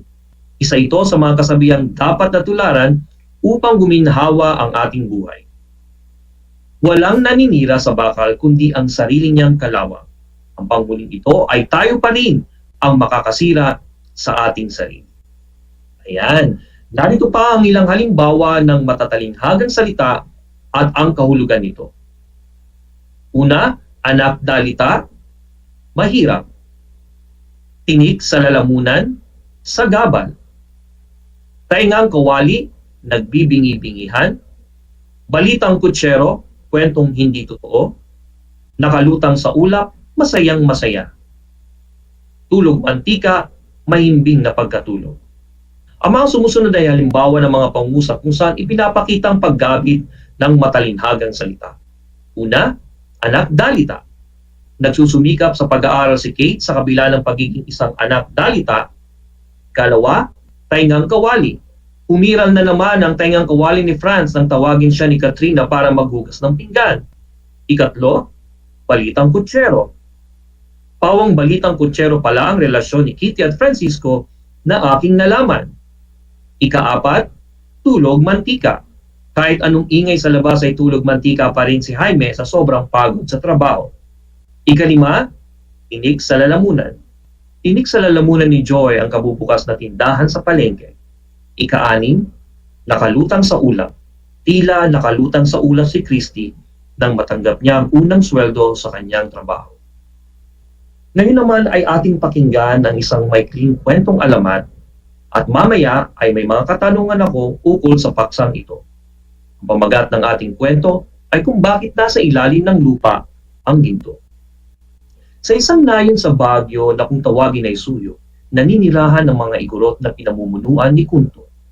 Si Kunto ay bata pa ngunit siya ang pinakamalakas at pinakamatapang sa kanilang nayon. Kaya siya ang ginawang puno ng matatandang pantas. Ang mga naninirahan sa nayon ito ay namumuhay ng tahimik. Maibigin sila sa kapwa at may takot sila sa kanilang bathala. Taon-taon ay nagdarao sila ng kanyaw bilang parangal sa kanilang mga anito. Noong panahong iyon, ang mga igorot ay naniniwala sa iba't ibang anito. Kung nagdarao sila ng kanyaw, ay nag-aanda sila linggo-linggo. Mapatay sila ng baboy na inaalay sa kanilang bathala. Nagsasayawan at nagkakantahan sila. Isang araw ay nagtungo si Kunto sa gubat upang mangaso. Hindi pa siya lubang nakakalayo nang nakakita siya ng isang uwak. Nakatayo ito sa isang landas na kanyang tinutunton. Karaniwan ng mga ibon sa gubat ay may ilap, ngunit ang ibong ito ay kakaiba. Lumalakad si Kunto palapit sa ibon ngunit hindi ito tuminag. Sa pagkakatayo sa gitna ng landas, nang may isang dipa na lamang siya mula sa ibon, bigla siyang napatigil. Tinitigan siyang mainam ng ibon at saka tumango ng 3 ulit bago lumipad.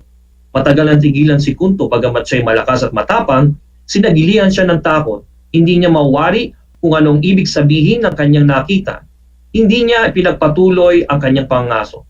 Siya'y bumalik sa nayon at nakipagkita sa matatandang pantas. Sabi ng isang matanda, "Marahil, ang ibong iyon ay ang sugo ng ating bathala. Ipinaalala sa atin na dapat tayong magdaos ng kanyaw." Kung gayon, ngayon din ay magdaraos tayo ng kanyaw, ang pasya ni Kunto. Pinagbigay alam sa lahat ang kanyaw na gagawin.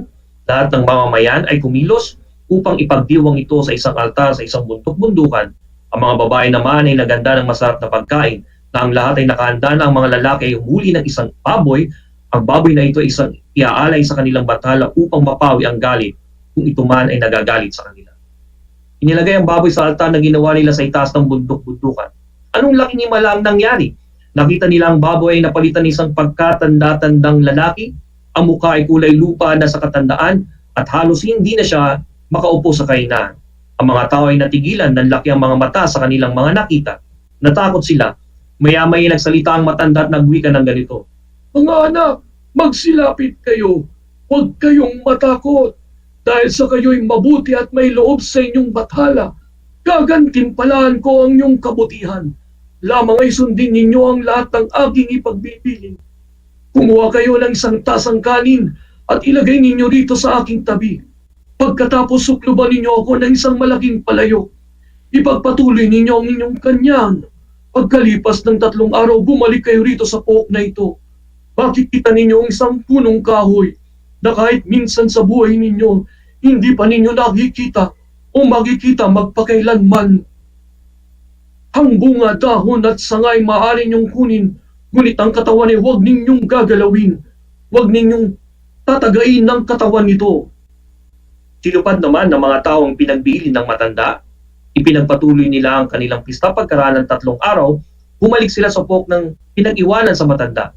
Itinaas nila ang palayaw at gaya ng sinabi ng matanda, nakita nilang isang punong kahoy na maliit. Kumikislab ito sa liwanag ng araw, lantay na ginto mula sa ugat hanggang sa kalit-liitang dahon. Nagsigawan ng mga tao sa laki ng galak. Si Kunto ang kauna-unahang lumapit sa punong kahoy at pumitas ng isang dahon. Pagkapitas na dahon ay nagkaroon kaagad ng kapalit, kaya't nag-ibayo ang tuwa sa mga tao. Bawat isa ay pumitas ng dahon sa loob ng maikling panahon, yumaman ang mga taga-suyo. Ang mga dati nilang matahimik na pamumuhay na palitan ng pag-iimbutan at inggitan, ang punong kahoy naman ay patuloy sa pagtaas hanggang sa mga dulo nito ay hindi na maabot sa tingin ng mga tao. Isang araw, sabi ng mga mamayan, ay taas-taas natin, hindi na natin maabot ang bunga o dahon ng punong ginto. Mabuti pa ay pagputul-putulin na natin ang mga sanga at dahon nito. Ang puno ay paghati-hatiin natin. Kinuha ng mga lalaki kanilang mga itak at palakol, ang iba'y kumuha ng sibat. Tinaga nila ng tinaga ang puno at binungkal ang lupa upang lumuwag ang ugat. Nang malapit ng mabuwal ang punong kahoy, kumidlat ng ugot talim, kumulod ng ugod lakas, at parang pinagsaklob ang lupa at langit. Nabuwal ang punong kahoy na yanig ang lupa at bumuka sa lugar na kinabagsakan ng isang puno. Isang tinig narinig ng mga tao. Kayo binigyan ng gantimpala sa inyong kabutihan, ang punong ginto upang maging mariwasa ang inyong buhay. Sa halip na kayo higit na mag-ibigan, kasakiman ang nagali sa inyong mga puso. Hindi ninyo sinunod ang aking pinagbilin na huwag ninyong sasaktan ng puno. Sa tuwi-tuwi na inyong nanaisin ang inyong gintong yan. At pagkasabi ng mga katagang ito sa harap ng mga tao sa suyok, ang puno ay nilulun ng lupa at kinabuwalan mula nga noon. Nakuha lamang ang ginto sa pamamagitan ng paghukay sa lupa. Ating makikita na ang nangyari sa kwentong ito na dapat hindi tayo maging kahaman sa kayamanan. Ayan. Ngayon naman ay para sa inyong takdang aralin o gawain, isulat ang kahulugan ng mga sumusunod na matalinhagang pahayag. Una, sinagilihan siya ng takot. Ikalawa, may loob sa inyong bathala. Ikatlo, pinagsaklob ang langit at lupa. Ikaapat, balat sibuyas. Ikalima, isang kahig, isang tuka. Ika-anim, alog na ang baba. Ulitin ko, isulat ang kahulugan ng mga sumusunod na matalinhagang pahayag. Una, sinagilihan siya ng takot. Ikalawa, may loob sa inyong bathala. Ikatlo, pinagsaklob ang langit at lupa. Ikaapat, balat sibuyas.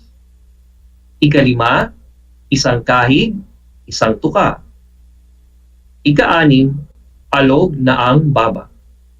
Ang mga inyong isinulat sa inyong kwaderno ay ipapasa ninyo sa inyong mga guro sa inyong Google Classroom. Ulitin ko ha, ito ay ipapasa ninyo sa inyong mga guro sa inyong Google Classroom. Narito pa ang ilang mga pangungusap na mga sumusunod na matalinhagang pahayag. Ito ay gagamitin naman sa mga pangungusap. Una, ilaw ng tahanan. Ikalawa, anak pawis. Ikatlo, itaga mo sa bato. Ikaapat, di mahulugang karayom. Ikalima, may bulsa sa balat. At ika-anim, busilak ang kalooban. Ikapito, naglulubid na buhangin. Ikawalo, dalisay. Ikasyam, makabagbag damdamin. At ikasampu, nagsusunog ng kilay. Ayan 10 na yan mga kapantas.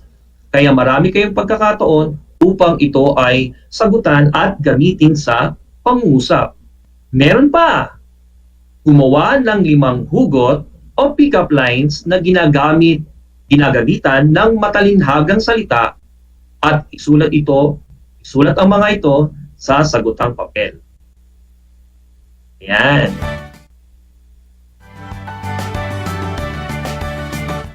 Ipasa ang inyong mga kasagutan sa inyong Google Classroom at kung meron kayong mensahe o nais linawin sa ating aralin, mangyari lamang na mag-message sa ating Facebook page ng RTV Tarlac Channel 26 at ito ay aking tutugunan. Mga kapantas, laging isa-isip at isa-puso na kahit may pandemya sa panahong ito ay maging sabik sa pagtuklas ng karunungan sapagkat ang karunungan ang maghahatid sa iyo ng magandang kinabukasan. Inaasahan ko na kayo ay natuto sa ating aralin ngayong araw. Ako si Sir Orlando Santos Alejo Jr., ang inyong guro sa Pilipino, ika-9 na baitang, kasama si Ginoong Roland Galamay sa pagsulat ng script. Mga kapantas, hanggang sa muli!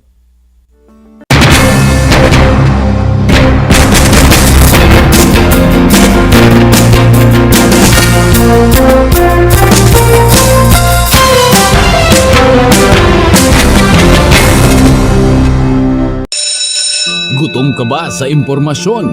May namiss ka bang subject at leksyon? Gusto mo bang alalahanin ang nakaraan o dagdagan ang iyong kaalaman?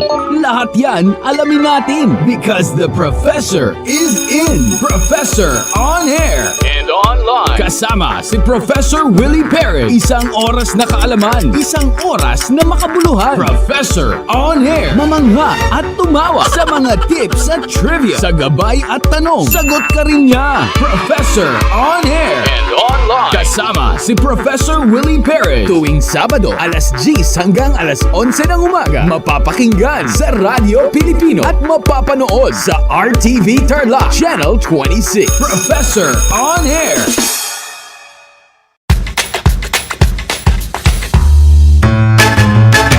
Alam niyo ba na ang salitang yoyo at ang makabagong bersyon nito ay naimbento ng isang Pilipinong nagngangalang Pedro Flores?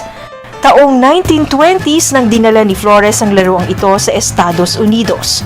Sinimulan niya ang paggawa nito sa kanyang maliit na pabrika sa California at ipinakita sa mga tao ang iba't ibang tricks ng paggamit nito. Alam mo na, yan ang yoyo!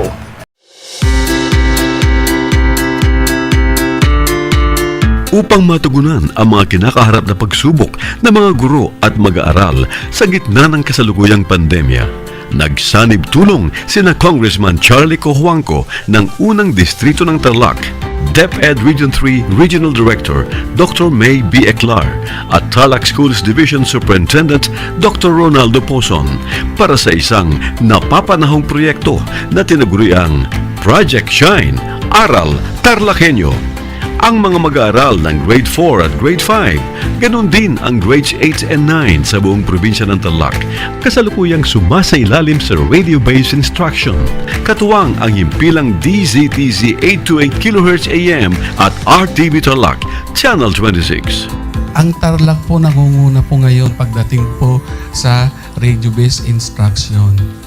Marami pong humahanga sa atin. I'm very happy this station, itong DCTC, could reach the whole of Region 3.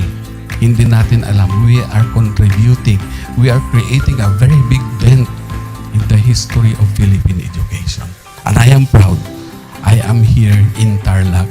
This is the noble cause of education in which you and I, without you knowing it, we are bound to do.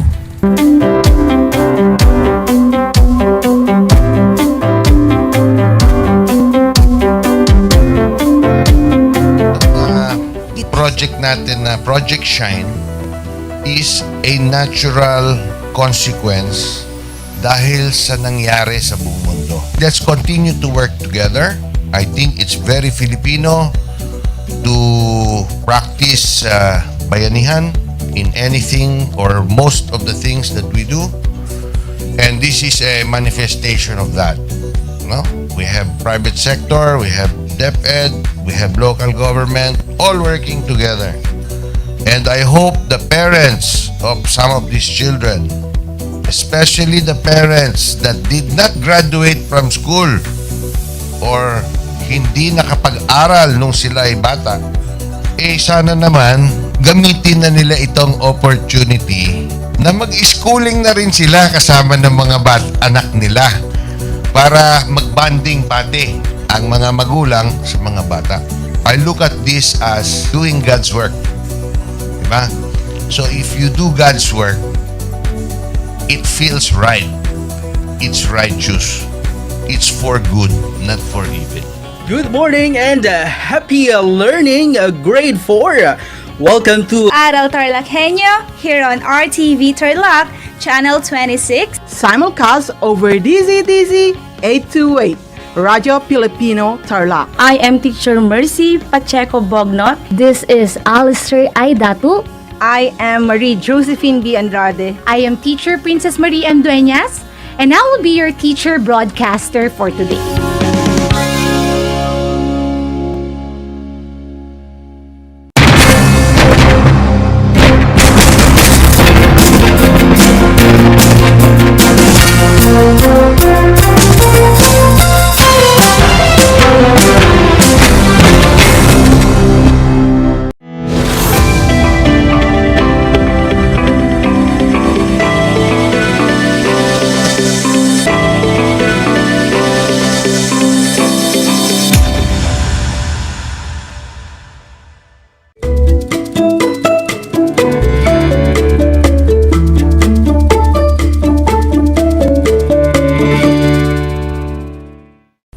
Magandang araw Tarlac, magandang araw mga kapantas. Sumasa inyo ang Aral TarlakHenyo mula sa RTV Tarlac, Channel 26 at sa bayang naririnig sa DCTC 828, Radyo Pilipino Tarlac.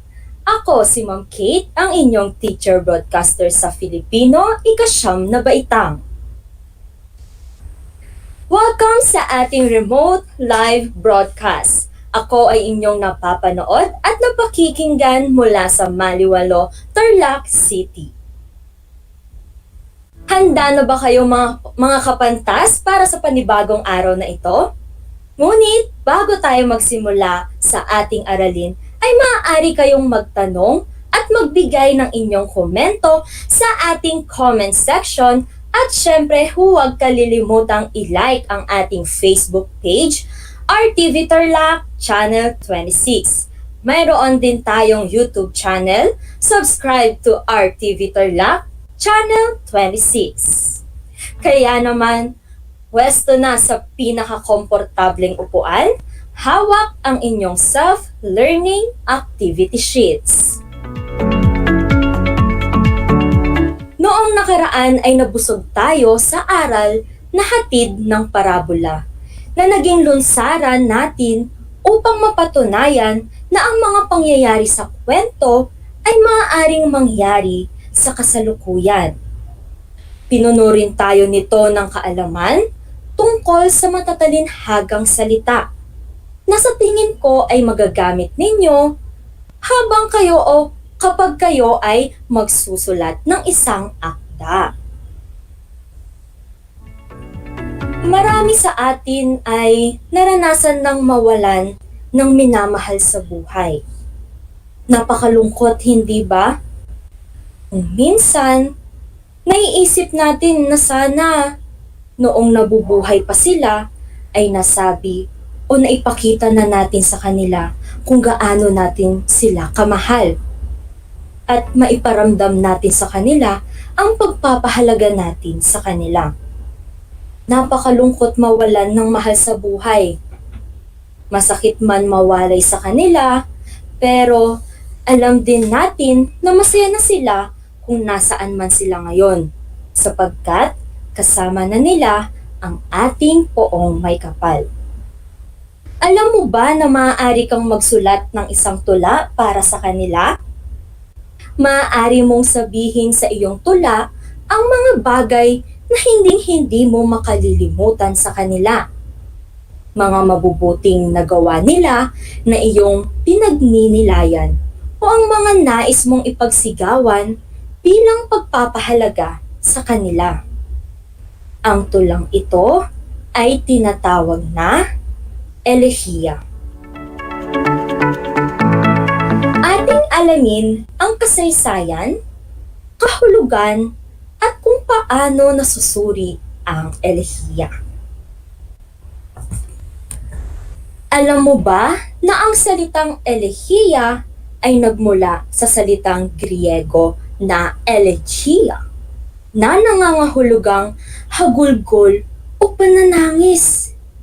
Ito'y unang ginamit noong ika-16 na siglo. At alam nyo rin ba na ito ay isang tulang liriko o tula ng damdamin? Ang elehiya ay kabilang sa grupo ng soneto, awit, at oda. Naiintindihan na ba mga kapantas kung ano ang kahulugan ng elehiya? Siguro ay naitatanong ninyo sa inyong mga sarili kung ano ba ang pinagkapareho at pinagkaiba ng elehiya o elegy sa Ingles at elohio o eulogy sa Ingles. Kaya naman mga kapantas, ating alamin ang pagkapareho at pagkaiba ng elehiya at elohio. Ang elehiya ay isang tula na pumapatungkol sa namatay. Tandaan ninyo mga kapantas na ang elehiya ay isang tula na pumapatungkol sa namatay. Samantalang ang elohio naman o eulogy sa Ingles ay isang talumpati o sulatin na pumapatungkol sa namatay, ngunit hindi ito patula. Ayan mga kapantas, naintindihan nyo na ba ang pagkakaiba ng dalawa? Tandaan lamang na ang elehiya ay binibigkas ng patula, samantalang ang elohio ay binibigkas sa paraan ng talumpati. Ayan mga kapantas. Ngayon naman ay alam mo ba na ang elehiya ay nasusuri rin ayon sa elemento nito. Narito ang mga elemento ng tula. Una na riyan ang tema, ikalawa ang tauhan, sumunod ang tagpuan, mahihiwatig ang kaugalian o tradisyon, wikang ginamit, pahiwatig o simbolo, at damdamin. Mga kapantas, samahan ninyo akong alamin ang kahulugan ng mga elemento ng tula. Una na riyan ang tema. Ang tema, ito ay ang pangkabuang kaisipan ng elehiya. Ito ay kadalasang konkretong kaisipan at pwedeng pagbasihan ang karanasan. Sumunod naman ay ang tauhan. Ito ang taong kasangkot sa elehiya. Ang sumunod na elemento ay ang tagpuan. Ang tagpuan ay ang lugar o panahon na pinangyarihan ng elehiya. Sumunod na elemento ay ang kaugalian o tradisyon. Ito ang mga paniniwala, opinyon, o mga kwentong naisalin sa mga magulang papunta sa mga anak nila. Sumunod naman ay ang wikang ginamit. Maaaring ito ay formal at di formal. Mga kapantas, ating alamin ang kahulugan ng formal at di formal upang maiwasan ang pagkalito. Ang formal ay ang mga salitang standard, karaniwan, o pamantayan dahil kinikilala, tinatanggap, at ginagamit ng higit na nakararami, lalo na ang mga nakapag-aral ng wika. Ginagamit ito sa usapang formal. Ang kahulugan naman ng di formal ay ito naman ang mga salitang karaniwang palasak, at madalas gamitin sa pang-araw-araw na pakikipag-usap. Ayan mga kapantas, narinig na ninyo ang kahulugan ng formal at di formal na wika. Dumako naman tayo sa elemento ng simbolo. Ito ay mga paggamit ng mga simbolo para magpahiwatig ng isang ideya o kaisipan. Magbibigay ako ng ilang halimbawa ng simbolo. Mga kapantas, maaari kayong magbigay ng inyong kasagutan sa ating comment section dito sa ating Facebook page. Para sa unang larawan, makikita natin si Juan. Ano kaya ang sinisimbolo ni Juan? Mahusay! Ang sinisimbolo ng pangalang Juan ay masang Pilipino. Ganyan ang paggamit ng simbolo. Maaaring gamitin ninyo ang salita o ang pangalang Juan upang ipahiwatig ang masang Pilipino. Dumako naman tayo sa ikalawang larawan. Si Bonifacio. Ano kaya ang sinisimbolo ni Bonifacio? Magaling! Sinisimbolo ni Bonifacio ang katapangan. Dumako naman tayo sa ikatlong larawan. Si Rizal. Ano kaya ang sinisimbolo ni Rizal? Mahusay! Sinisimbolo ni Rizal ang kabayanihan. Kaya naman sa ilan sa mga akdang nababasa natin ay naroon o nababasa natin ang pangalang Rizal na kung saan sumisimbolo ito sa kabayanihan. Susunod na larawan naman ay kadena. Ano kaya ang ipinapahiwatig ng simbolong kadena? Mahusay! Ang kadena ay sumisimbolo sa pagkakaisa o pagkakabuklod-buklod. Ayan mga kapantas, ito na ang huling larawan. Ang krus kaya. Ano kaya ang sinisimbolo ng krus?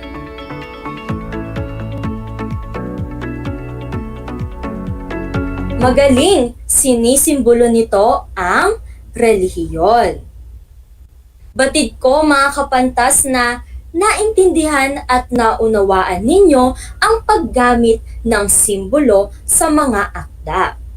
Tandaan natin ang mga elementong ito sapagkat mamaya ay gagamitin natin ito sa pagsusuri ng isang halimbawa ng elehiya na aking babasahin ngayon. Handa na ba kayo mapakinggan ito? Kung ganoon, simulan na nating basahin ang akdang Elehiya sa Kamatayan ni Kuya. Mula sa Butan na isinalin sa Filipino ni Pat V. Villafuerte. Hindi napapanahon sa edad na 21, isinugo ang buhay, ang kanyang malungkot na paglalakbay na hindi na matanaw. Una sa dami ng aking kilala, taglay ang di mabigkas na pangarap, di maipakitang pagmamahal at kahit pagkaraan ng maraming pagsubok sa gitna ng nagaganap na usok sa umaga. Maniwala't dili, pangihina't pagbagsak. Ano ang naiwan? Mga naikwadrong larawang, guhit, poster at larawan. Aklat, tala-arawan at iba pa. Wala nang dapat ipagbunyi. Ang masaklap na pangyayari ay nagwakas na sa pamamagitan ng luha. Naglandas ang hangganan, gaya ng paggunita. Ang maamong mukha, ang matamis na tinig, ang halakhak ang ligayang di malilimutan. Walang katapusang pagdarasal, kasama ng lungkot, luha at bighati, bilang paggalang sa kanyang kinahinatnan mula sa maraming taon ng paghihirap sa pag-aaral at paghahanap ng magpapaaral. Mga matay nawalan ng luha, ang lakas ay nawala. O ano ang naganap? Ang buhay ay saglit na nawala. Tema, ang immortal na pangalan. Mula sa nilisang tahanan. Walang imahe, walang anino, at walang katawan. Ang lahat ay nagluksa. Ang burol ay bumaba. Ang bukid ay nadaanan ng unos. Ang malungkot na lumisan, ang tag-araw. Kasama ang pagmamahal na inialay. Ang isang anak ng aking ina ay hindi na makikita ang masayang panahon ng pangarap. At dyan nagtatapos ang akdang Elehiya sa Kamatayan ni Kuya mula sa Butan na isinalin sa Filipino ni Pat V. Villafuerte. Bago tayo dumako sa ating pagsasanay, ay meron lamang akong dalawang katanungan para sa inyo mga kapantas. Muli, maaari kayong magbahagi ng inyong komento at ng kasagutan sa ating comment section. Para sa unang katanungan, ano ang damdamin ng persona sa elehiya? Ano kaya ang namayaning damdamin ng persona sa elehiya? Halata naman sa aking binasang elehiya ang labis na kalungkutan at panghihinayang ng persona sa kanyang namayapang kuya. Mararamdaman din natin ang labis na kalungkutan dahil sa mga salitang ginamit sa akda. Para naman sa ikalawang katanungan, bakit kaya niya ginawan ng isang elehiya ang kanyang kuya? Hindi ba't kanina ay nabanggit ko nga na ang elehiya ay isang panitikan na patula na kung saan maaari mong ilahad ang iyong damdamin at gustong sabihin sa yumaong mahal sa buhay. Kaya siguro nagawan ng may akda ng isang elehiya ang kanyang kuya ay dahil gusto nitong ihayag ang kanyang nadarama sa sinapit ng kanyang kuya o sa sinapit nitong kamatayan. Naramdaman natin ang lungkot at panghihinayang ng may akda habang binabasa natin ang elehiya. Ito ay bunsod ng epektibong pagkakahabi ng iba't ibang elemento katulad ng natalakay natin kanina. Ngayon mga kapantas, ihanda ang inyong sarili sa pagsusuri ng elehiyang napakinggan ninyo. Narito ang panuto. Ngunit bago iyan ay kumuha ng isang malinis na papel upang sagutan ang ating gawain. Para sa panuto, tukuyin at suriin ang mga elemento ng elehiyang binasa. Punan ang graphic organizer na makikita sa screen. Uulitin ko ang panuto. Tukuyin at suriin ang mga elemento ng elehiyang binasa. Punan ang graphic organizer na makikita sa screen. Para sa unang column ng graphic organizer, makikita natin ang mga elemento ng elehiya. Narito ang wikang ginamit, tema, tauhan, tagpuan, mga mahihiwatigang kaugalian o tradisyon, simbolo at damdamin. Para naman sa ikalawang column, makikita ang dalawang pagpipilian. Ito ay ang epektibo o di epektibo. Dito ay sasabihin ninyo o isusulat ninyo kung epektibo ba ang elementong ginamit sa elehiyang narinig ninyo kanina. Halimbawa na lamang kung sa wikang ginamit, epektibo ba o di epektibo ang elementong ito. At sa panghuling column naman, makikita natin ang paliwanag. Dito ay ilalagay ninyo ang paliwanag ninyo kung bakit ninyo nasabing epektibo ang elemento ng elehiya. Huwag kayong mag-alala mga kapantas dahil magbibigay ako ng halimbawa kung paano ang gagawin ninyo sa ating gawain ngayon. Halimbawa, sa elemento na wikang ginamit, masasabi ko na epektibo ang elementong ito. Dahil narinig ko, o dito sa paliwanag natin ay sasabihin ko, dahil sa pamamagitan ng paggamit ng wastong salita ay naihatid ng maayos at malinaw ang mensahe ng binasang elehiya.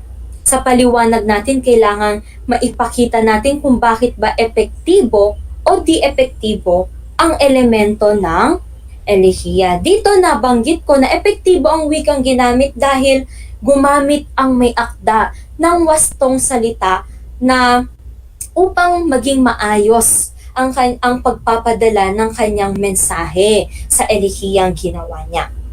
Isa pang halimbawa mga kapantas. Halimbawa, sa simbolo.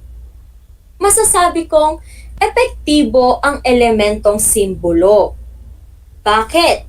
Dahil matiwasay na nailarawan ang mga bagay na may kaugnayan at maglalarawan sa naging buhay ng yumao. Dahil narinig at nakita naman natin sa binasa kong elehiya ang mga simbolong ginamit ng may akda. Matiwasay niyang nailarawan ang mga bagay na may kaugnayan at maglalarawan sa naging buhay ng yumao. Ayan mga kapantas, batid ko na sana ay naintindihan ninyo kung paano ang gagawin sa ating gawain ngayon. Muli ipapakita ko, ayan ang graphic organizer na gagawin ninyo. Sa unang column ang elemento, sa ikalawa ang epektibo o di epektibo, at sa ikatlong column naman ay ang paliwanag.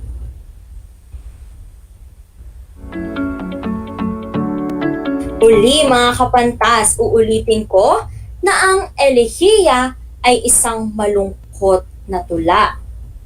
Ito ay pumapatungkol sa mga namayapa o lumisan nating mahal sa buhay.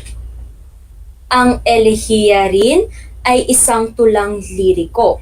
Tandaan na ang elehiya ay isang panitikan at ito ay nasa tulang liriko o tula ng damdamin. Hindi ba't sa elehiyang binasa ko kanina ay naramdaman natin ang labis na kalungkutan o ang damdamin ng may akda. Ang elehiya rin ay kabilang sa grupo ng soneto, awit, at oda. Muli, ang mga elemento ng elehiya ay ang una, tema, ikalawa, tauhan, ikatlo, tagpuan, ikaapat, mahihiwatigang kaugalian o tradisyon. Ang ikalima ay wikang ginamit. Ikaanim, ang pahiwatig o simbolo, at ang huli ay ang damdamin. Ayan mga kapantas, huwag ninyong kalilimutan ang mga elemento ng elehiya dahil importante yan sa pagsusuri ng isang elehiya. Muli, aking sasabihin ng pagkakaiba ng elehiya o elegy sa Ingles at elohiyo o eulogy sa Ingles.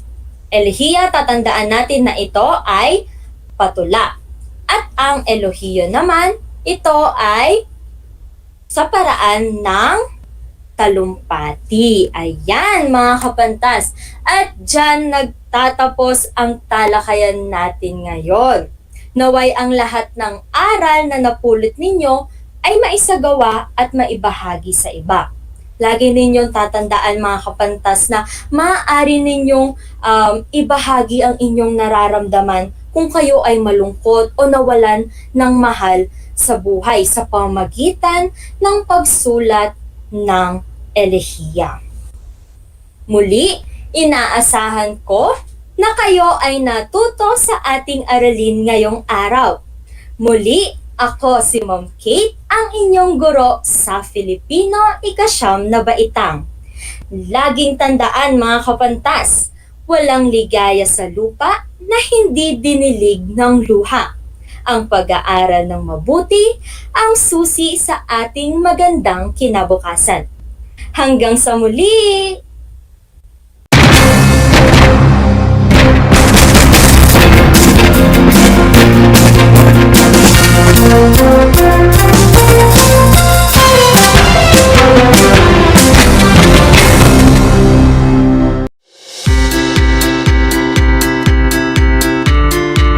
Upang matugunan ang mga kinakaharap na pagsubok ng mga guro at mag-aaral sa gitna ng kasalukuyang pandemya, nagsanib tulong sina Congressman Charlie Cojuangco ng unang distrito ng Tarlac, DEPED Region 3 Regional Director Dr. May B. Eclar at Tarlac Schools Division Superintendent Dr. Ronaldo Poson para sa isang napapanahong proyekto na tinaguriang Project Shine, Aral TarlakHenyo. Ang mga mag-aaral ng Grade 4 at Grade 5, ganon din ang Grades 8 and 9 sa buong probinsya ng Tarlac, kasalukuyang sumasailalim sa radio-based instruction. Katuwang ang himpilang DZTZ 828 kHz AM at RTV Tarlac, Channel 26. Ang Tarlac po nangunguna po ngayon pagdating po sa radio-based instruction. Marami pong humahanga sa atin. I'm very happy this station, itong DCTC, could reach the whole of Region 3. Hindi natin alam, we are contributing.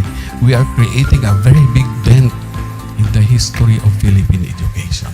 And I am proud. I am here in Tarlac. This is the noble cause of education in which you and I, without you knowing it, we are bound to do.